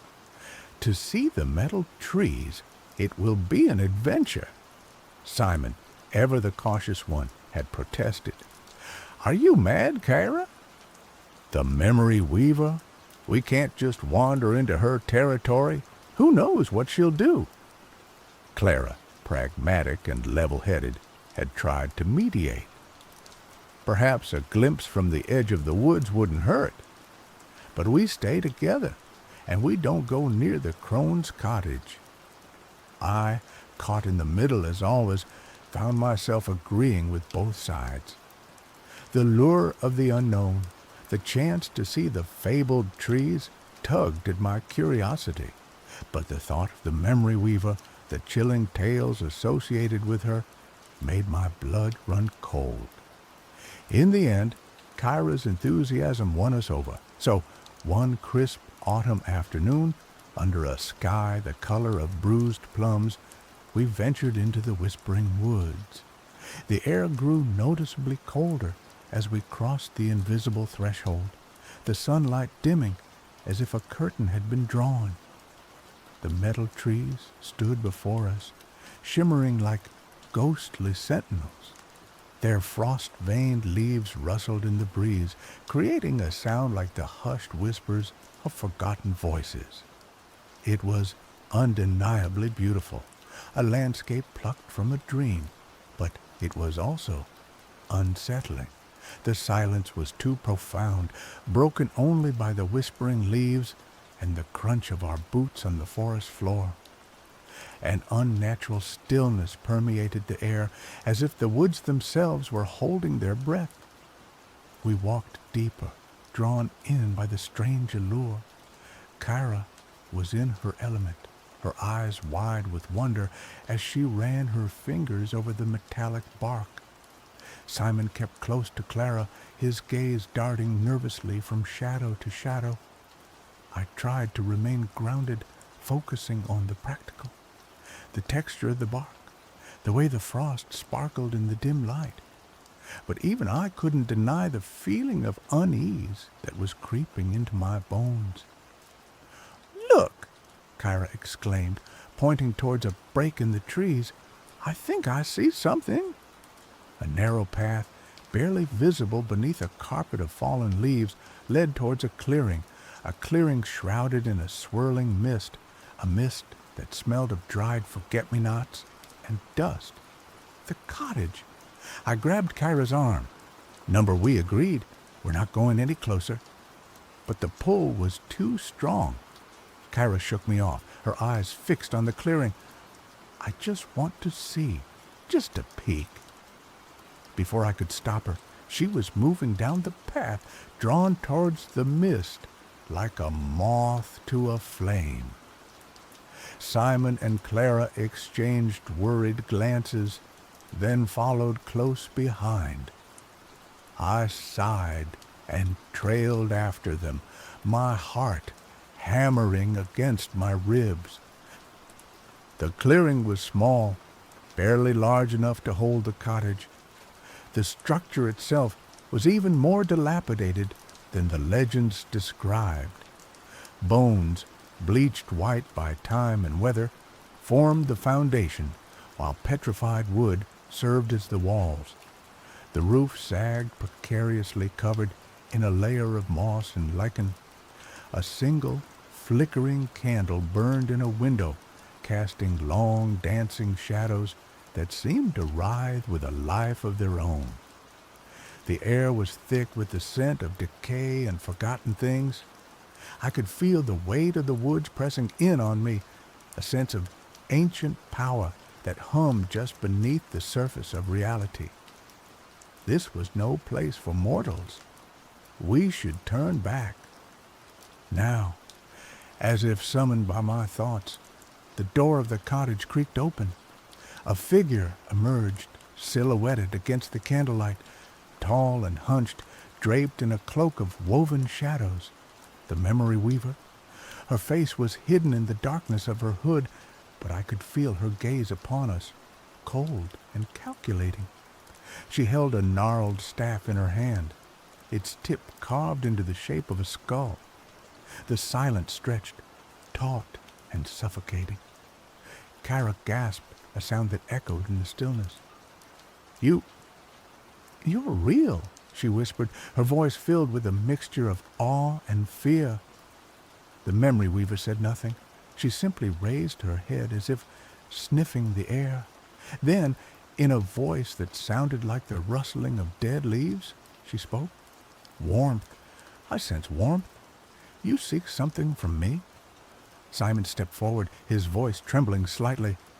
We, we only came to see the woods. We didn't mean to intrude. The memory weaver's gaze shifted to him. Intrude? All are welcome here, but everything has a price. She paused, her head tilting slightly. Warmth for memories, a simple exchange. Clara grabbed Simon's arm, pulling him back. We have nothing to trade. We should leave. The memory weaver chuckled, a dry, rasping sound. Oh, but you do. Everyone does. You carry them with you, these precious memories. They cling to you like shadows, and I can offer you relief from their burden. Kyra stepped forward again, her eyes shining with an almost feverish light. What kind of memories? She asked, her voice barely a whisper. What would you take? The memory weaver smiled, a flash of white teeth in the darkness. Anything, everything, the laughter of your childhood, the sting of heartbreak, the faces of those you love, all for the flutting warmth of a moment. I finally found my voice, the words tumbling out in a rush. We want nothing to do with this. We're leaving. I turned to go, grabbing Kyra's arm, but she resisted. Her eyes were fixed on the memory weaver, lost in a strange, hypnotic trance. Kyra, come on, I urged, pulling harder, but it was too late. The memory weaver raised her staff, its skull-shaped head glowing with an eerie light. She pointed it at Kyra, and a wave of cold washed over us, a sensation that felt like icy fingers reaching into my mind. Kyra gasped, her eyes widening in terror. I don't feel so good, she stammered, clutching her head. My head hurts. Then she swayed, her eyes unfocused. Jackson? Who's Jackson? My blood ran cold. The memory weaver had taken a memory of me. Kyra, it's me, Jackson. Don't you remember? I pleaded, shaking her gently. She looked at me, her eyes blank and uncomprehending. I don't know you. I don't know any of you. Where am I? Panic seized me. This was it. The vanishing. It was happening. I turned to the memory weaver, rage boiling in my chest. What have you done to her? I shouted. The crone simply smiled, her eyes glinting in the candlelight. A small price to pay for warmth. Give her back her memory, I demanded, taking a step towards her. The memory weaver raised her staff again, pointing it at me. Perhaps you would like to trade another memory? To ease her suffering? I froze. The temptation was almost overwhelming to sacrifice a part of myself to save Kyra. But what then? Would I be next to vanish? Clara stepped in front of me, her face pale but resolute. Leave him alone, she shouted at the memory weaver. We're taking Kyra and leaving. She grabbed Kyra's arm, pulling her away from the cottage. Simon, still trembling, helped support her as they stumbled back down the path towards the woods. I hesitated, my gaze torn between Kyra and the memory weaver. But I knew what I had to do. I couldn't leave Kyra. I turned and ran after them, leaving the memory weaver standing alone in the clearing, shrouded in her mist and her memories. We didn't stop running until we were back in Bloomdale, safe within the familiar walls of our homes. We laid Kyra down on her bed, her face still pale and confused. We tried to jog her memory, showing her old photographs, telling her stories of our shared adventures. But it was no use. The memory of me, of Jackson Bloom, was gone. The next few days were a nightmare. Kyra remained distant, unable to recognize me. She treated me like a stranger, a polite but indifferent acquaintance. It was like a piece of me had been ripped away, leaving a gaping hole in my soul. And then the vanishing began. It started small. I couldn't remember the name of my favorite tree in the Whispering Woods. Then the taste of my grandmother's honey cakes faded from my mind. My reflection in the mirror seemed less defined, as if the edges of my being were starting to blur. I knew what was happening. The memory weaver had forgotten my name, and I was beginning to cease to exist. Desperate, I turned to Clara and Simon. They were worried, of course, but they couldn't fully understand. They remembered me. They could see me. But even their memories were starting to fade, tainted by the memory weaver's magic. "We have to do something," I said, my voice filled with desperation. "We have to find a way to break the curse."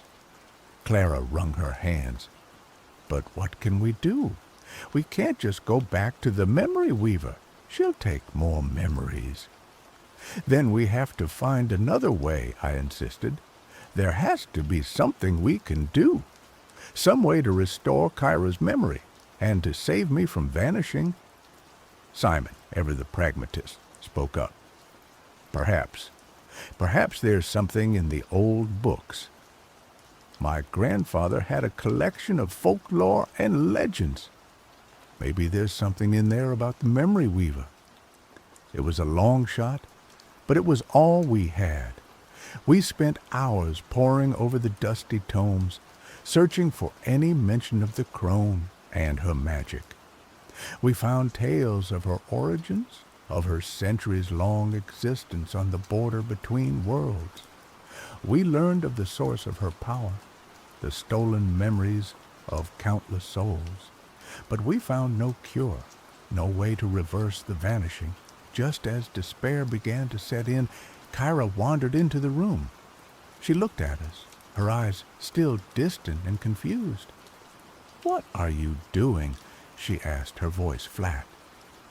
"We're trying to help you, Kyra," Clara said gently.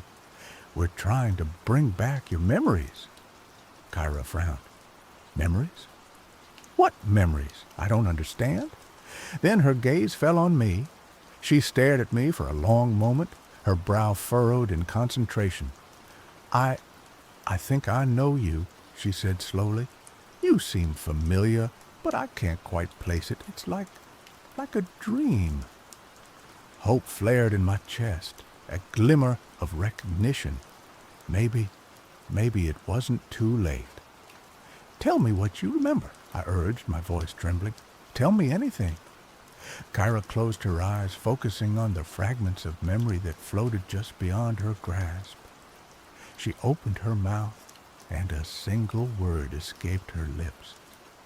"Bloom?" she whispered. A jolt of electricity ran through me. "Bloom? My last name." She remembered something. "Bloom?" I repeated. "Yes, that's right. Jackson Bloom. That's me. Don't you remember? We grew up together. We've been friends for years." Kyra's eyes flickered with a spark of recognition. "Jackson," she repeated, testing the name on her tongue. "Jackson Bloom." Then a wave of emotion washed over her face. Confusion, fear, and finally, recognition. "Jackson!" she cried, her voice filled with relief. "Oh, Jackson! I remember everything." She rushed to me, throwing her arms around me in a tight embrace. I held her close, tears streaming down my face. The curse was broken. Kyra remembered me, but the feeling of relief was short-lived.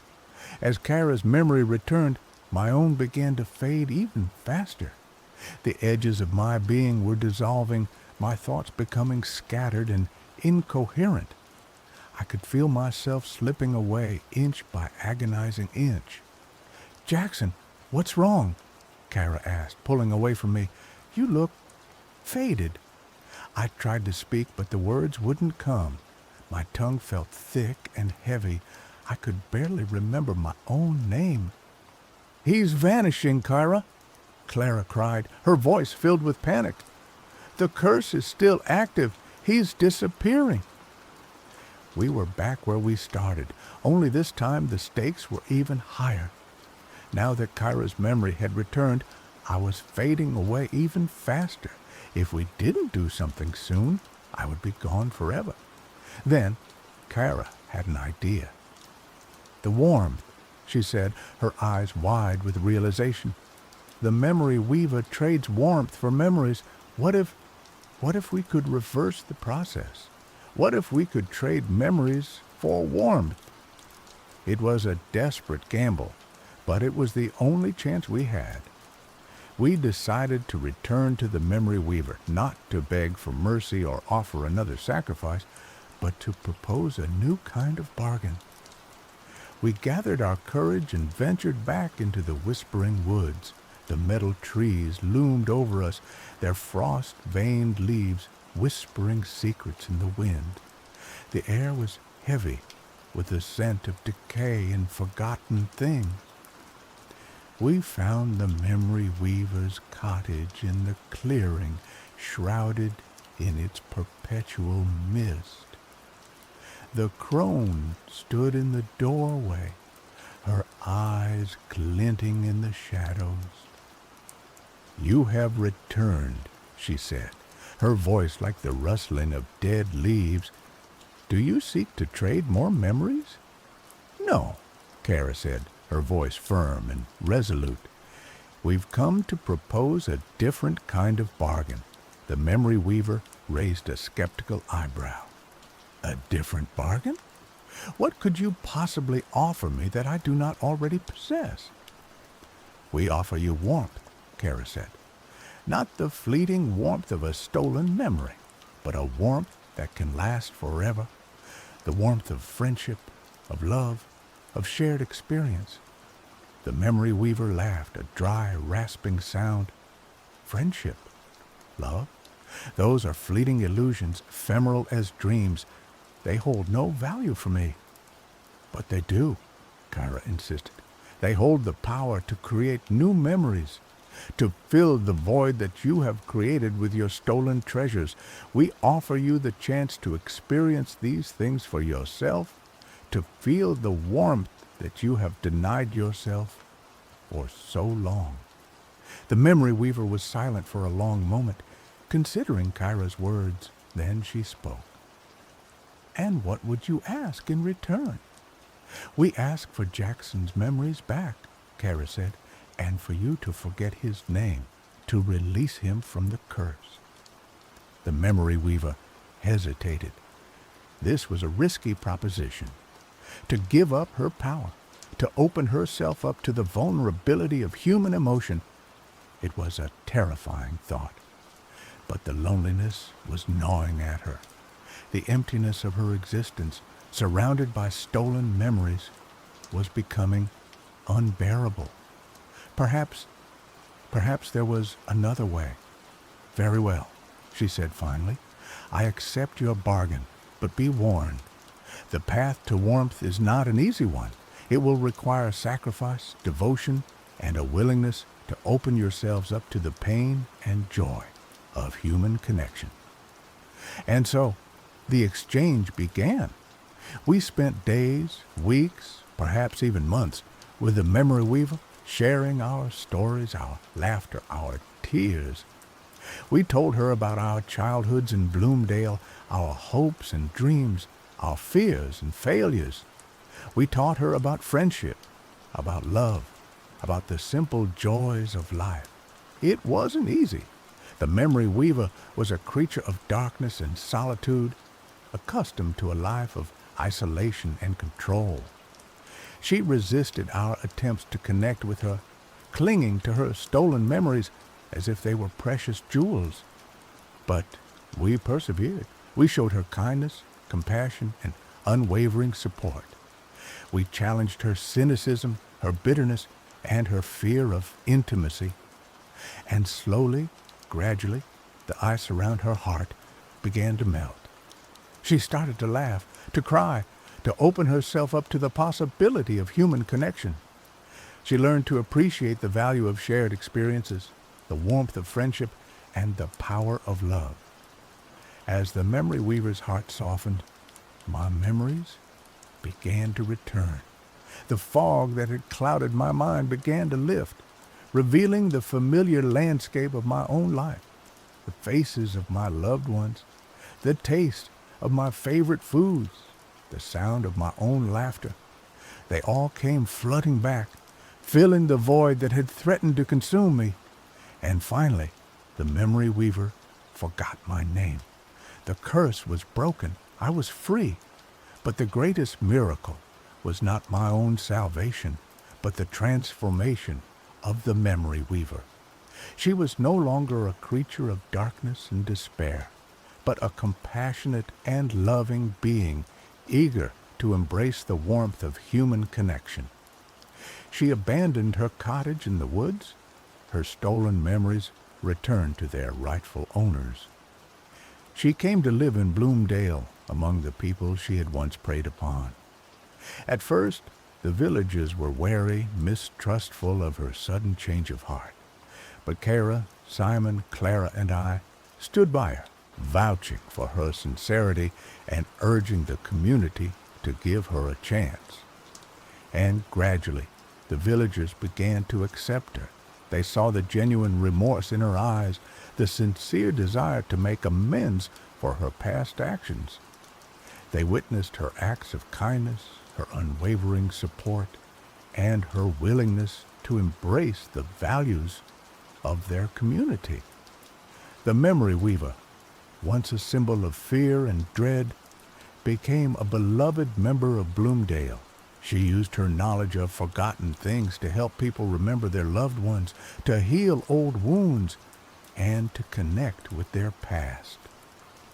She became known as simply Weaver, a gentle soul who spent her days tending to the village garden, sharing stories with the children, and offering wise counsel to those who sought her guidance.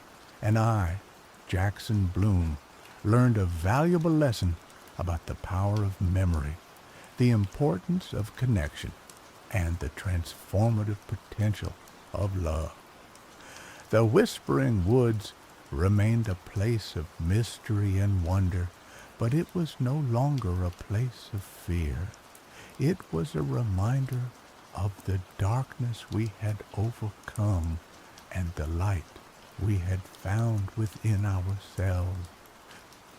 Bloomdale, once a village living in the shadow of the unknown, blossomed into a community of warmth, hope, and unwavering belief in the power of memory and the enduring strength of the human spirit. And it all began with a curious girl, a whispered legend, and a walk into the woods where metal trees grew and a crone traded warmth for stolen memories. The end, or perhaps just the beginning, because in Bloomdale the story never truly ends. It simply weaves itself into the ever-changing tapestry of life, love, and the memories that bind us all together.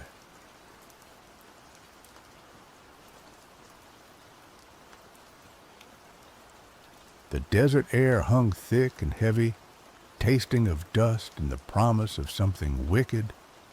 Jason, a man carved from sun-baked leather and grit, felt the prickling on the back of his neck that always came before a bad storm or a particularly mean bull.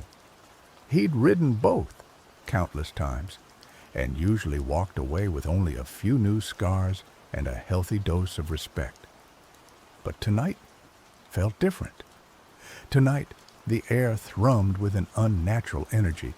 He'd heard the whispers in saloons, the drunken boasts of old-timers, and the hushed warnings of Navajo elders. Whispers of a rodeo that only appeared beneath a blood moon, a spectacle of spectral cowboys and bulls forged from nightmare. Jason, a champion in the modern circuit, a man who scoffed at superstition, had dismissed them as tall tales, until now. He'd been riding the circuit through Arizona, chasing prize money and the fleeting glory of 8 seconds, when a faded, weather-beaten handbill had caught his eye in a dusty diner.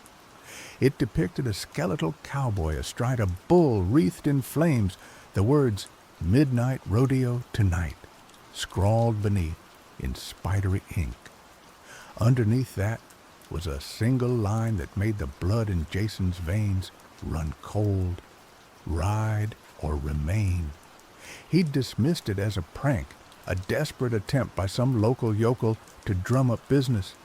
But curiosity, and a certain reckless streak he'd never quite managed to tame, had led him out to the desolate stretch of land described in the handbill. He wasn't alone. A small crowd had gathered, their faces illuminated by the eerie crimson glow of the rising blood moon. They were a motley crew, a mix of curious onlookers, thrill-seekers, and the morbidly fascinated.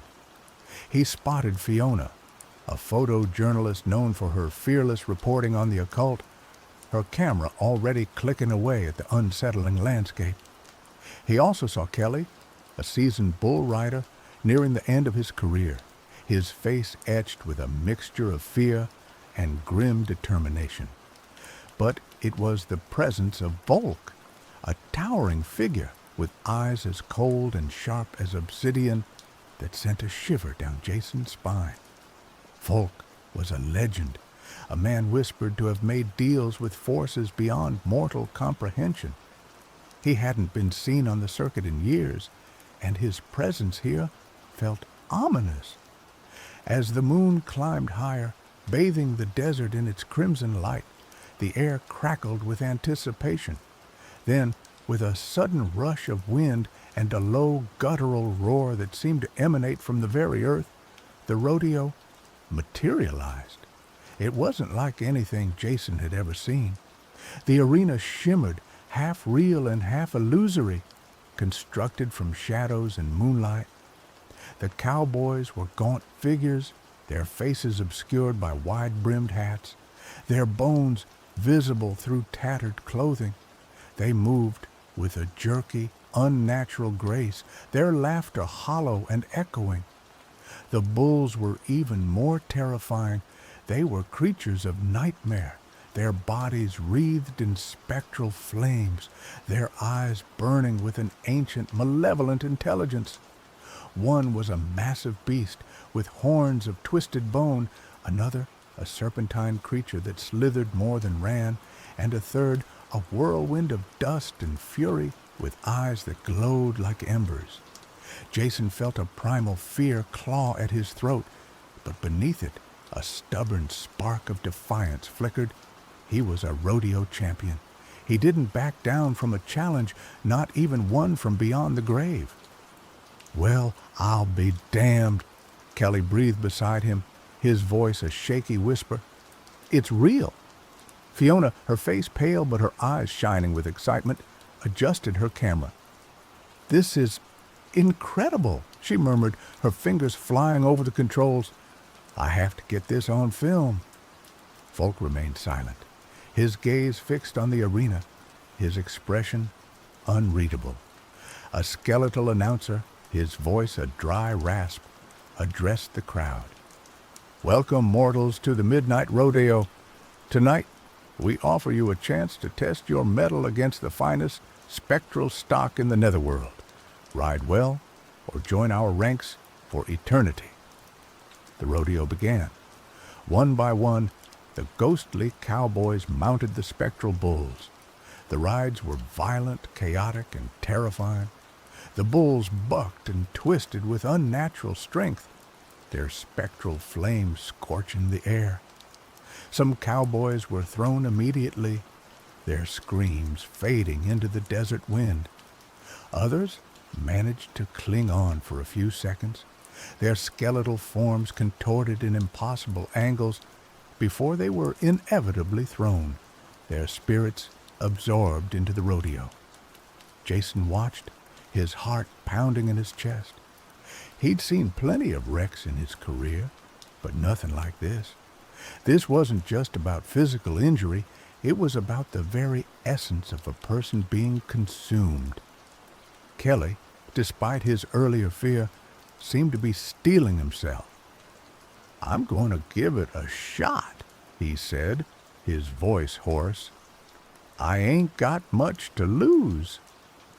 Jason grabbed his arm. "Kelly, don't be a fool. This ain't no ordinary rodeo. This is something else." Kelly shook his head. "I know, kid, but I ain't ready to be put out to pasture. This might be my last chance to prove I still got what it takes." He walked towards the gate, his steps slow but determined.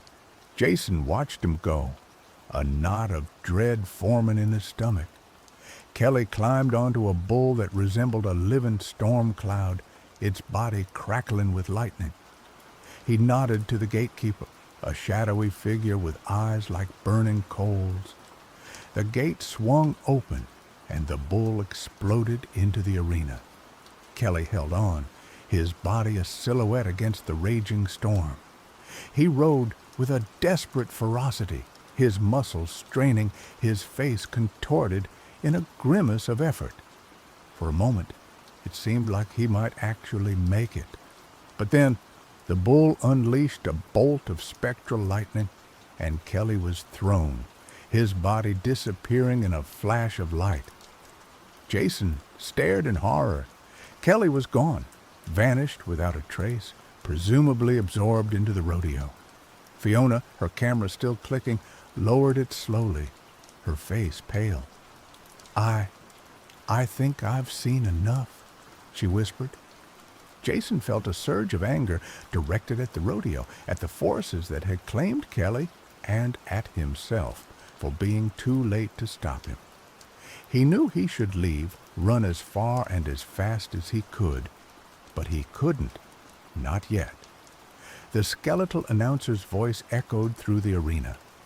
"And now, for our final ride of the night, a challenge for any mortal fool brave enough to accept, we offer you death's own stallion, Nightmare."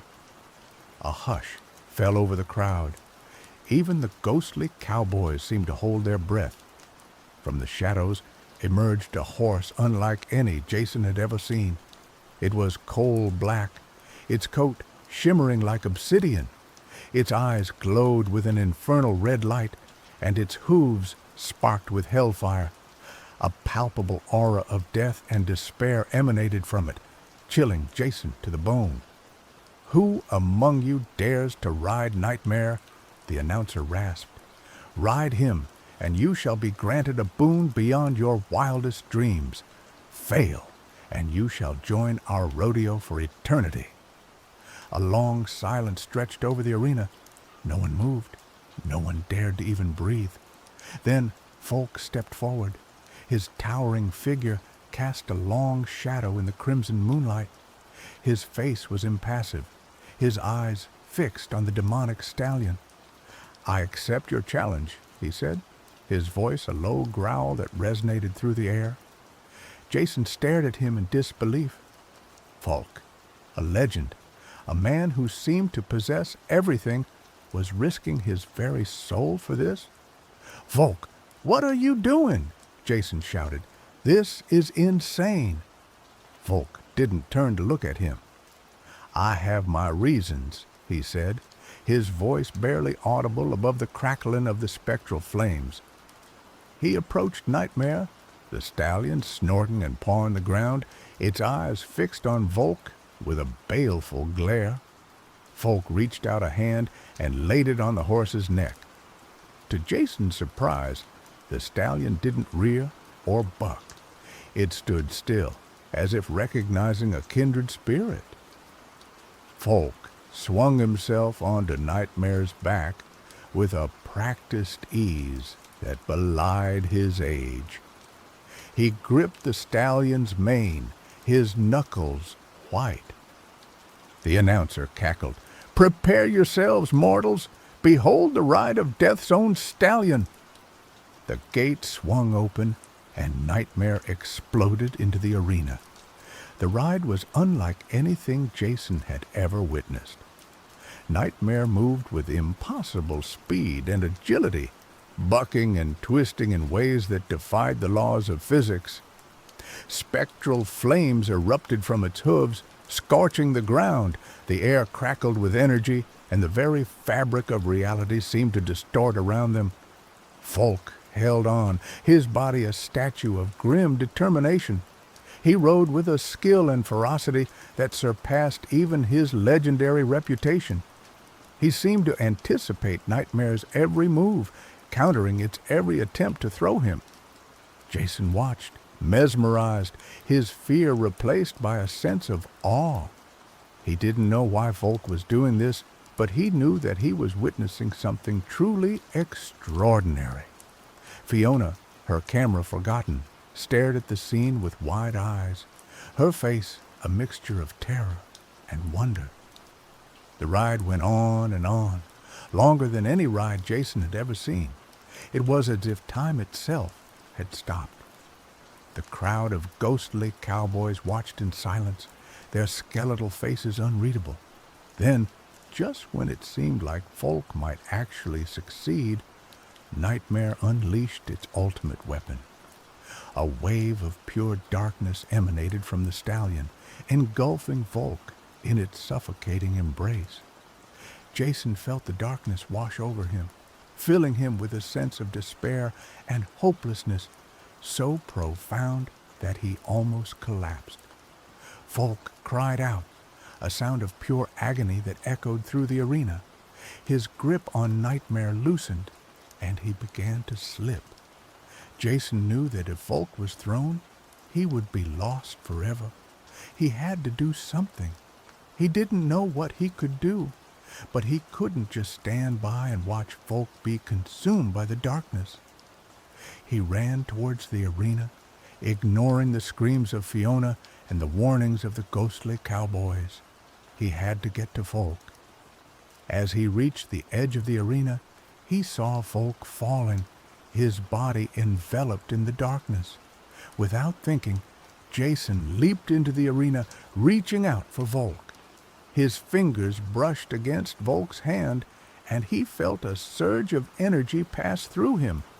He grabbed hold of Volk's arm, pulling him close. The darkness tried to pull them apart, but Jason held on tight, his muscles straining. He wouldn't let go. He looked into Volk's eyes, and he saw a flicker of hope, a spark of defiance in the face of overwhelming despair. "Hold on, Volk!" Jason shouted, his voice hoarse. "I'm not going to let you fall." Together, they fought against the darkness, their combined will a force to be reckoned with. Slowly, painstakingly, they began to push back the shadows. The crowd of ghostly cowboys watched in stunned silence. They had never seen anything like this before, a mortal intervening in the affairs of the netherworld. Then, something remarkable happened. One of the ghostly cowboys, a figure with a tattered Confederate uniform and a face etched with sorrow, stepped forward. He reached out a hand and touched Jason's shoulder. "I'll help you, son," he said, his voice a low whisper. "I know what it's like to be trapped in this place." Another ghostly cowboy stepped forward, and then another, and another. Soon, the entire crowd of spectral riders was surrounding Jason and Volk, their hands outstretched, their faces filled with a newfound hope. Together, they formed a circle of light, pushing back the darkness and shielding Jason and Volk from Nightmare's influence. Nightmare reared and bucked, its eyes blazing with fury, but it couldn't break through the circle of light. With the help of the ghostly cowboys, Jason managed to pull Volk free from Nightmare's grasp. They stumbled to the ground, exhausted but alive. The darkness receded, and Nightmare stood panting in the center of the arena, its infernal flames dimmed. The skeletal announcer, his voice filled with disbelief, addressed the crowd. This is impossible. No mortal has ever resisted Nightmare's power." He turned to Jason and Volk, his skeletal face contorted in a snarl. You may have won this battle, mortals, but the war is far from over. We will meet again." With a final roar, the rodeo began to fade, the arena dissolving into shadows and moonlight.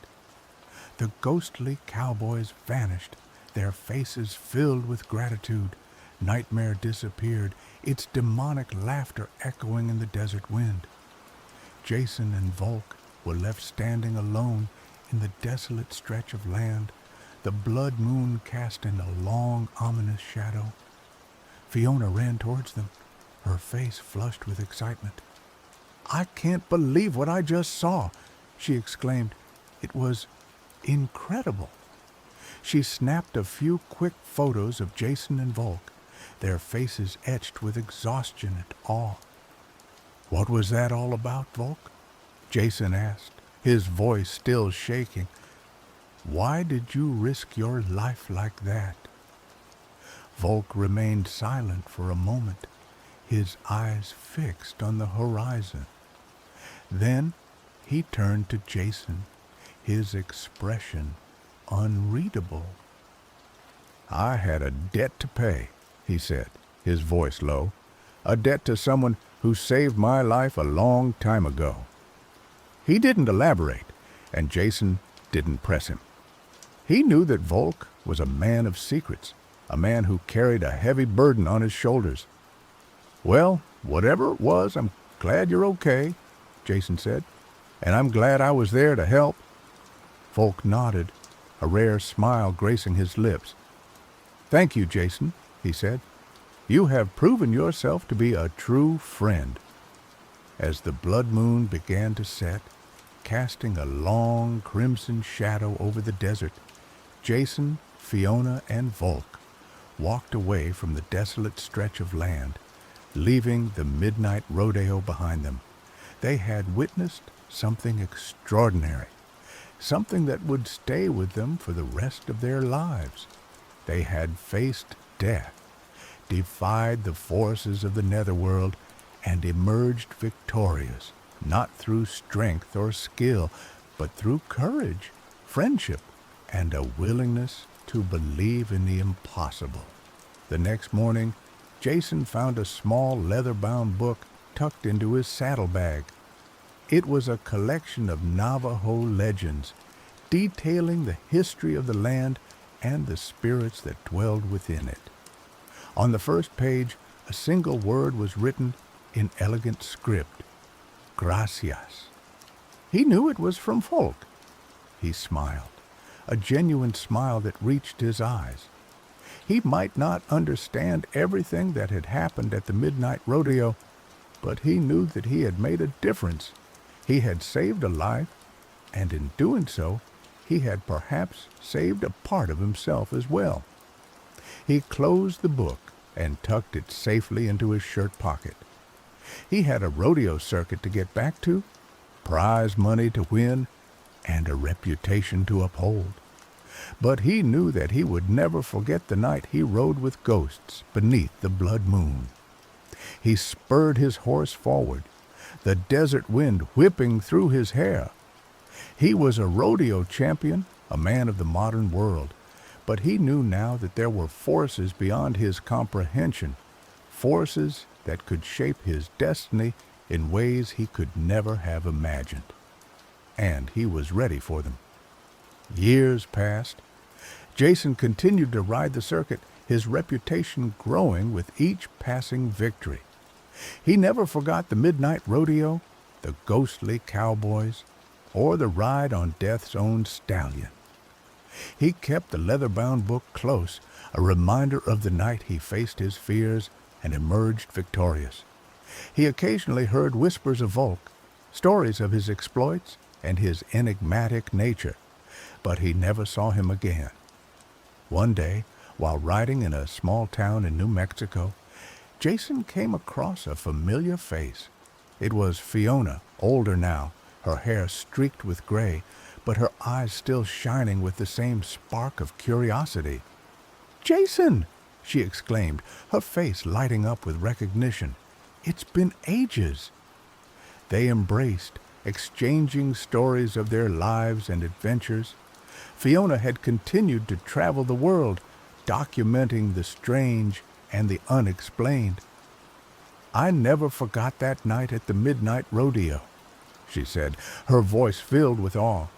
"It was the most incredible thing I've ever witnessed."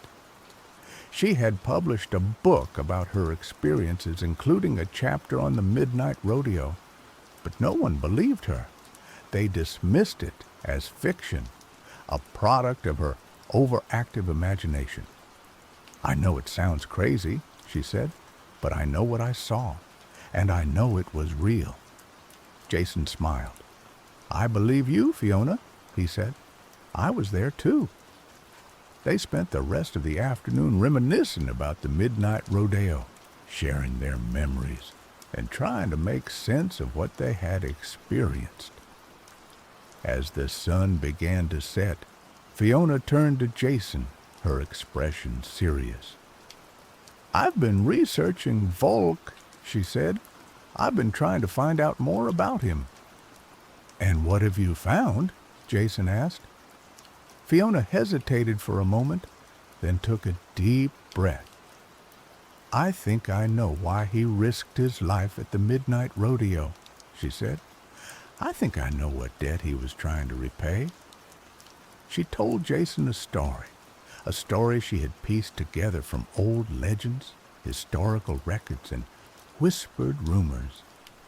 It was a story of a young man named Volk, who had been orphaned at a young age and left to fend for himself in the harsh wilderness. He had been taken in by a tribe of Navajo Indians, who had taught him their ways and shared their secrets. One day, a group of bandits had attacked the Navajo village, killing many of the villagers and stealing their sacred artifacts. Volk, barely more than a boy, had fought bravely to defend his adopted family, but he had been overwhelmed and left for dead. As he lay dying, he had been approached by a mysterious figure, a spirit of the land, who had offered him a deal. The spirit would save his life, but in return, Volk would have to serve him, carrying out his will for eternity. Volk had accepted the deal, and his life had been spared. He had become stronger, faster, and more skilled than any mortal man. He had hunted down the bandits and avenged the deaths of the Navajo villagers. But he had also been forced to carry out the spirit's dark deeds, becoming a tool of vengeance and destruction. He had lived a long and lonely life, haunted by the choices he had made. I think that night at the midnight rodeo, Volk was trying to break free from his pact with the spirit, Fiona said. I think he was trying to repay the debt he owed to the Navajo people, to the spirit who had saved his life, and to himself.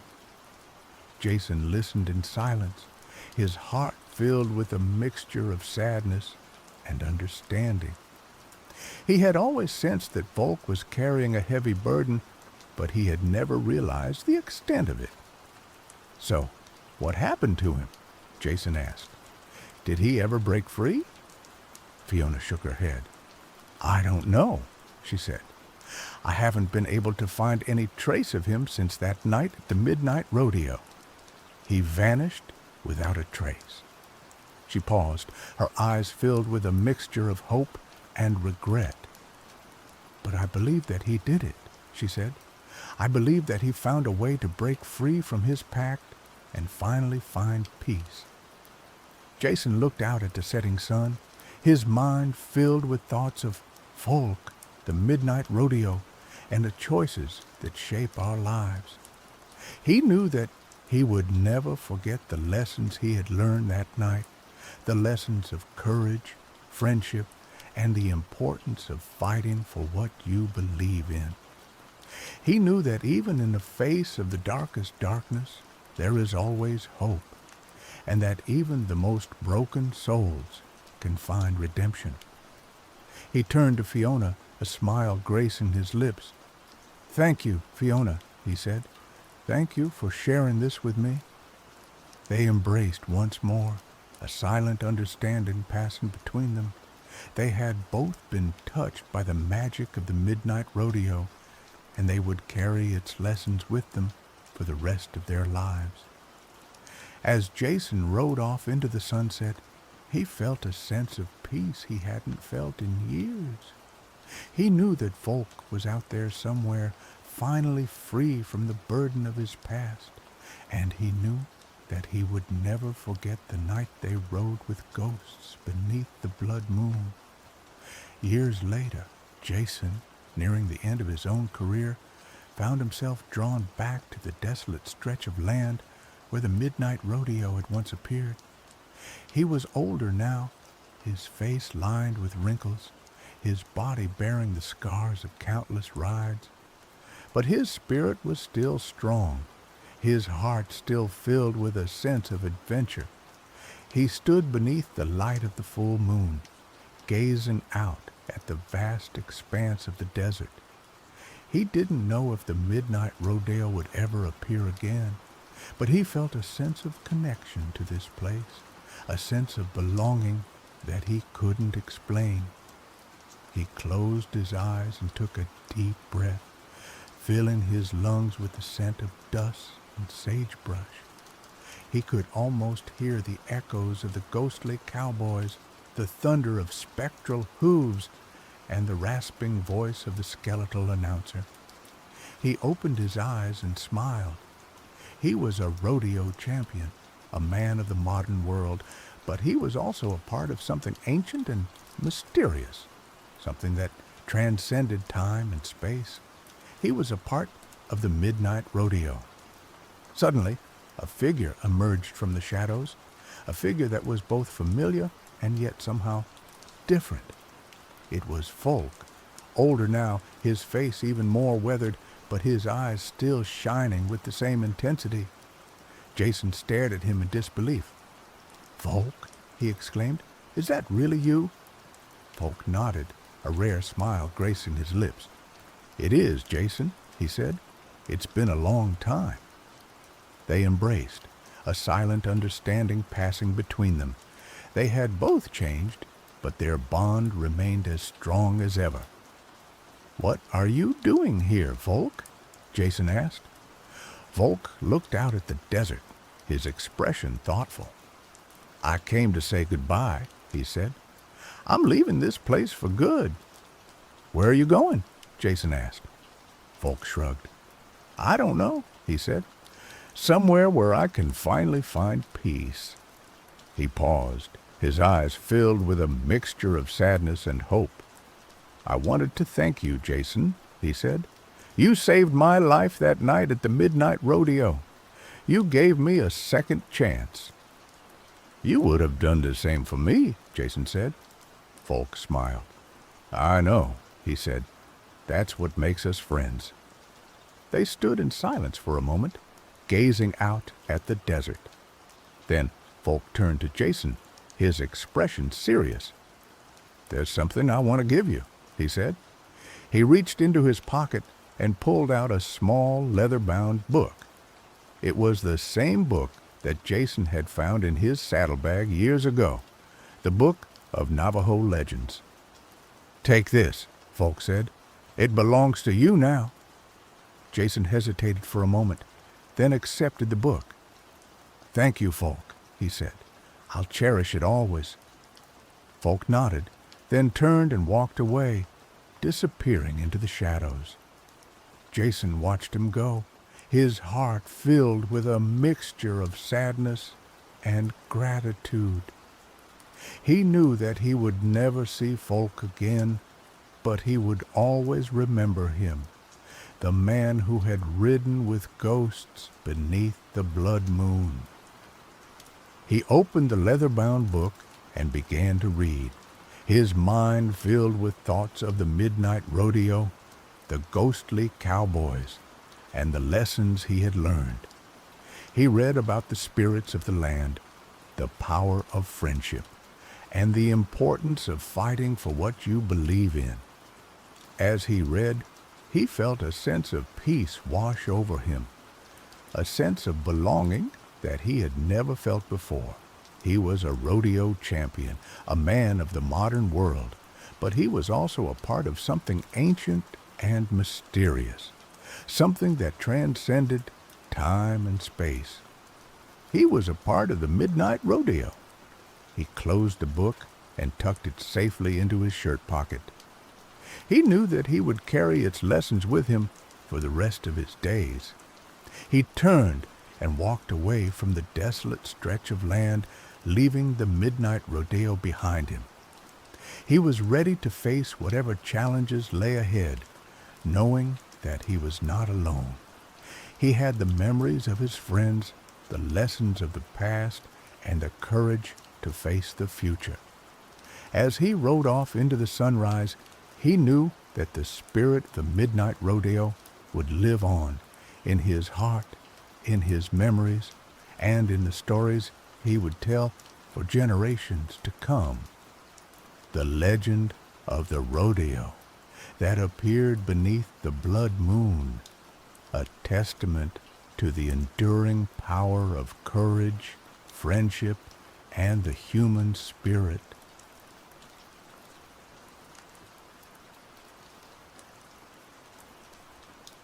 My name is Samantha, though some whisper the salt bride behind gloved hands. I am a creature of artifice, sculpted from the purest salt of the endless wastes, a bargaining chip offered to Prince Samuel of Brimturn to staunch a war that threatened to drown our lands in blood. Brimturn! Even the name tasted of iron and cold rain. It was a kingdom built on cliffs overlooking a turbulent sea, a place of ancient stones, whispering winds, and secrets older than the gnarled trees that clung to the hillsides. My homeland, the shimmering desert realm of Ethel, was all sun-baked sand and swirling mirages. We were a people of quiet strength, but our wells had run dry, and King Oberon, in his desperation, had offered me as a peace offering. I remember the sculpting. Mistress Alara, her hands as dry and cracked as the desert floor, worked for weeks, layering salt upon salt, binding it with ancient magic and whispered incantations. She carved my face, my body, my very essence from the earth. She gave me life of a sort. She gave me beauty, cold and sharp as a winter wind, and she gave me the warning, etched into my being more deeply than any chisel mark. Never weep, Samantha, for salt dissolves in water, and you will return to the dust from whence you came. The journey to Brimturn was a blur of jostling carriages and wary glances. The Athelian delegation treated me with a mixture of reverence and fear, as if I were a precious artifact that might shatter at any moment. I was forbidden from speaking unless spoken to, from expressing any emotion that might betray my unnatural origins. I was a statue, a symbol, a fragile hope for peace. The first time I saw Prince Samuel, I confess, I felt a flicker of something akin to disappointment. I had expected a warrior, a man forged in the fires of war, a grim figure wielding a sword and a heart of stone. Instead, I found a young man, barely a man at all, with kind eyes, a hesitant smile, and an air of melancholy that seemed to cling to him like the sea mist. He was handsome undeniably with his dark hair and the strong lines of his jaw, but he looked weary. The wedding was a grand affair held in the great hall of Brimturn Castle. The hall was vast, echoing with the murmur of courtiers and the clang of goblets. Banners depicting the crests of Brimturn and Ethel hung side by side, symbols of a fragile alliance.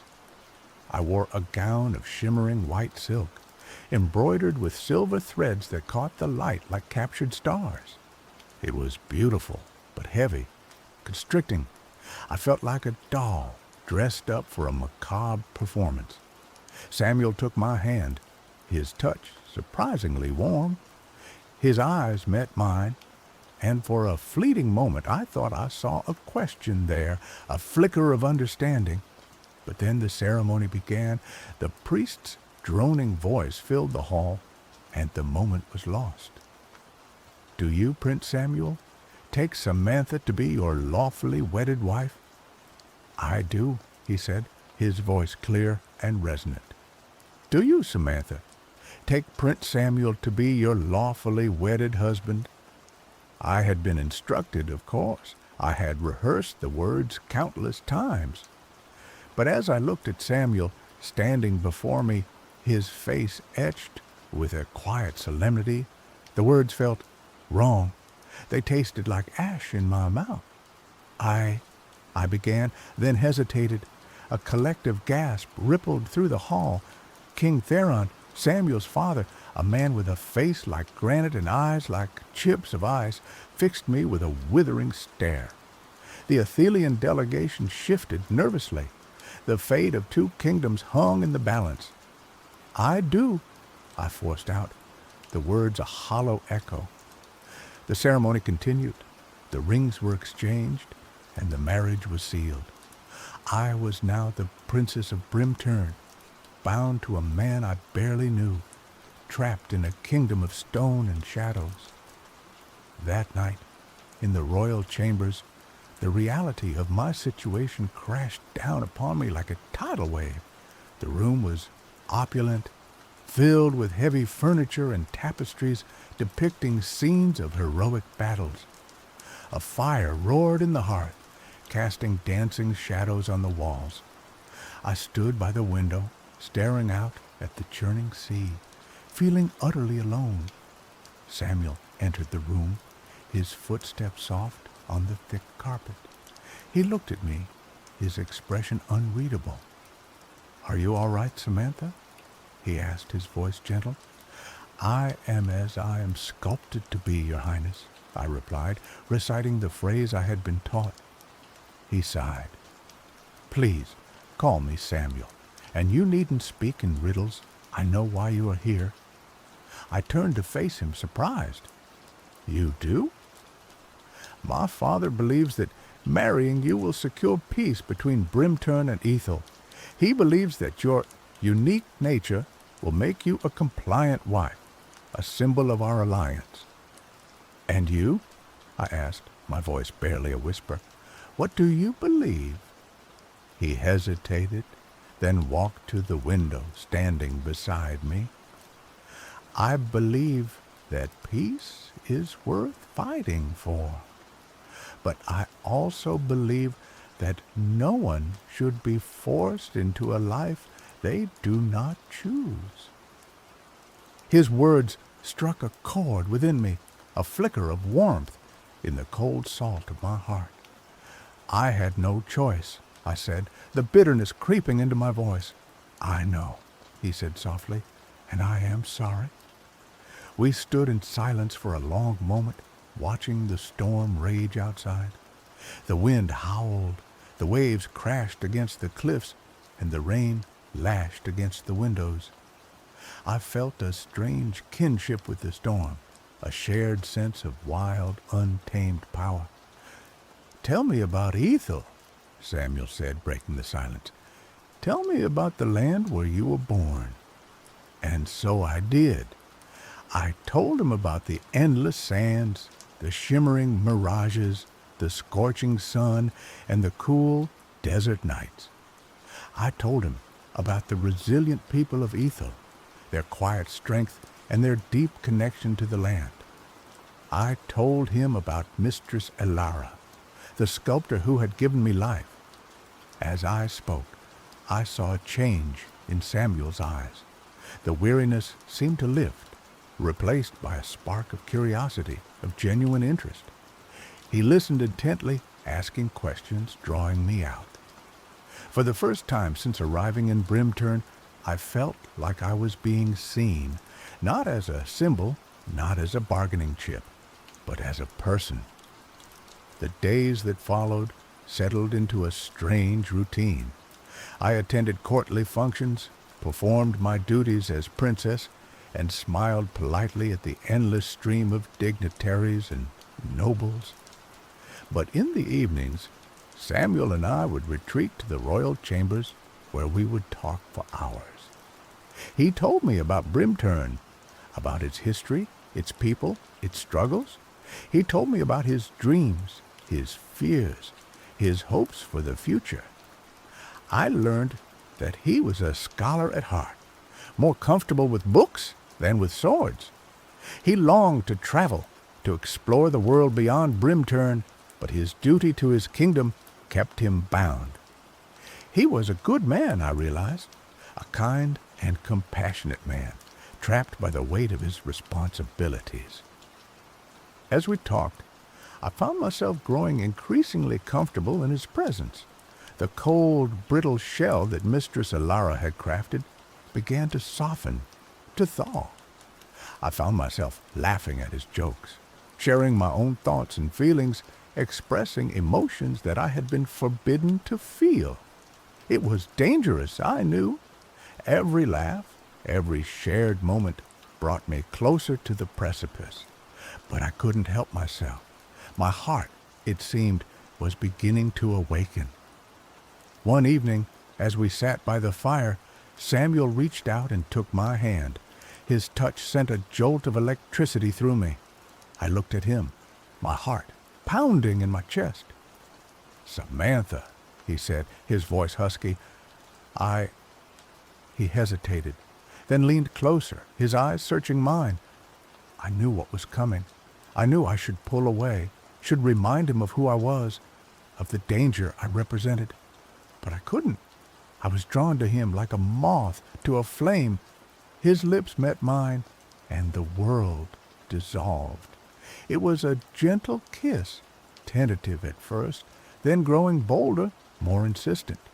I closed my eyes, surrendering to the moment. It was the most alive I had ever felt.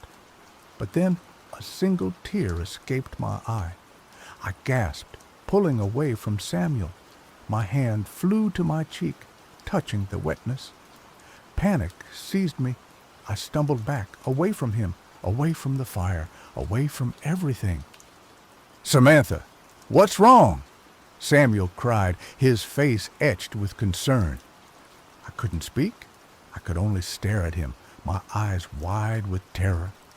I felt it then, the first twinge of disintegration, a slight blurring of my vision, a sense of dissolving. "Stay away from me," I managed to choke out. "Please, just stay away." I turned and fled, running blindly through the castle, my bare feet pounding on the cold stone floors. I didn't know where I was going, only that I had to escape, to get away from Samuel, away from the love that threatened to destroy me. I found myself in the castle gardens, a wild, overgrown space filled with thorny bushes and ancient trees. The moon was hidden behind thick clouds, casting the gardens in an eerie darkness. I collapsed onto a stone bench, gasping for breath, my body trembling. The tears continued to flow, unstoppable now. I felt myself dissolving bit by bit, my body becoming less solid, less real. My fingers were blurring, my skin was becoming grainy. I was fading away. I closed my eyes, accepting my fate. I had known this was inevitable. I was a creature of salt, and salt cannot withstand water. I had dared to feel, to love, and now I was paying the price. But then I heard a voice. "Samantha!" It was Samuel, his voice filled with urgency. I opened my eyes and saw him running towards me, his face pale in the darkness. "Go away," I cried. "You can't help me. Just leave me to die." He ignored me, reaching me in a few strides. He knelt beside me, taking my dissolving hand in his. "I'm not going to let you die," he said, his voice firm. "I love you, Samantha, and I'm not going to lose you." "But I'm dissolving," I cried, my voice choked with sobs. "There's nothing you can do." He looked at me, his eyes filled with a fierce determination. There has to be. There always is. He stood up, pulling me to my feet. "Come with me," he said. "I know a place." He led me through the gardens, deeper and deeper into the darkness. I stumbled along beside him, my body growing weaker with each step. I didn't understand where he was taking me, but I trusted him. I had no choice. Finally, we reached a hidden grotto, tucked away behind a waterfall. The waterfall cascaded down into a small pool, the water shimmering in the moonlight that managed to penetrate the clouds. "What is this place?" I asked, my voice barely audible. "This is the source," Samuel said. "It's a natural spring, fed by the heart of the mountain. The water is said to have healing properties." He led me to the edge of the pool. "Get in," he said. I hesitated, "but I'll dissolve even faster." "Trust me," he said. "Please, Samantha, just trust me." I looked at him, into his eyes, and saw nothing but love and hope. I took a deep breath and stepped into the pool. The water was cold, shockingly cold.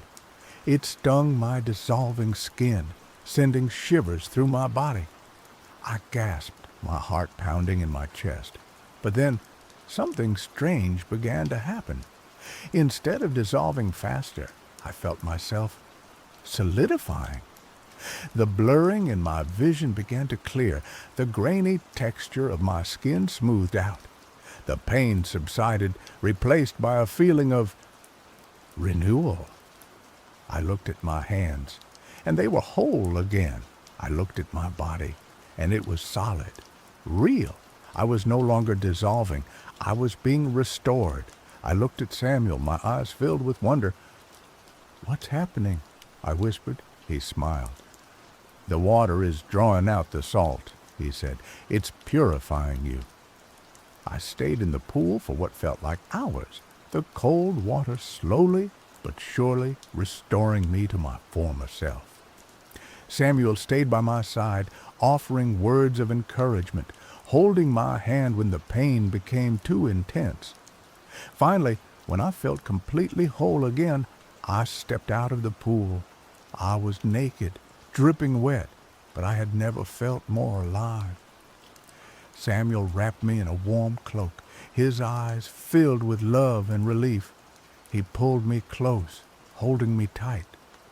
"I thought I was going to lose you," he whispered, his voice choked with emotion.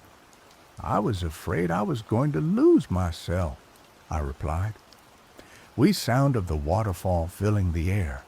I knew then that I was truly loved, that I was no longer just a symbol, a bargaining chip, a creature of artifice. I was Samantha, and I was loved for who I was, salt and all. But our troubles were not over. The next morning, King Theron summoned us to the great hall. He had learned of my near dissolution, and he was furious. "You have jeopardized the alliance between Brimturn and Ethel," he roared, his face red with anger.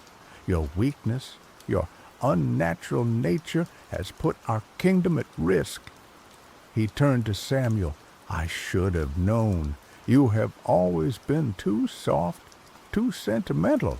You have chosen a creature of salt over the good of your people." Samuel stood tall, his eyes blazing with defiance. "Samantha is my wife," he said, his voice clear and strong, "and I will not allow you to speak to her in that manner." "You dare defy me?" King Theron thundered. "I dare to stand up for what I believe in," Samuel replied. "I believe in Samantha. I believe in love. And I believe in peace, a peace that is built on respect and understanding, not on fear and manipulation." He turned to me, taking my hand. "We are leaving, Samantha," he said. "We are leaving Brimturn." "Where will we go?" I asked, my heart pounding. "I don't know," he said, "but we will go together. We will find a place where we can be ourselves, where we can be happy." And so we did. We left Brimturn that very day, riding away on horseback, leaving behind the kingdom of stone and shadows. We traveled for weeks through forests and mountains, across rivers and plains. We faced hardship and danger, but we faced it together. Along the way, we learned to rely on each other, to trust each other, to love each other even more deeply. I learned to embrace my emotions, to laugh and cry without fear, to be true to myself. Samuel learned to stand up for what he believed in, to be a leader, to be a king in his own right. Finally, we reached a small hidden valley, a place of lush green meadows, sparkling streams, and towering trees. It was a place of peace and tranquility, a place where we could finally build a home. We built a small cottage with our own hands. We planted a garden filled with flowers and herbs. We befriended the local villagers who welcomed us with open arms. And there, in that hidden valley, we lived happily ever after. I never forgot my origins.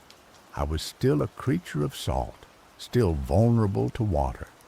But I had learned that love was stronger than any element, that true strength came not from suppressing emotions, but from embracing them. And so, the salt bride of Brimturn found her happily ever after, not in a castle, but in a cottage, not as a symbol, but as a wife, not as a creature of artifice, but as a woman of love. But the whispers of Brimturn followed me, as did the weight of my origins. Years passed in our hidden valley, filled with the simple joys of tending our garden and the quiet comfort of Samuel's love. I learned to bake bread that didn't crumble too easily in the humid air, and Samuel, with his scholarly bent, documented the local flora and fauna, his eyes sparkling with a joy I'd never seen in the shadowed halls of Brimturn. One day, a rider arrived, cloaked and weary, bearing the crest of Ethel. He carried a message from King Oberon, my father. Ethel was in dire straits once more. A sandstorm, unlike any in living memory, had choked the life out of the land, burying wells and leaving the people desperate for water. The king, weakened and ill, pleaded for my return, for my salt magic, as they now called it, to somehow save our dying kingdom. My heart clenched. I hadn't seen my homeland since my wedding, hadn't spoken to my family. A part of me, the salt-carved part, felt a pang of guilt, a duty to return. But the thought of leaving Samuel, of returning to the arid despair of Ethel, filled me with dread. I turned to Samuel, his face etched with worry. "I have to go," I said, my voice barely a whisper.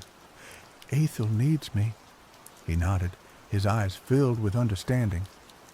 "Then we will go. We go together to Ethel." The journey back was arduous.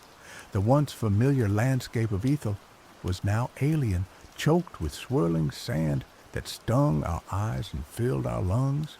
The vibrant colors I remembered were muted and gray, the air heavy with the scent of dust and despair. The welcome was muted too. My father, withered and weak, greeted me with a mixture of relief and suspicion.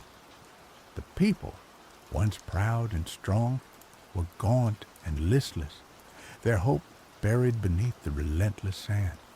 They looked at me, the salt bride, the one who had been sent away to buy peace, with a mixture of awe and resentment. I tried to help. I used the knowledge Mistress Elara had instilled in me, knowledge of the properties of salt, of the way it could draw moisture from the air, of its power to bind the shifting sands. But the storm was too powerful, the land too parched. My salt magic was a mere drop in the ocean of desolation. Days turned into weeks, and the situation grew more desperate. The sandstorm raged on, relentless and unforgiving. The people were starving, their spirits broken. Even Samuel, with his unwavering optimism, began to look defeated. One evening, as we sat huddled in the royal tent, listening to the howling wind, I felt a surge of despair wash over me. I had failed. I had come to save my people, but I had only brought them false hope. "I can't do it, Samuel," I said, my voice cracking with emotion. "I'm not strong enough. I'm just a creature of salt, a failed attempt at a miracle." He took my hand, his touch warm and reassuring. "You are not a failure, Samantha. You are strong, stronger than you know, and you are not just a creature of salt. You are a woman, a wife, a princess, and you are loved." His words touched me deeply, but they couldn't erase the despair that gnawed at my heart. I looked at him, his face illuminated by the flickering lamplight, and I saw the love in his eyes, the unwavering faith he had in me. And then I understood. It wasn't about salt magic, about grand gestures or miraculous solutions. It was about love, about hope, about the simple act of caring for one another in the face of adversity. I stood up, my heart filled with a newfound resolve. "Come with me, Samuel," I said. "I have an idea." I led him to the heart of the village, to the ancient well that had once been the lifeblood of Ethel, now choked with sand and despair. The villagers looked at us with weary eyes, their faces etched with hopelessness. "We are going to clear this well," I announced, my voice clear and strong. "We are going to dig until we find water, and we are going to do it together." At first, there was silence. Then a murmur of dissent rippled through the crowd. "It's useless," someone cried. "The well is buried too deep. We'll never find water." "We have to try," I said. "We have to have hope. We have to believe that we can save ourselves." I picked up a shovel and began to dig. Samuel joined me, his strong arms working tirelessly beside me. And then, one by one, the villagers began to join us. Old and young, men and women, they picked up shovels and began to dig, their faces set with a newfound determination. We dug for days, the sandstorm raging around us, the sun beating down on our backs.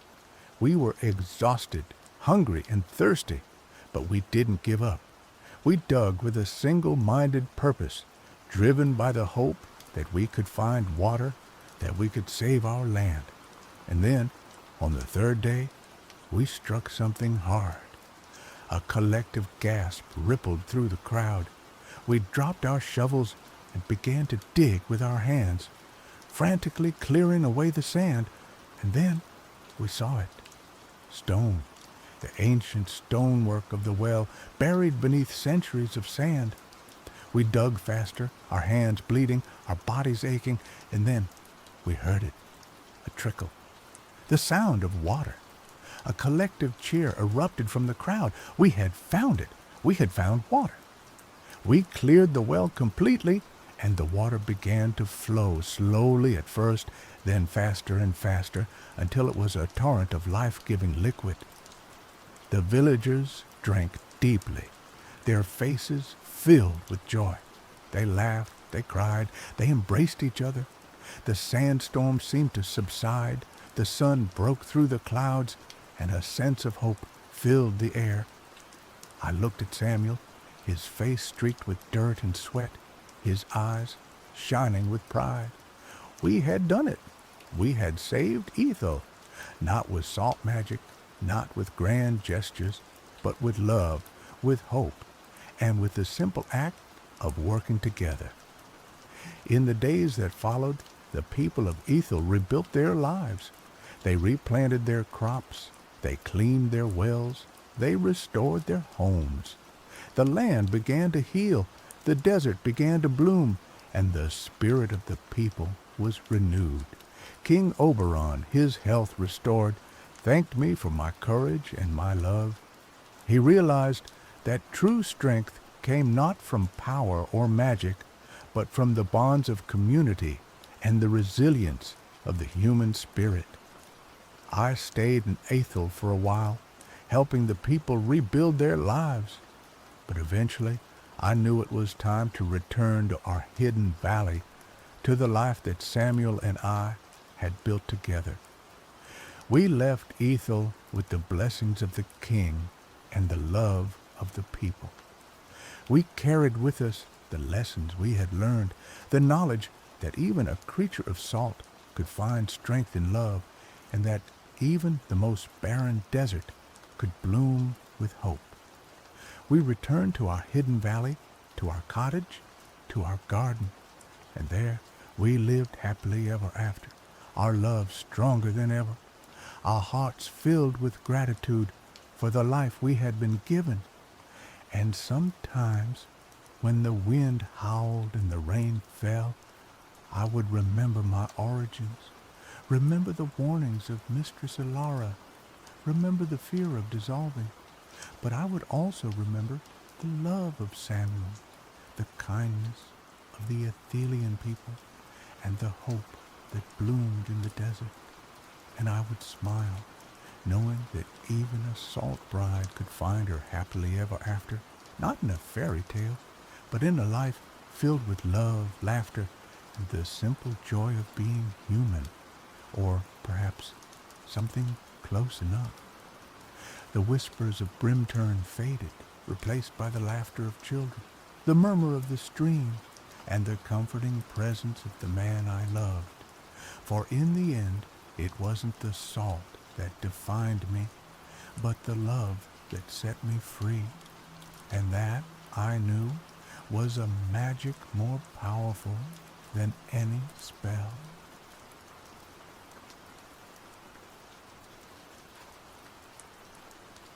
The village of Oak Haven had always been defined by its cycles, the riotous green of spring, the sun-drenched gold of summer, the fiery hues of autumn, and finally, the pristine, silencing blanket of winter snow. Oak Haven was nestled in a valley carved deep into the Whisperwind Mountains, and the snow, specifically, was their lifeblood. It fed the rivers in the spring, watered the crops, and, in its frozen glory, protected the roots from the harshest of winter winds. But this year, the cycle was broken. The final leaves had long since fallen, painting the ground in shades of rust and ochre. A perpetual twilight clung to the air, a hazy, melancholic amber that seemed to seep into the very bones of the villagers.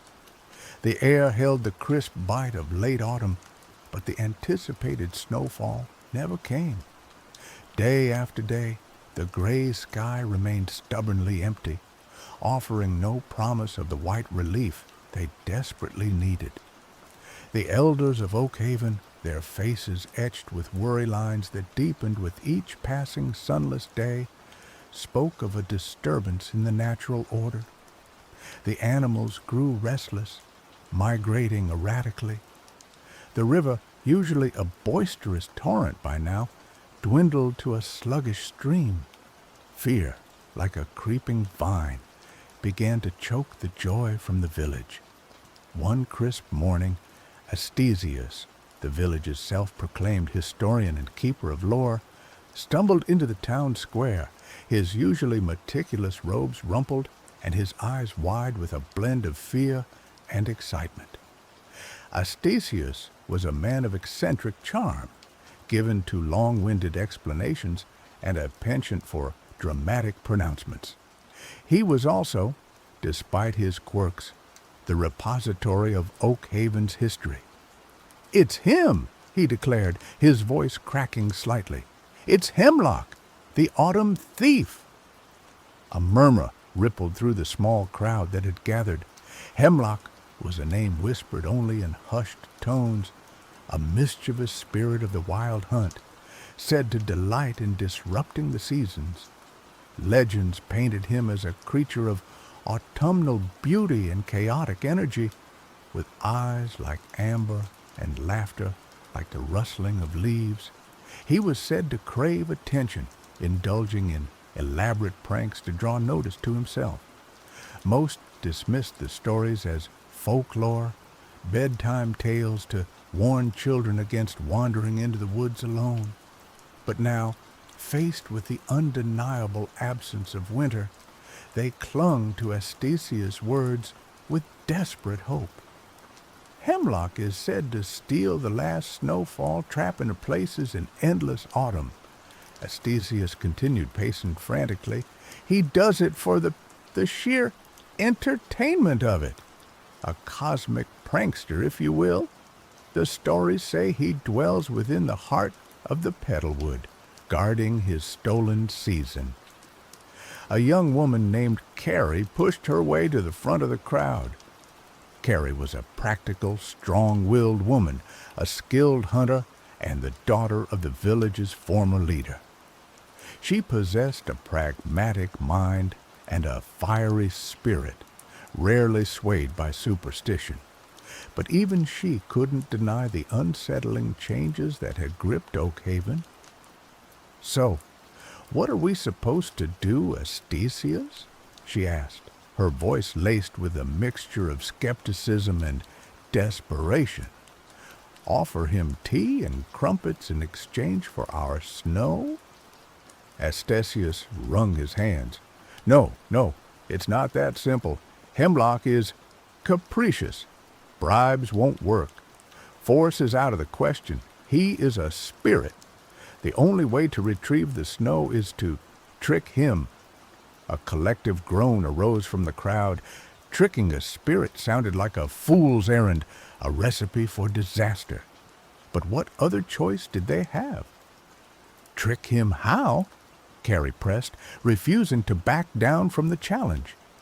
Astesius paused, his eyes darting around as if searching for inspiration from the very air itself. Hemlock craves attention, yes, but he also has an immense sense of pride. He believes himself to be unmatchable. We need to find a way to appeal to that arrogance, to make him believe he's winning, when in reality, he's being led into a trap. The idea was vague, but it was all they had. Carrie, despite her doubts, knew that inaction was not an option. "All right," she said, squaring her shoulders. "I'll go to the Petalwood." A gasp rippled through the crowd. The Petalwood was a place of ancient, gnarled trees and perpetual twilight, a place where reality seemed to thin and the veil between worlds grew fragile. Few dared to venture into its depths. "Carrie, no!" An older woman cried out, her voice filled with concern. "It's too dangerous. The Petalwood is unpredictable." "Someone has to go," Carrie retorted, her gaze unwavering. "We can't just sit here and watch our village wither away." She looked at Astesius. "You'll come with me. You know the lore. You know what we're up against." Astesius paled visibly. "Me? But I'm a scholar, not a—" He trailed off, unable to articulate his fear. "You're our only hope, Astesius," Carrie said, her voice firm but gentle. "We need you." He swallowed hard, his gaze flickering between Carrie's determined face and the anxious faces of the villagers. With a sigh, he relented. "All right," he said, his voice barely a whisper. "I'll go, but I'm warning you, I'm terrible in a fight." Carrie offered a small, reassuring smile. "We're not planning on fighting. We're planning on tricking." As Carrie prepared for her journey, gathering supplies and sharpening her hunting knives, she couldn't shake the feeling that they were embarking on a fool's errand.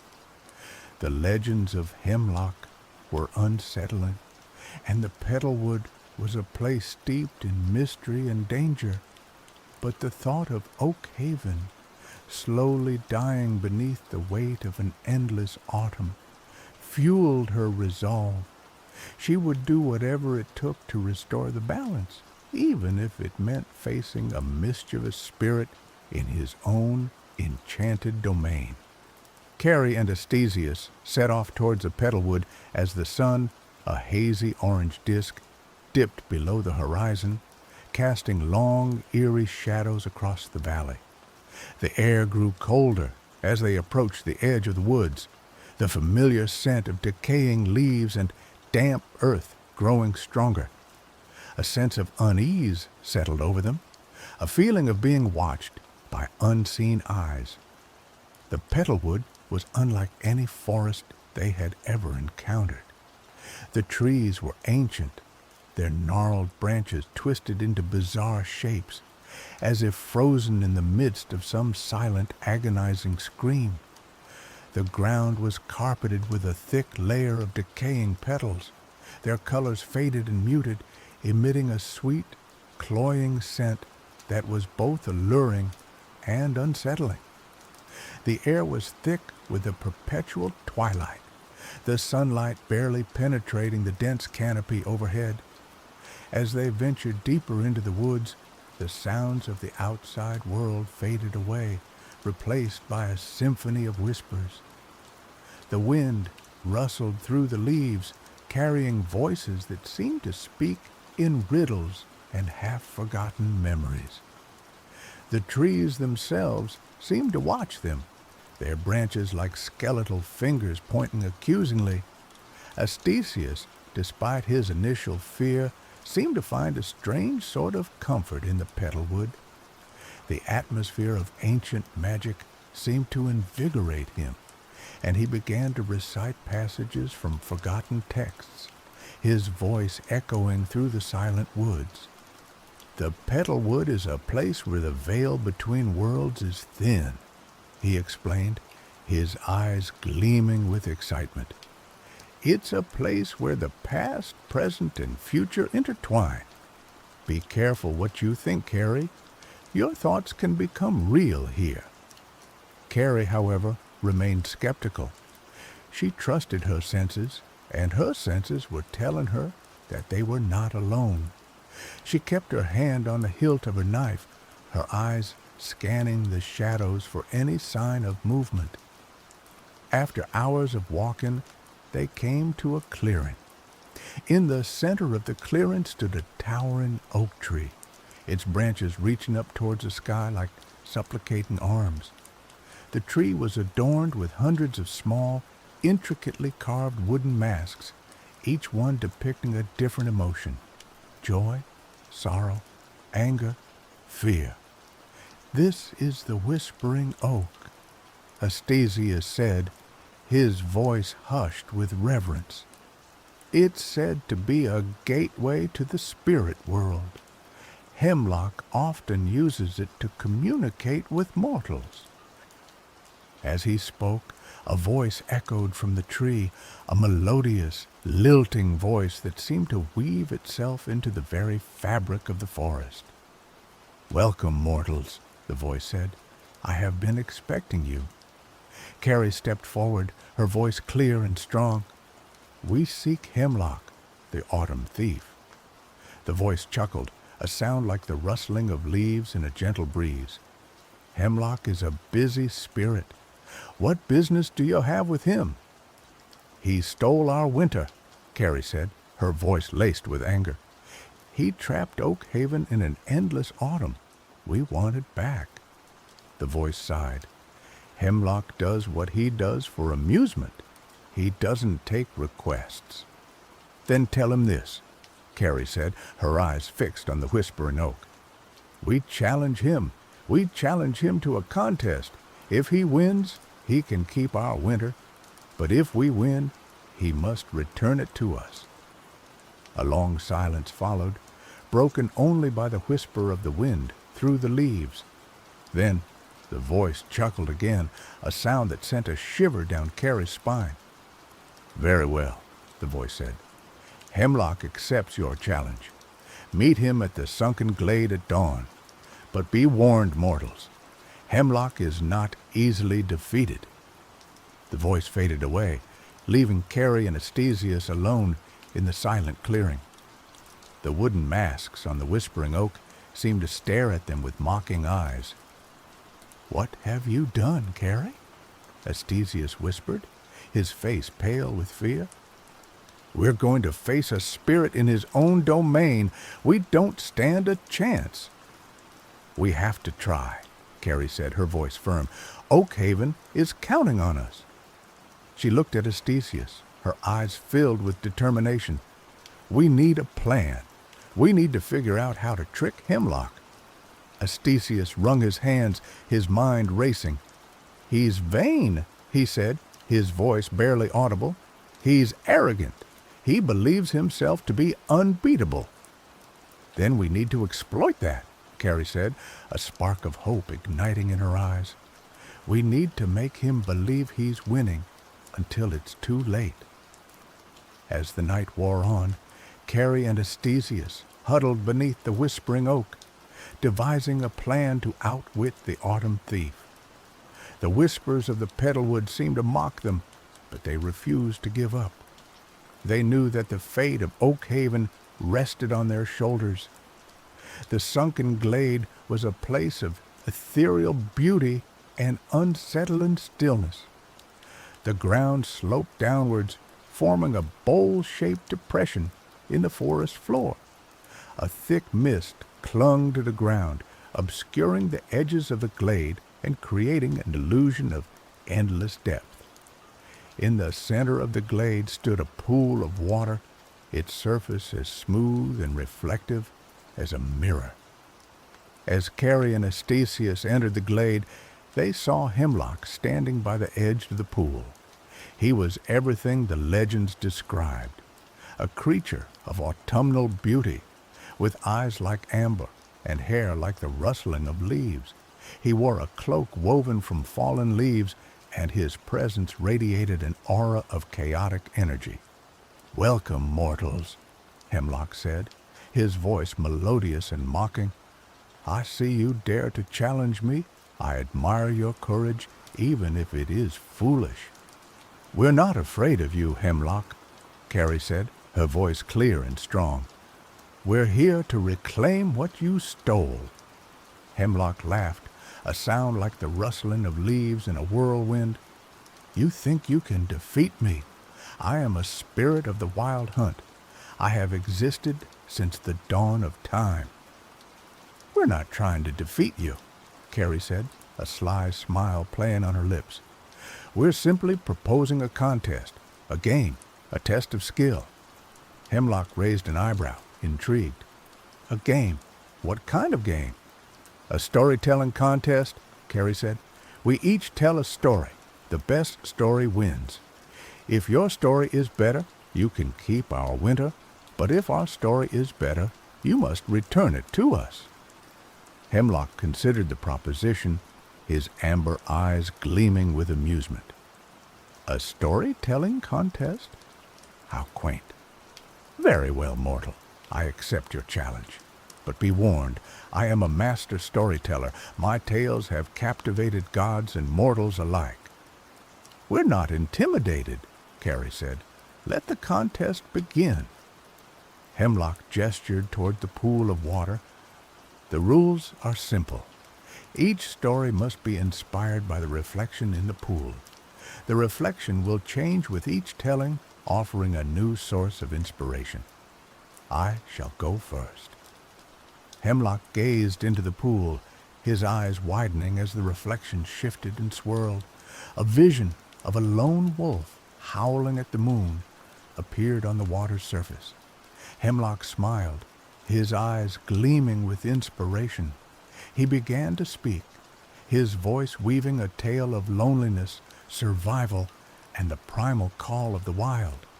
He spoke of the wolf's struggles against the harsh elements, its desperate search for companionship, and its ultimate triumph over adversity. His words were lyrical and evocative, painting a vivid picture in the minds of Carrie and Astesius. When Hemlock finished his story, a silence fell over the sunken glade. The mist seemed to thicken, and the air grew heavy with emotion. Impressive, Carrie said, her voice barely audible. But it's our turn now. She looked at Astesius, her eyes pleading for inspiration. Astesius swallowed hard, his mind racing. He knew that they had to tell a story that was not only captivating, but also strategically crafted to exploit Hemlock's arrogance. He gazed into the pool, his eyes widening as the reflection shifted again. This time, a vision of a withered flower struggling to bloom in the harsh autumn frost appeared on the water's surface. Astesius began to speak, his voice trembling slightly at first, but growing stronger with each word. He told a story of perseverance, hope, and the enduring power of beauty. He spoke of the flower's defiance against the dying season, its unwavering determination to bloom despite the odds. He told of the bee that found the flower and carried its pollen across the land. He spoke of its vibrant color and sweet smell, a beacon of hope in a world consumed by decay. As Astesius spoke, Carrie realized the brilliance of his strategy. He wasn't just telling a story, he was subtly praising Hemlock, comparing him to the flower that dared to defy the natural order. He was appealing to Hemlock's vanity, making him believe that he was the hero of the story. When Astesius finished his story, Hemlock's expression was unreadable. He stared into the pool, his amber eyes narrowed in thought. "Well told," he said finally, his voice carefully neutral. "But it is my turn again, is it not?" The reflection in the pool shifted once more, this time revealing a vision of a mighty oak tree, its branches laden with golden leaves. Hemlock smiled, his eyes gleaming with confidence. He began to speak, his voice filled with pride. He told a story of strength, resilience, and the unwavering power of tradition. The oak was a king, ruling over the forest, wise and strong, a friend to the animals, and a protector of the weak. But as the story went on, the oak's leaves started to fall, one by one, until the mighty tree was bare and withered, a symbol of decaying pompousness.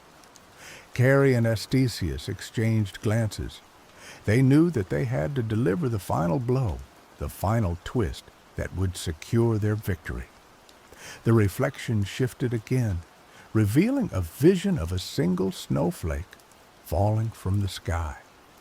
Carrie took a deep breath and began to speak, her voice filled with genuine emotion. She told a story of renewal, change, and the beauty of letting go. She spoke of the snowflake's journey from the heavens to the earth, its fleeting existence a symbol of the ephemeral nature of life. The snowflake falls gently, melting as it touches the ground, feeding the earth with life, preparing it for the next cycle, a small, insignificant droplet of water that ultimately becomes a gushing river once again. As Carrie spoke, she wove a subtle message into her story. She wasn't directly criticizing Hemlock, but instead explained how spring always follows winter, how autumn gives way to snow, how one tiny change can have a dramatic and wonderful effect on the world. It's all connected, and it's all a cycle. When Carrie finished her story, a long silence fell over the sunken glade. Hemlock stared into the pool, his expression a mask of fury, as he realizes he was tricked. He has been played. He could almost feel the village of Oakhaven as the air around him grew several degrees colder. "You think you've won?" he said finally, his voice laced with suppressed anger. "You think you've outsmarted me? I am Hemlock. I cannot be defeated." "We didn't defeat you, Hemlock," Carrie said, her voice calm and reassuring. "We simply told a better story, a story of hope, of renewal, of the beauty of balance." Hemlock stared at Carrie, his eyes blazing with fury. Then slowly a wry smile spread across his lips. "Very well, mortals," he said, his voice resigned. "You have earned your victory. I will return your winter to you." He closed his eyes and raised his hands toward the sky. A gust of wind swept through the sunken glade, carrying with it the scent of snow and the promise of winter. The mist began to dissipate, and the first snowflakes began to fall, swirling gently in the air. Hemlock opened his eyes, his amber gaze fixed on Carrie. "I have kept my word," he said, "but do not think that this is the end. I will return, mortals. I will always return. The cycle of the seasons cannot be broken." With a final laugh, Hemlock vanished into the mist, leaving Carrie and Astesius alone in the sunken glade. The snow continued to fall, covering the ground in a blanket of white. As Carrie and Astesius emerged from the petalwood, they were greeted by a sight that made their hearts leap with joy. Oak Haven was transformed. The ground was covered in a pristine layer of snow. The trees were dusted with white, and the air was filled with the crisp, invigorating scent of winter. The villagers rushed to greet them, their faces beaming with relief and gratitude. They cheered and danced in the snow, celebrating the return of the season they had feared they had lost forever. Carrie and Astesius were hailed as heroes, their names forever etched into the annals of Oak Haven's history. But they knew that they were not truly heroes. They had simply done what was necessary to protect their village, to restore the balance of the seasons. As the days turned into weeks, Oak Haven gradually returned to normal. The river began to flow again. The animals returned to their natural migration patterns, and the villagers resumed their winter routines. But something had changed. They had learned a valuable lesson about the importance of respecting the natural world and the power of stories to shape their reality. Carrie, no longer just a hunter, but a respected leader, continued to serve her village with wisdom and compassion. She often ventured into the petalwood, not out of fear or obligation, but out of a newfound appreciation for its mysteries. She learned to listen to the whispers of the woods, to understand the language of the spirits, and to respect the delicate balance between the mortal and the magical. Astesius, emboldened by his experience, embraced his role as the village's historian and lore keeper with renewed vigor. He spent his days poring over ancient texts, seeking to expand his knowledge of the spirit world and the secrets of the seasons. He became a mentor to the younger generation, sharing his wisdom and instilling in them a sense of reverence for the natural world. And as the years passed, the legend of the autumn thief and the frozen bloom lived on, a reminder of the day when a mischievous spirit threatened to plunge Oak Haven into eternal autumn, and two unlikely heroes rose to the challenge, using their wits and their words to restore the balance and bring back the beauty of winter. Years later, on a crisp autumn evening, a young girl named Luma sat by the fire, listening intently as Astesius, now an old man with a twinkle in his eye, recounted the tale of Hemlock and the stolen snow. "So, what happened to Hemlock?" Luma asked, her eyes wide with curiosity. "Did he ever come back?" Astesius smiled, a knowing glint in his eye. "Oh, he came back, Luma. He always comes back. He is the spirit of autumn, after all. But he never bothered Oak Haven again. He learned that sometimes the best pranks are the ones that aren't played at all." Luma snuggled closer to the fire, her imagination ignited by the tale. She knew that the story of Hemlock was more than just a legend. It was a lesson about the importance of respecting the seasons, the power of stories, and the enduring strength of community.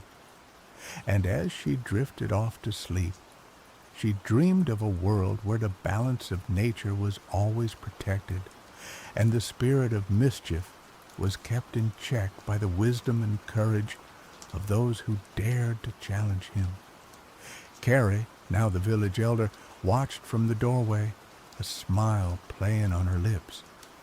She knew that the cycle would continue, that the seasons would always change, and that new challenges would always arise.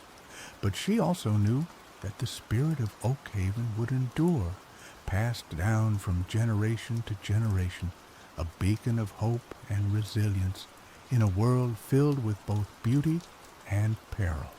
And somewhere in the depths of the petalwood, Hemlock stirred, a mischievous glint in his amber eyes.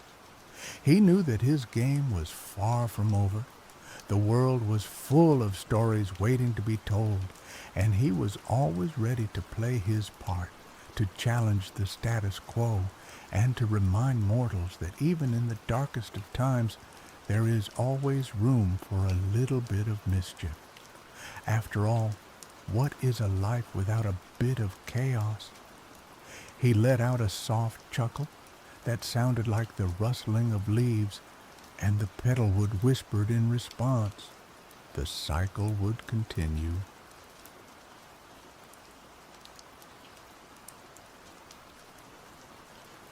Posterdam clung to the mountainside like a forgotten memory. The wind, a perpetual mourner, whistled through the skeletal remains of abandoned mines, carrying tales of fortune sought and dreams buried. Houses, built from gray stone that seemed to absorb the meager sunlight, huddled together as if seeking warmth from a cold that seeped into the very bones of the town. The air hung heavy, with a stillness that spoke of resignation, a collective sigh held for generations. Brian, a man etched with the harsh lines of the high altitude and the anxieties of his dwindling livelihood, walked the main street. The cobblestones under his worn boots were slick with a perpetual dampness, reflecting the overcast sky like a distorted mirror. Once, Posterdom had throbbed with life, the rhythmic clang of pickaxes and the boisterous laughter of miners echoing through the valley. Now, silence reigned, broken only by the mournful cry of a hawk circling overhead and the creak of dilapidated signs promising long-gone pleasures. He was on his way to Edith's General Store, the last bastion of commerce in Posterdom. The store was a cluttered sanctuary smelling of dust, dried herbs, and the faint sweetness of forgotten candies. Edith, a woman whose face was a road map of wrinkles earned through hardship and resilience, stood behind the counter, her eyes the color of faded denim, watching him with an unnerving knowingness. "Brian," she greeted him, her voice a low rumble that seemed to echo the mountains themselves. "What brings you out on a day like this, expecting miracles?" Brian managed a weary smile. "Just need some flour, Edith, and some candles. The nights are getting longer." Edith shuffled behind the counter, her movements slow but deliberate. Longer nights, shorter days. Time marches on, Brian, whether we like it or not. "Some say time is marching us toward something terrible," Brian murmured, thinking of the whispers that had been circulating in Posterdom for years. Whispers of an ancient prophecy predicting a doom that would swallow the town whole. Edith paused, her gaze sharpening. "You've been listening to Luca again, haven't you?" Luca was Posterdom's resident eccentric, a recluse who lived in a crumbling observatory on the outskirts of town. He was a scholar of forgotten lore, obsessed with ancient texts and astronomical charts, and the self-proclaimed prophet of Posterdom's imminent demise. Most dismissed him as a harmless madman, but Brian couldn't shake the feeling that there was a kernel of truth in Luca's frantic pronouncements. "He says the signs are all there, Edith," Brian said, accepting the flower and candle. "The tremors, the strange weather. He says it's all leading to the end." Edith sighed, her wrinkles deepening. "Luca's been saying that for 20 years, Brian. Posterdom's been dying a slow death for longer than that, but the end hasn't come yet." "Maybe he's right this time," Brian insisted. "Maybe we should be listening." Edith shook her head. "Listening to Luca won't put food on the table or warm our houses. We need to focus on the present, Brian, not on some far-off doom." Brian paid for his supplies and left the store, the weight of his worries heavier than the flour sack he carried. As he walked home, he couldn't help but glance towards the observatory perched high on the hill, a dark silhouette against the gray sky. He wondered what Luca was seeing up there, what horrors he was divining from the stars. That night, Brian dreamt of clocks, giant, monstrous clocks with gears that ground and gnashed, their hands spinning wildly out of control. He woke up in a cold sweat. The image of the distorted clock faces burned into his mind. He knew then that he couldn't ignore Luca's warnings any longer. He had to find out what the old man knew, even if it meant confronting the darkness that lurked in the heart of Posterdom's despair. Luca's observatory was a testament to both brilliance and decay. The building, once a proud beacon of scientific observation, now sagged under the weight of neglect. The dome was cracked and rusted, the telescope within seemingly frozen in a perpetual search for answers that remained elusive. Brian hesitated before knocking on the heavy oak door, its surface scarred and weathered. He hadn't spoken to Luca in years, not since his youthful fascination with astronomy had been replaced by the harsh realities of survival. The door creaked open, revealing a figure shrouded in shadow. Luca stood before him, his eyes magnified by thick spectacles, burning with an unsettling intensity. His white hair, long and unkempt, framed a face etched with 1,000 sleepless nights. "Brian," Luca rasped, his voice like the rustling of ancient parchment. "I knew you would come."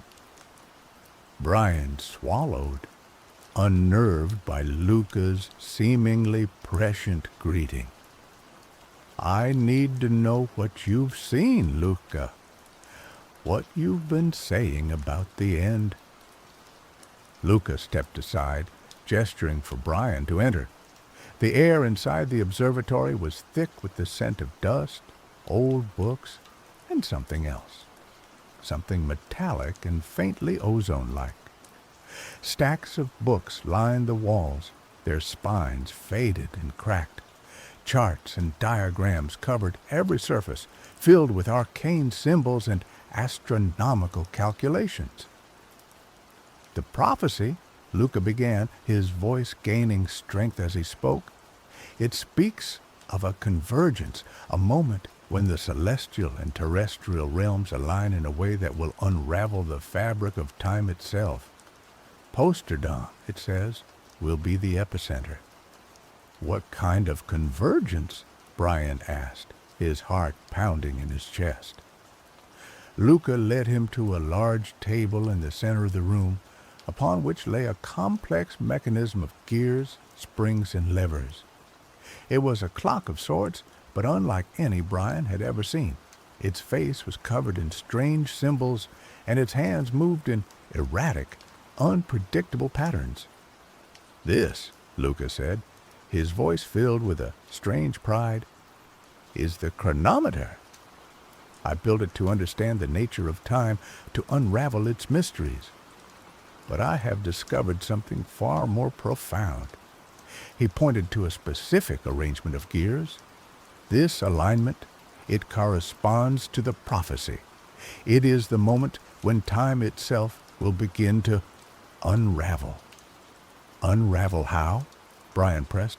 The prophecy speaks of a great reversal, a cataclysm that will rewind the threads of fate, Luca explained, his eyes gleaming with a manic energy. But I believe I can stop it. With the chronometer, I can stabilize time, prevent the unraveling. How? Brian asked, skeptical but desperate. Luca led him to a control panel beside the chronometer. This is the temporal regulator. By manipulating these controls, I can counteract the effects of the convergence, hold time steady. But what if you're wrong? Brian asked, fear creeping into his voice. What if you make things worse? Luca paused, his gaze hardening. I have dedicated my life to this, Brian. I have studied the ancient texts, deciphered the celestial charts. I know what I am doing.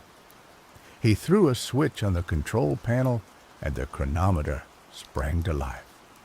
The gears began to spin with increasing speed, the metallic scent in the air growing stronger. The strange symbols on the clock face glowed with an eerie luminescence. The process has begun, Luca announced, his voice trembling with excitement. Time is being stabilized. Brian watched in horrified fascination as the chronometer whirred and clicked, its intricate mechanism humming with power.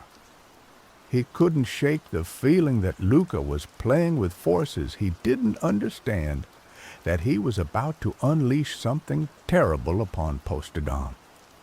The first sign was subtle, a flicker in the gaslights that illuminated the town square. Then a tremor, stronger than any that had shaken Postadom in recent memory. People rushed out of their homes, fear etched on their faces. Brian, standing beside Luca in the observatory, felt a strange tingling sensation run through his body. The air seemed to vibrate, and the colors around him intensified, then faded, then intensified again. "What's happening?" he cried, clutching his head. Luca, his eyes fixed on the chronometer, didn't respond. The gears were spinning faster and faster, the clock face glowing with an almost blinding light. Suddenly, the tremor stopped. The flickering lights steadied. The air became still, almost unnaturally so. Then, things began to change. A delivery wagon heading towards Edith's general store began to roll backward, uphill. A flock of birds flew in reverse, their wings beating against the wind as they retreated towards the horizon. A conversation Brian had overheard between two miners earlier that day replayed itself in his mind, word for word, but in reverse order. He looked at Luca, his face a mask of horror. "You didn't stabilize time, Luca. You reversed it." Luca stared at the chronometer in disbelief, his hands trembling. "It can't be. The calculations were precise." "Look around you," Brian shouted. "Everything is going backwards." They rushed outside the observatory. The town was in chaos. People were walking backward, their movements jerky and unnatural. Buildings were crumbling in reverse, stones reassembling themselves in mid-air. The river that flowed through Postadom was flowing upstream, its waters churning and frothing as they defied gravity. Brian saw Edith standing in front of her store, her face a picture of bewilderment. He ran towards her, dodging people who were moving in reverse. "Edith, get inside," he yelled. "It's not safe." But Edith didn't seem to hear him. She was staring at something behind him, her eyes wide with shock. Brian turned around. He saw a younger version of himself, a boy of 10, walking towards him. The boy was carrying a fishing rod and whistling a carefree tune. Brian staggered backward, his mind reeling. He was seeing his past self walking towards his present. "What have you done, Luca?" he whispered, his voice filled with despair. "What have you unleashed?" The chronometer's influence spread like a virus, infecting every aspect of Posterdom's existence. Time wasn't just flowing backward. It was unraveling, fragmenting, replaying itself in disjointed, chaotic loops. People encountered younger versions of themselves, reliving past traumas and joys, forced to confront the echoes of their former selves. The dead walked again, resurrected from their graves, only to fade back into oblivion as the temporal currents shifted. Brian found himself trapped in a nightmare of his own making. He relived the death of his parents in a mining accident, experiencing the grief and despair of his childhood all over again. He watched his younger self make choices he now regretted, powerless to intervene. Luca, consumed by guilt and terror, retreated into the observatory, desperately trying to recalibrate the chronometer. But the machine was beyond his control, its gears spinning wildly, its power surging unchecked. Brian knew that if he didn't do something, Posterdom would be lost, trapped in an endless loop of temporal chaos. He had to find a way to stop the chronometer, even if it meant sacrificing himself. He sought out Nova, a young woman who had always possessed a sharp intellect and a keen understanding of mechanics. Nova had worked in the mines, tinkering with the machines, and she possessed a natural aptitude for understanding complex systems. He found her in her workshop, surrounded by tools and discarded parts. She was trying to repair a broken clock, her brow furrowed in concentration. "Nova," Brian said, his voice urgent, "I need your help." Nova looked up, her eyes filled with apprehension. "I know what's happening, Brian. Everyone does. It's like something out of a nightmare."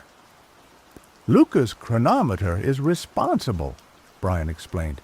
"It's reversing time, unraveling everything. We have to stop it." Nova hesitated. "The chronometer is incredibly complex, Brian. I don't know if I can fix it." "You're the only one who can," Brian insisted. "You're the only one who understands machines like that. Posterdom is counting on you." Nova looked at him, her expression determined. "All right," she said, "I'll help you, but we need a plan." Together, they devised a plan to infiltrate the observatory and disable the chronometer. They knew it would be dangerous. Luca, in his desperation, might be irrational, even violent, but they had no choice. That night, under the flickering light of the reversed stars, they set out towards the observatory, determined to save Posterdom from its temporal doom. The observatory loomed before them, a dark and ominous silhouette against the chaotic sky. The chronometer's power pulsed from within, casting strange shadows that danced and writhed like living things. Brian and Nova approached the observatory cautiously, their hearts pounding in their chests. They knew that Luca was inside, and they had no idea what to expect. They slipped through a back window, the glass shattering in reverse as they entered. The interior of the observatory was even more chaotic than they remembered. Books were flying through the air, pages tearing themselves apart and reassembling in nonsensical patterns. Charts peeled themselves off the walls, their ink running backward across the parchment. They found Luca in the main chamber, standing before the chronometer, his eyes wild and unfocused. He was frantically adjusting the controls, his movements jerky and erratic. "Luca," Brian said, his voice firm but gentle, "we need to stop this. The chronometer is out of control." Luca spun around, his face contorted with rage. You don't understand, he screamed. I'm trying to fix it. I'm trying to save us all. You're making things worse, Luca, Nova said, stepping forward. Let us help you. Luca waved his hand dismissively. Stay away from me. You'll ruin everything. He lunged towards the control panel, his fingers flying across the switches. The chronometer's gears spun faster and faster, the clock face glowing with an almost blinding light. Suddenly, a surge of temporal energy erupted from the chronometer, throwing Brian and Nova backward. They crashed against the wall, dazed and disoriented. Luca, caught in the full force of the blast, screamed in agony. His body flickered and shimmered, his form dissolving and reforming in rapid succession. Brian and Nova scrambled to their feet, horrified by what they were witnessing. Luca was being torn apart by the chronometer's power, his timeline fragmenting into 1,000,000 pieces. We have to stop it now, Nova cried, rushing towards the chronometer. But as she reached the machine, a younger version of Luca appeared before her, a boy of 10, his eyes filled with innocence and wonder. He was holding a small telescope, gazing up at the stars. Nova froze, her hand hovering over the control panel. She couldn't bring herself to harm a child, even if it meant saving Posterdom. Brian, seeing her hesitation, knew he had to act. He lunged forward, pushing Nova out of the way. He grabbed hold of a large lever on the chronometer, the temporal regulator, and pulled it with all his might. The chronometer shuddered, its gears grinding to a halt. The light faded. The pulsing energy dissipated. The chaotic movement ceased. The fragmented timelines began to coalesce. Silence descended upon the observatory, broken only by the sound of Brian's ragged breathing.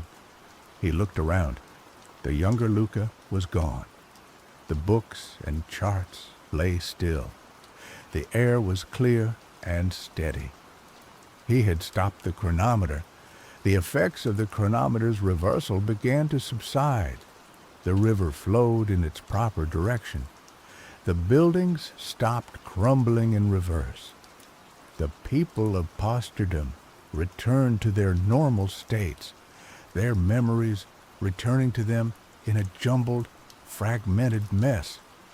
Luca was gone, his fate uncertain. Some said he had been erased from existence, his timeline collapsing upon itself. Others claimed that he had been cast adrift in the temporal currents, lost in the eddies of time.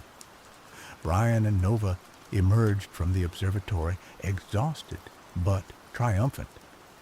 They looked out over Posterdom, which was slowly returning to its former state. The town was scarred, changed by the temporal chaos. The buildings were damaged, the landscape altered, but the people of Posterdom were alive, and they had been given a second chance. What now? Nova asked, her voice barely above a whisper. Brian looked at her, his eyes filled with hope. Now, he said, we rebuild. We learn from our mistakes. We create a new future for Posterdom. They began to gather the townspeople, organizing cleanup efforts, repairing the damage. They shared stories of what they had experienced, piecing together the fragmented memories of the temporal chaos. Edith, her face etched with a newfound wisdom, helped them organize the efforts, providing food and supplies. She had seen the past, the present, and the future, and she understood the importance of cherishing each moment. Slowly but surely, Posterdom began to heal. The people rediscovered their sense of community, their resilience, their hope. They learned to appreciate the simple things in life, the beauty of the mountains, the warmth of a shared meal, the comfort of friendship. Brian and Nova worked together, using their skills and knowledge to create new technologies for posterdom, technologies that harnessed the power of the mountains and the knowledge of the stars. They built new systems for generating electricity, for purifying water, for communicating with the outside world. They also created a museum, a place where they could preserve the memories of the temporal chaos, a reminder of the dangers of tampering with forces beyond their understanding. Years passed. Posterdom thrived, transformed from a dying town into a vibrant community. The people had learned from their past, and they were building a future filled with hope and promise. Brian and Nova stood on the hill overlooking Posterdom, watching the sun rise over the mountains. They had faced the end of time, and they had emerged victorious. They had saved their town, and in doing so, they had saved themselves. "We did it," Nova said, her voice filled with pride. Brian smiled. "We did," he agreed, "and we'll do it again if we have to." They looked at each other, their eyes filled with love and admiration. They had faced the impossible, and they had overcome it together. They had forged a bond that would last a lifetime. As the sun bathed Posterdom in its golden light, Brian and Nova knew that the future was uncertain. But they were ready for whatever challenges lay ahead, for they had learned the most important lesson of all, that even in the face of unimaginable chaos, hope can still prevail. The chronometer was silent, but the echoes of its temporal disruption served as a constant reminder. Time, like life, was precious and not to be trifled with. The doom that Luca had foreseen had been averted, not by stopping time, but by understanding its flow and embracing the possibilities of a future built not on fear, but on resilience and hope. The town of Posterdom, once a desolate echo of the past, was now a testament to the enduring power of the human spirit.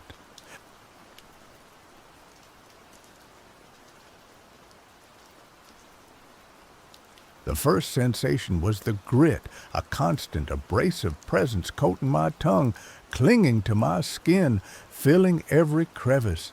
Ash, fine, gray, and seemingly endless. I opened my eyes, but the world offered little relief. The sky was a bruised, perpetual twilight, choked with the same particulate that blanketed the ground. Buildings, or what remained of them, clawed at the dim light like skeletal fingers, their outlines jagged against the oppressive gloom. I sat up, a wave of nausea washing over me. My head throbbed, a dull, insistent drumbeat. Memory flickered, fragmented and elusive like moths drawn to a dying flame. Names, faces, they danced just out of reach, leaving me with a profound sense of loss and disorientation. I was alone. My hand instinctively went to my side, finding the familiar weight of a sword. It was long, well balanced, the hilt cool and smooth beneath my fingers, but there was something wrong, something profoundly unsettling about it. The metal, usually gleaming, was dull and stained, as if it had been quenched in something foul. And then I saw it, the weeping. From the fuller, a thin, viscous fluid trickled, black as pitch and smelling faintly of decay. It wasn't water or oil or any substance I recognized. It was wrong. The sword wasn't just a weapon. It was afflicted, burdened with something unspeakable. I recoiled, a primal fear gripping me. What was this thing I held, and why did it feel so intrinsically linked to me? As I pushed myself to my feet, the world swam back into focus. I was in a city, or rather, what had been a city. The scale of the destruction was breathtaking. Buildings were collapsed, reduced to smoldering ruins. Streets were choked with debris, the remnants of a life that had been violently extinguished. This was Ashfold. The name surfaced, unbidden, along with a chilling understanding. Ashfold had burned, but not just burned. Something far more deliberate, far more terrifying had occurred here. The air itself felt heavy, laden with a palpable sense of dread. It was a silence unlike any I had ever experienced, a silence that screamed of absence, of a life force eradicated. It was a silence that pressed down on me, threatening to suffocate me. I began to walk, my boots crunching on the ash-covered ground. Each step was a struggle, my muscles stiff and unresponsive. I followed what was once a main thoroughfare, navigating around collapsed structures and piles of rubble. The devastation was everywhere, a constant reminder of the horror that had unfolded. As I moved deeper into the city, I began to see things, whispers of movement in the periphery, fleeting shadows that darted between the ruins. Sometimes I thought I saw figures, human-like in form, standing motionless in the distance, their faces obscured by the gloom. But whenever I tried to get closer, they vanished, leaving me questioning my sanity.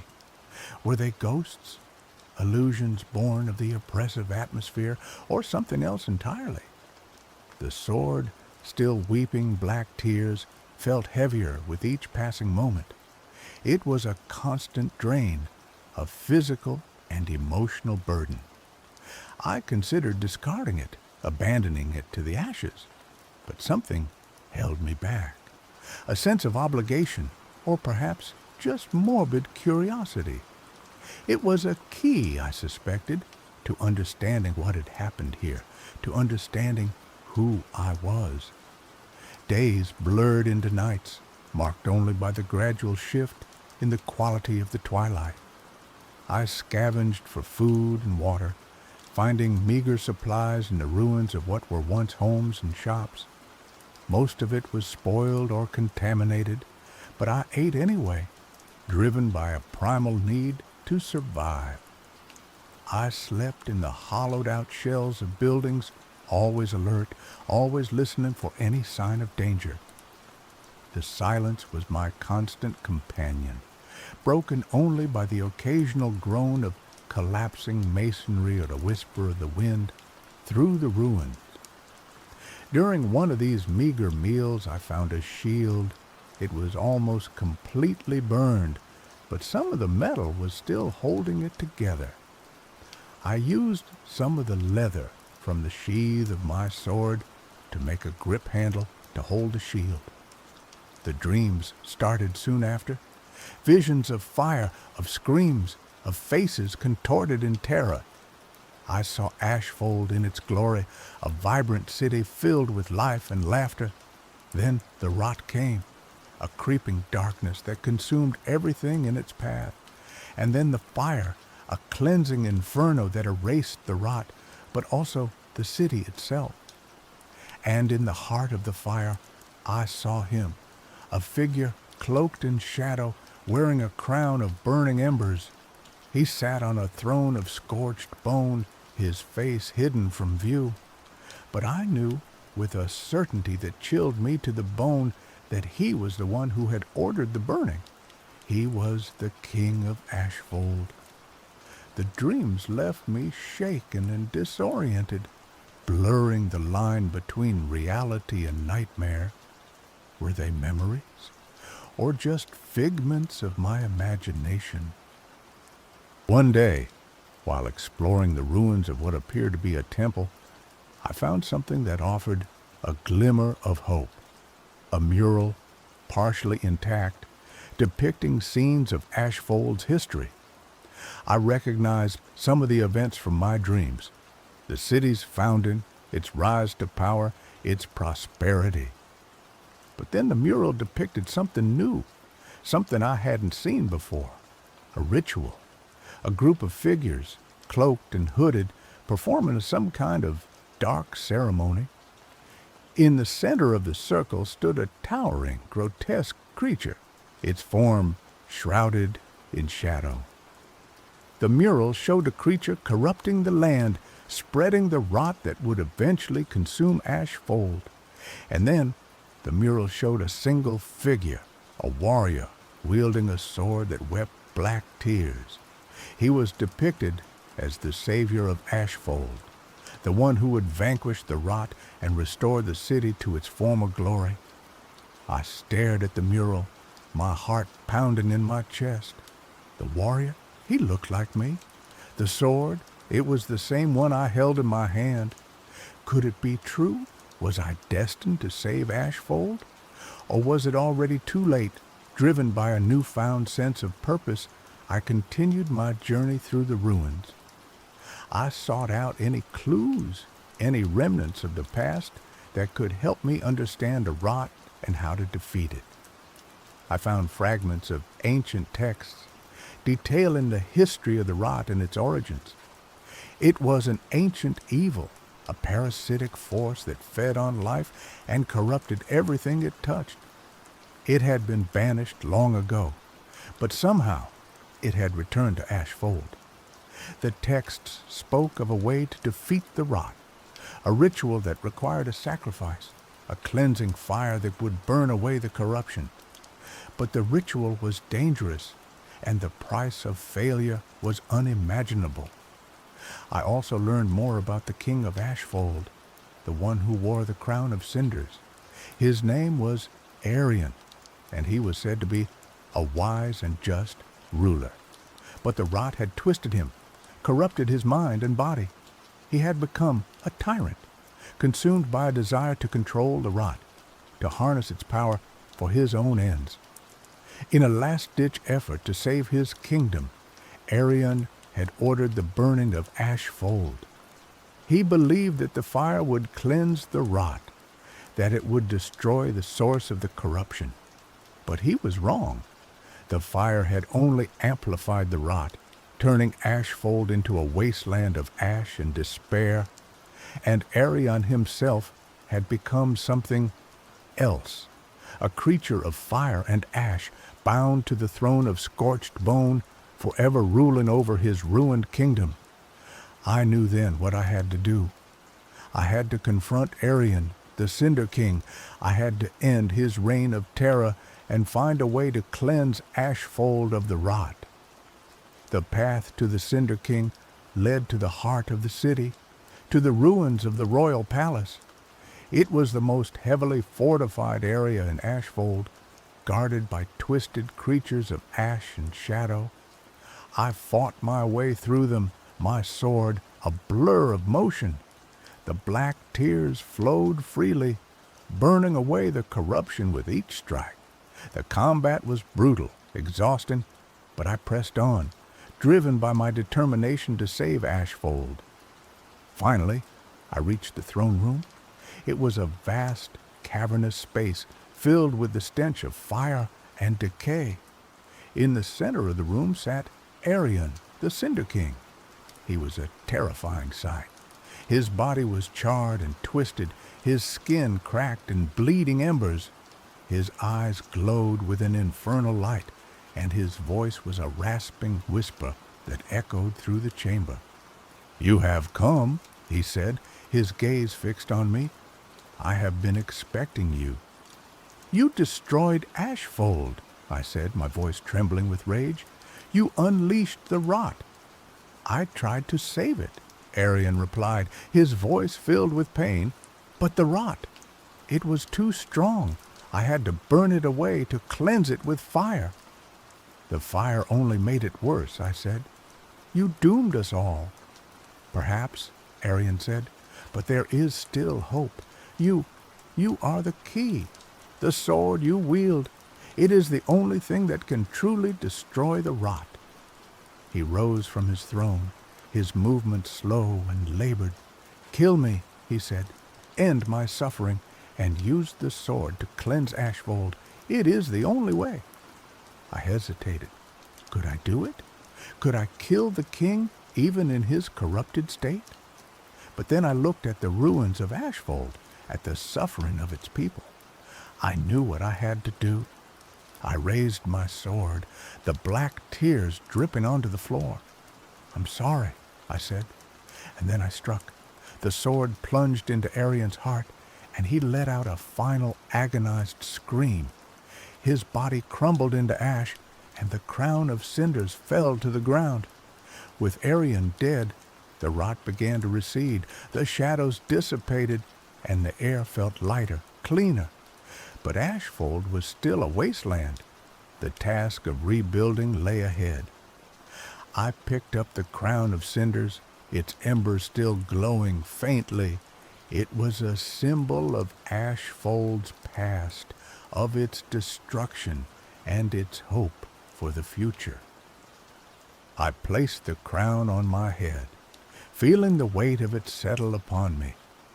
I was the last of the royal line, the only one who could lead Ashfold back to its former glory. But I knew that I couldn't do it alone. I needed the help of the survivors, the few who had managed to escape the burning. I ventured out into the ruins, searching for any sign of life, and slowly but surely I found them. People who had lost everything, but who still clung to hope. Together, we began to rebuild Ashfold. It was a long and arduous process, but we were determined to succeed.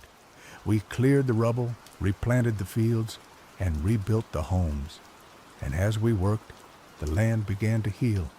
The ash receded, and the first signs of green began to emerge. Hope bloomed in the wasteland.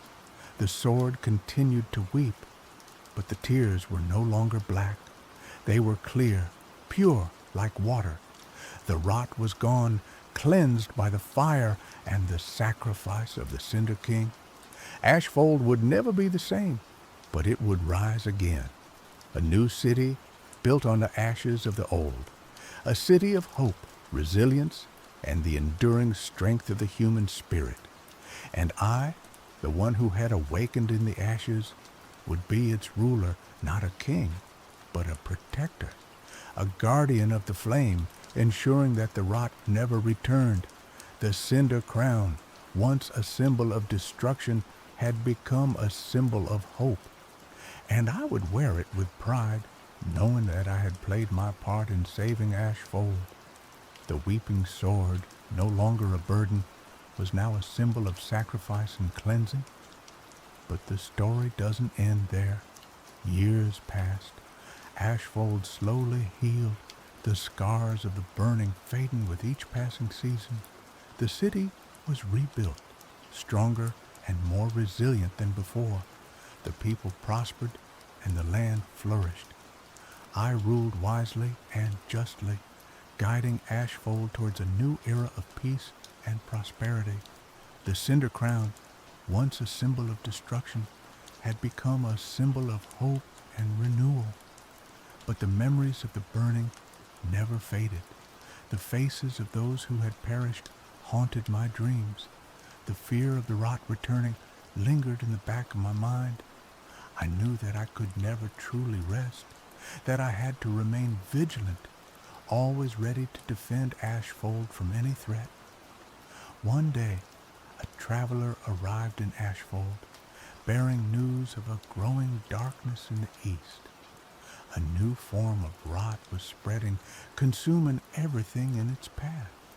It was more powerful, more insidious than the rot that had destroyed Ashfold. The traveler warned that this new rot was heading towards Ashfold and that the city would be defenseless against it. Fear gripped the hearts of the people. The memories of the burning were still fresh in their minds. They knew what the rot was capable of, and they were terrified. I gathered my advisors and discussed the situation. Some argued that we should flee, abandon Ashfold, and seek refuge elsewhere. Others argued that we should fight, defend our city to the last man. I listened to their arguments, but I knew what I had to do. I couldn't run. I couldn't abandon Ashfold.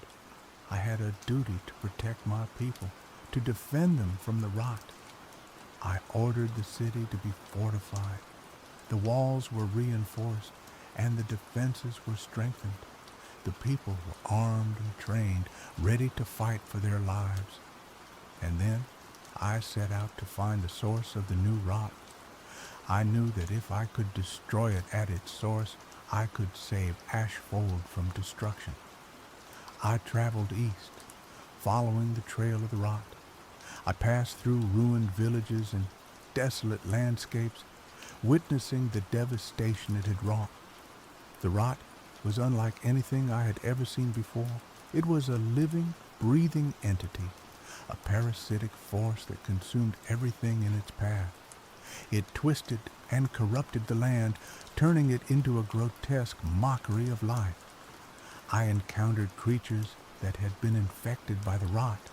They were twisted and deformed, their minds consumed by madness. They attacked me without mercy, driven by a primal hunger. I fought them off, my sword weeping black tears. The tears burned away the rot, but they were no match for the sheer number of creatures. I pressed on, determined to reach the source of the rot. I knew that time was running out and that Ashfold was in grave danger. Finally, I reached my destination, a dark and forbidding forest, shrouded in mist and choked with the stench of decay. This was the heart of the rot, the place where it had originated. I entered the forest, my sword drawn. The air was thick with the stench of corruption, and the trees were twisted and grotesque. The ground was covered in a thick layer of slime, and the silence was broken only by the sound of dripping water. I moved deeper into the forest, my senses on high alert. I knew that I was not alone, that the rot was watching me, waiting for me to make a mistake. And then I saw it, a towering, grotesque creature, its form shrouded in shadow.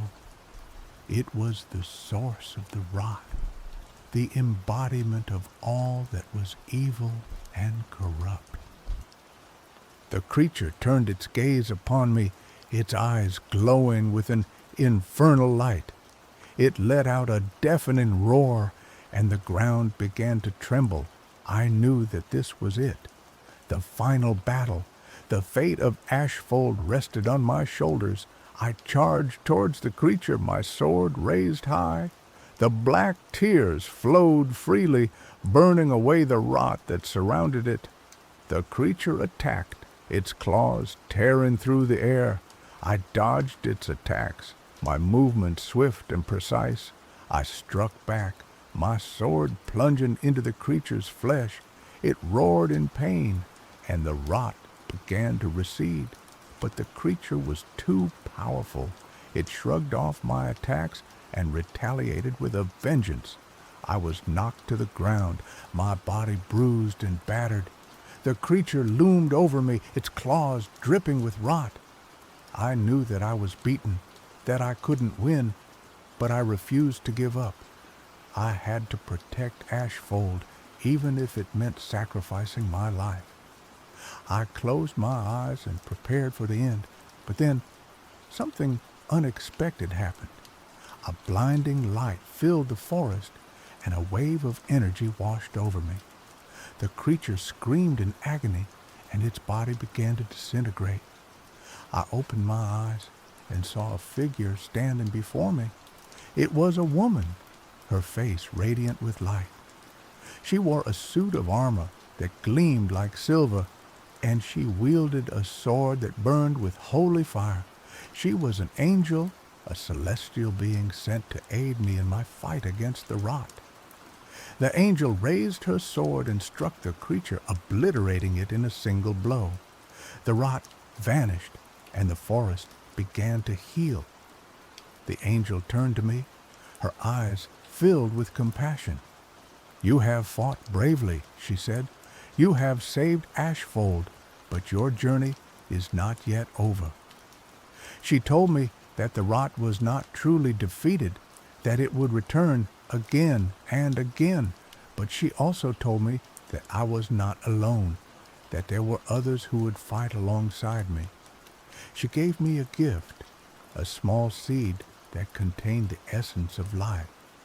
She told me to plant the seed in Ashfold and that it would grow into a tree that would protect the city from the rot. I thanked the angel and returned to Ashfold.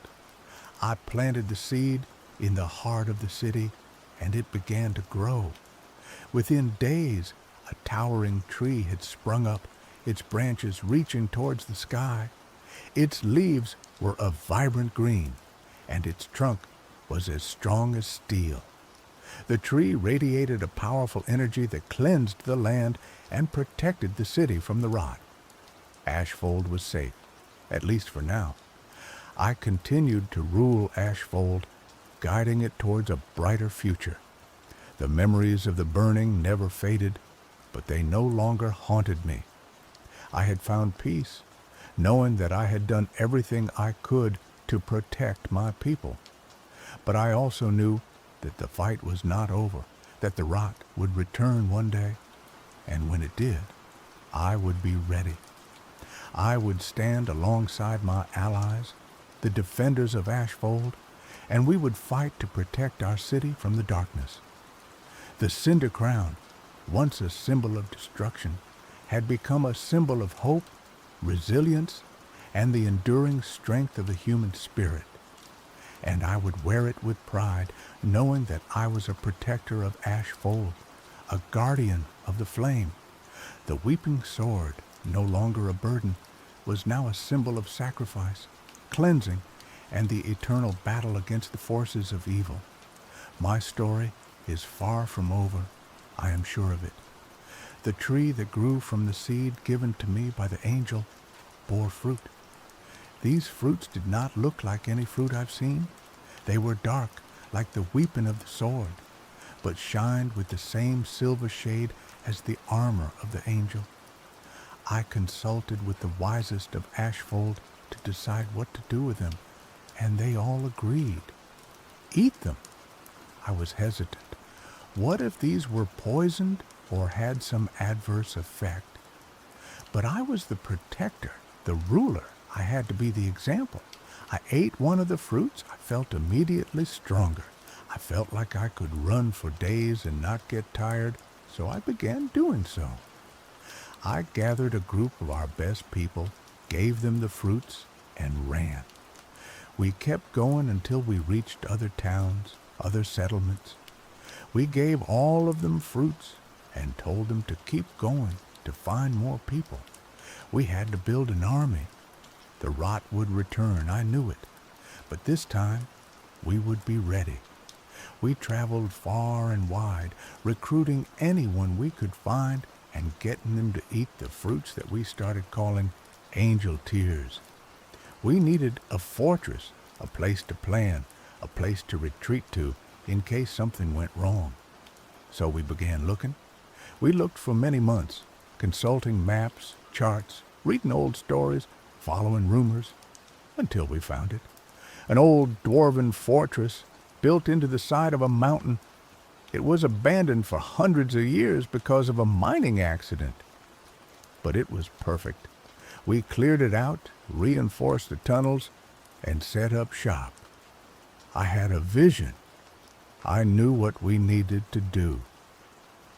We needed to find the people who could wield the angel tear fruit in the most effective way. I knew who they were. They were the descendants of the people who had originally sealed the rot. They had the blood of angels in their veins. We sent out scouts, and they found them. They were spread out all over the world, living in hiding, afraid of their own power. We brought them to the fortress, and I taught them how to use their powers. We forged weapons of silver, blessed by the angels. We trained for years, preparing for the inevitable return of the rot. And then one day, it came. The rot returned, stronger than ever. It swept across the land, consuming everything in its path. But this time, we were ready. We met the rot head on, our silver weapons gleaming in the sunlight. The battle was fierce, but we were not afraid. We fought with the courage of angels, and we drove the rot back. We pushed it back to the forest where it had originated, and we sealed it away once more, but we knew that it would return, and we would be ready. We would stand guard, always vigilant, always prepared to defend the world from the darkness. And so, my story continues. I am the protector of Ashfold, the guardian of the flame. I am the wielder of the weeping sword, the bearer of the cinder crown. I am the leader of the angel tier army, the champion of light against the darkness. And I will never give up. I will never surrender. I will fight until my very last breath to protect the world from the rot. Because that is my purpose. That is my destiny, and I will not fail. The weeping sword had stopped. It no longer cried. It just bled. It constantly bled black and silver blood, the colors of the rot and the angel. It was pure, it was strong, and it was always ready. The sword had become a part of me, as the cinder crown had, as the fallen kingdom had. I am Ashfold, and Ashfold is me. I am eternal.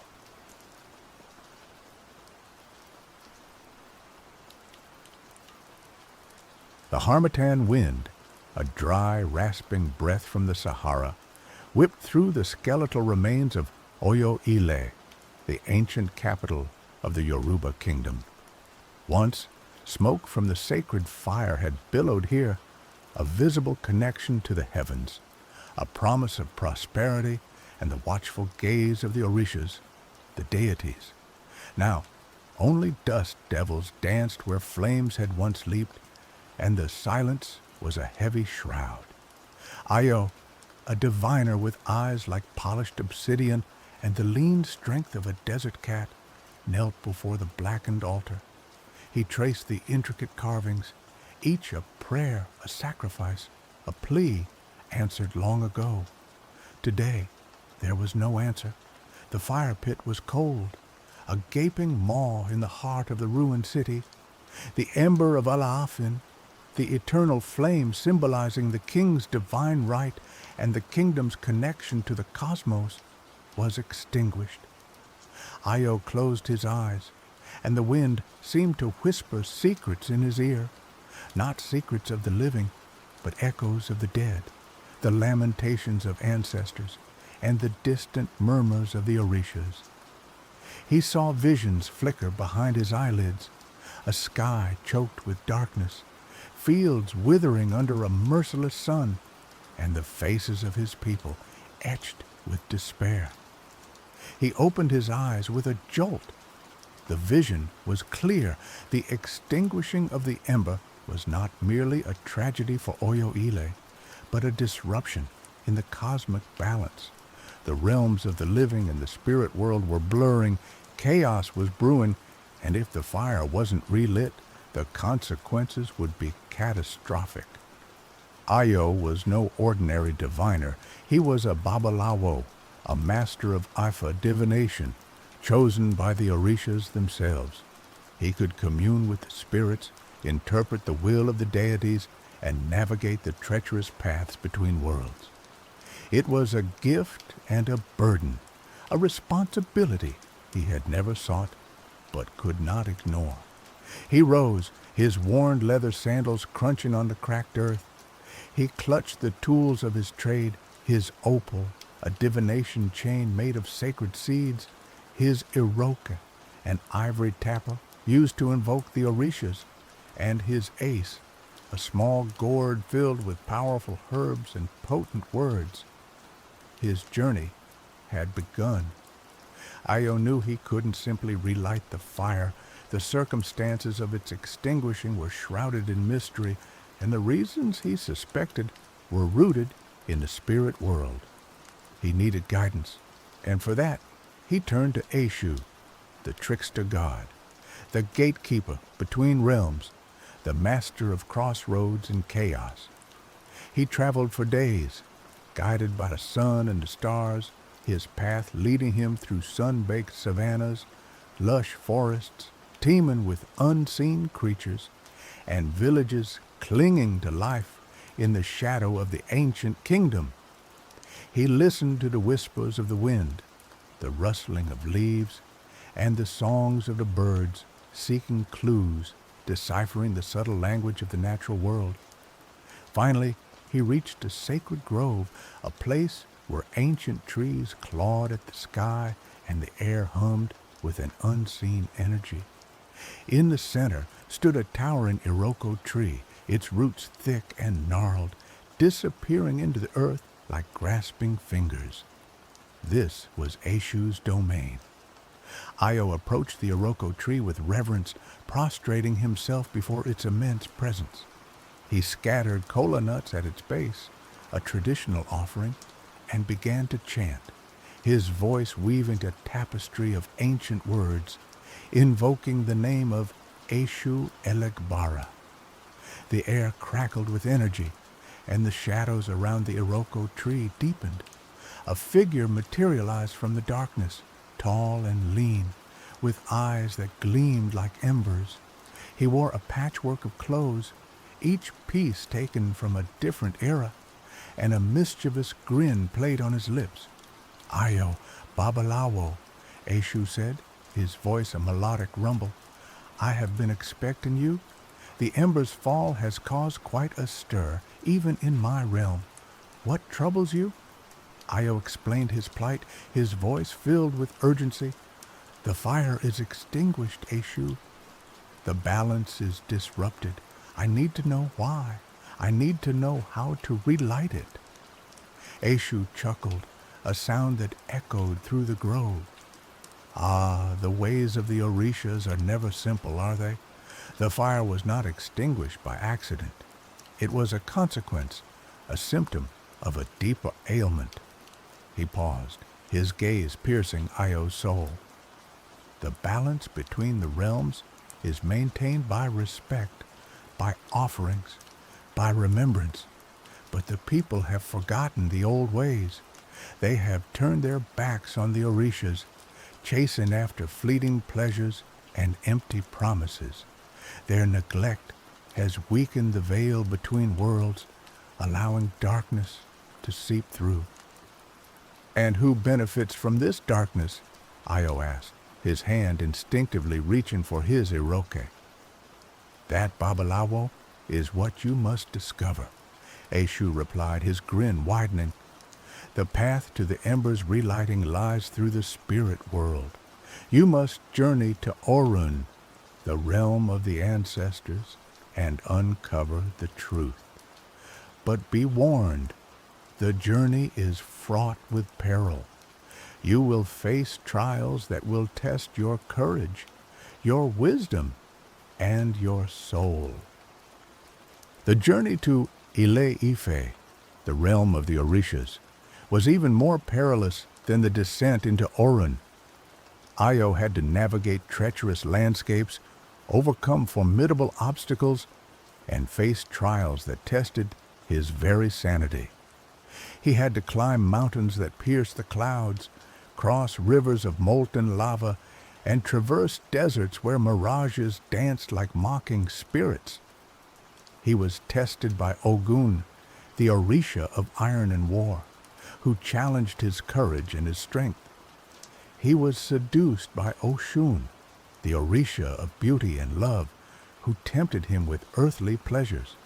He was confronted by Shango, the Orisha of thunder and lightning, who demanded his unwavering loyalty.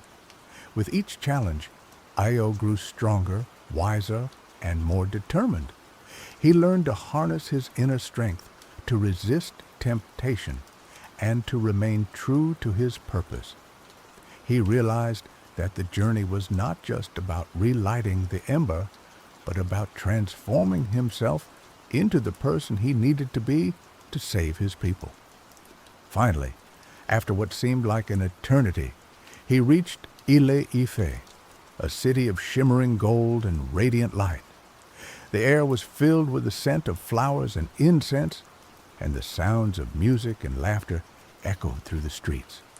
It was a place of unparalleled beauty and serenity, a refuge from the chaos and darkness of the other world. He was greeted by Obatala, the Orisha of purity and light, who welcomed him with open arms. "Ayo Babalawo," Obatala said, his voice filled with compassion. "We have been waiting for you. You have proven yourself worthy to stand before the Orishas." Obatala led Ayo to a grand palace, where all the Orishas were gathered. They sat on thrones of gold and ivory, their faces radiating divine power. Ayo prostrated himself before them, his heart filled with awe and reverence. The Orishas listened intently as Ayo recounted his journey, his voice filled with passion and urgency. They knew the danger that Iku posed, and they understood the importance of relighting the sacred fire. After he finished, Shango, the Orisha of thunder and lightning, rose from his throne, his eyes blazing with righteous anger. "This Iku must be destroyed," he thundered. "It threatens the very fabric of existence." Oshun, the Orisha of beauty and love, spoke next, her voice soft but firm. "We cannot simply destroy Iku," she said. "It is a part of ourselves, a reflection of our own darkness. We must find a way to heal the wounds that gave rise to it, to transform the despair into hope, the hatred into love." The Orishas debated for what seemed like an eternity, their voices echoing through the palace. Finally, Obatala, the Orisha of purity and light, spoke, his voice filled with wisdom and compassion. "We cannot fight darkness with darkness," he said. "We must fight it with light. We must rekindle the flame of hope in the hearts of the people, restore their faith in the Orishas, and remind them of the power of love and forgiveness." He turned to Ayo, his gaze piercing his very soul. "Ayo Babalawo," he said, "you are the chosen one. You have the strength, the wisdom, and the compassion to defeat Iku and relight the sacred fire." He handed Ayo a small, unassuming clay pot. "This is the source of the ember's power," he said. "It contains the essence of creation, the spark of life.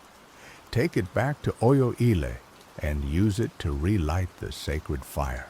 But remember, the fire will only burn if the people's hearts are filled with hope and faith." Ayo returned to the mortal world, his heart filled with a renewed sense of purpose. He knew that his journey was far from over. He still had to confront Iku, the spirit of death and destruction, and he still had to convince the people to embrace hope and faith. He traveled back to Oyo Ile, the ruined capital of the Yoruba kingdom. The city was even more desolate than before, the air thick with despair, and the silence broken only by the mournful cries of the wind. He found the people huddled together, their faces etched with fear and hopelessness.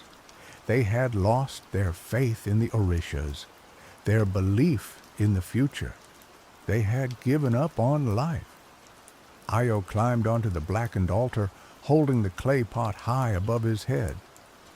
"People of Oyo Ile," he cried, his voice echoing through the ruined city, "I have returned from the realm of the Orishas. I have seen the source of our darkness, and I know how to defeat it." He told them of his journey, of the trials he had faced, and of the wisdom he had gained. He reminded them of the power of the Orishas, of the importance of hope and faith, and of the strength that lay within them. At first, the people were skeptical. They had been through so much pain and suffering that they had lost the ability to believe in anything. But as Ayo spoke, his passion and sincerity began to touch their hearts. He showed them the clay pot, the source of the ember's power. "This is the spark of life," he said. "It has the power to heal our wounds, to restore our hope, and to relight the sacred fire. Eshu vanished as quickly as he had appeared, leaving Io alone in the silent grove. He knew what he had to do. He had to journey to Orun, the land of the dead, and confront whatever forces had conspired to extinguish the sacred fire. The entrance to Orun was hidden deep within a cavern, guarded by ancient spirits and shrouded in an almost tangible darkness.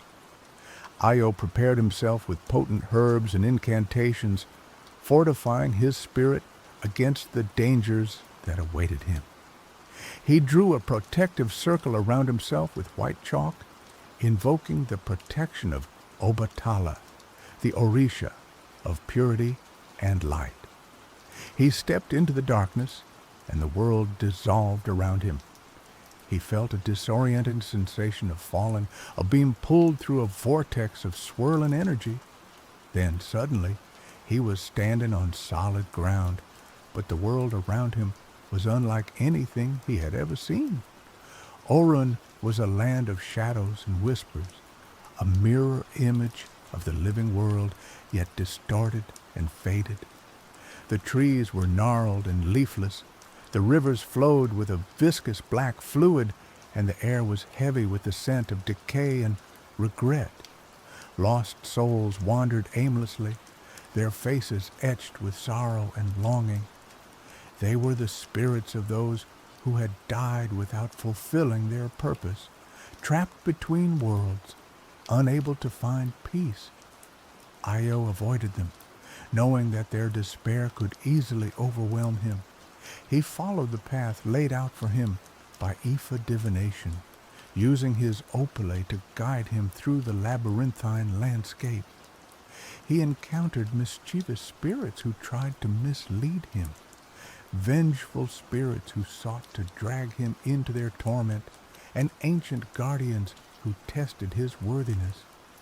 He used his knowledge of herbs and incantations to ward off the malevolent spirits, his wisdom to outwit the tricksters, and his unwavering faith in the Orishas to overcome the trials. He learned that Orun was not a place of eternal damnation, but a place of transition, where souls could find redemption or be consumed by their own darkness. As he journeyed deeper into Orun, he began to sense the source of the imbalance, the force that had corrupted the spirit world and led to the extinguishing of the sacred fire. It was a presence, a malevolent entity that emanated from the heart of Orun, a being of immense power and ancient hatred. Io's path led him to a clearing bathed in an ethereal light. In the center stood a circle of ancient trees, their branches intertwined to form a living canopy. Beneath the canopy sat the Council of Ancestors, the elders of the Yoruba people, their faces lined with wisdom and their eyes filled with the knowledge of generations. He approached the council with reverence, prostrating himself before their collective presence. "Honorable ancestors," he said, his voice filled with respect, "I come seeking guidance. The sacred fire has been extinguished, and the balance between worlds is disrupted. I have been sent to uncover the truth and find a way to relight the ember." The ancestors listened in silence, their gaze penetrating his very soul. Finally, the eldest among them, a woman with hair as white as moonlight and eyes as deep as the ocean, spoke. "Ayo Babalawo," she said, her voice a gentle whisper. "We have been watching you. We have seen your courage, your wisdom, and your unwavering devotion to the Orishas. You are worthy to know the truth." She gestured to a swirling vortex of energy that hung in the air above the clearing. "This is the source of the imbalance. It is the manifestation of the people's neglect, their abandonment of the old ways. It has given rise to a darkness that threatens to consume both the living world and the spirit world. "What is this darkness?" Io asked, his voice barely above a whisper. "It is called Iku," the ancestor replied, "the spirit of death and destruction. It feeds on despair, on anger, on hatred. It was born from the broken promises and the unfulfilled potential of our people. It seeks to sever the connection between the living and the dead, to plunge the world into eternal darkness." "How can I defeat Iku?" Io asked, his heart pounding in his chest. "You cannot defeat it alone," the ancestor replied. "Iku is a reflection of the people's collective consciousness. To defeat it, you must heal the wounds of the past, restore the people's faith in the Orishas, and rekindle the flame of hope in their hearts." She paused, her gaze locking onto Io's. "You must travel to the realm of the Orishas, to Ile Ife, the sacred city, the birthplace of humanity. There you will find the source of the ember's power, and there you will receive the guidance you need to defeat Iku." As he spoke, the ground began to tremble, and the air grew heavy with a chilling presence. Iku, the spirit of death and destruction, had arrived. The entity manifested as a towering figure of pure darkness, its eyes burning with malevolent fire. It exuded an aura of fear and despair that threatened to overwhelm Io and the people. "You cannot defeat me!" Iku boomed, its voice a thunderous roar. "I am the embodiment of your own darkness, your own despair. You are weak and you are doomed." Io stood his ground, his heart filled with courage and determination. He knew that he could not defeat Iku alone. He needed the help of the people, the strength of their faith, and the power of their love. He turned to the people, his eyes filled with compassion. "Do not be afraid," he cried. "We are not weak. We are the descendants of kings and queens, of warriors and healers, of artists and dreamers. We have the power to overcome this darkness, to heal our wounds, and to create a better future." He raised the clay pot high above his head. "Let us relight the sacred fire and let it burn away the darkness. Let us embrace hope and let it guide us to a brighter tomorrow." The people hesitated for a moment, their faces etched with doubt. But then, one by one, they began to nod, their eyes filling with a glimmer of hope. They reached out to each other, offering words of encouragement and support. Io placed the clay pot on the blackened altar and opened it.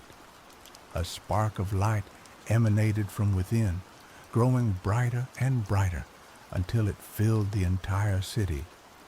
The spark ignited the dried wood and herbs that had been placed in the fire pit, and a flame flickered to life. The flame grew stronger and stronger until it became a roaring inferno, reaching for the heavens. The light of the fire banished the darkness, and the warmth of the flames chased away the chill. As the fire burned, the people began to chant, their voices rising in unison, their words filled with power and emotion. They chanted the names of the Orishas. They chanted the names of their ancestors, and they chanted the names of their loved ones. Their chanting created a wave of energy that washed over Iku, weakening its power. The entity shrieked in agony as the light of the fire burned away its darkness. Finally, with a deafening roar, Iku exploded into 1,000,000 pieces, its essence scattered to the winds. The spirit of death and destruction was defeated, its reign of terror brought to an end. As the flames of the sacred fire danced in the sky, the people of Oyo Ile rejoiced. They had overcome their darkness, they had restored their faith, and they had rekindled a flame of hope in their hearts. Io watched as the people celebrated, his heart filled with joy and gratitude. He had done his duty, he had fulfilled his purpose, and he had saved his people from destruction. He knew that the journey was far from over. The world would always face challenges, and the darkness would always lurk in the shadows. But he also knew that the people of Oyo Ile had the strength and the wisdom to overcome any obstacle, to face any darkness, and to create a better future for themselves and for generations to come. The sacred fire burned brightly, a beacon of hope in a world filled with uncertainty. The ember of Alafin was rekindled, and the cosmic balance was restored. The connection between the living and the dead was strengthened, and the Orishas smiled down upon their people with love and compassion. Ayo, the wandering diviner, had saved his kingdom. He had traveled through realms of gods and spirits, confronted his own inner demons, and emerged victorious. He was a hero, a legend, a symbol of hope for all who sought to overcome darkness and embrace the light. As the sun rose over Oyo Ile, casting a golden glow on the faces of the people, Ayo knew that the future was bright, the ember was burning, and the spirit of the Yoruba people would endure. The journey had been long and arduous, but in the end, love, faith, and unity prevailed. He was more than just a diviner, he was a restorer of balance, a guardian of his people, a testament to the power of belief. And now, some soothing rain sounds for those that are still awake. Sweet dreams, friend.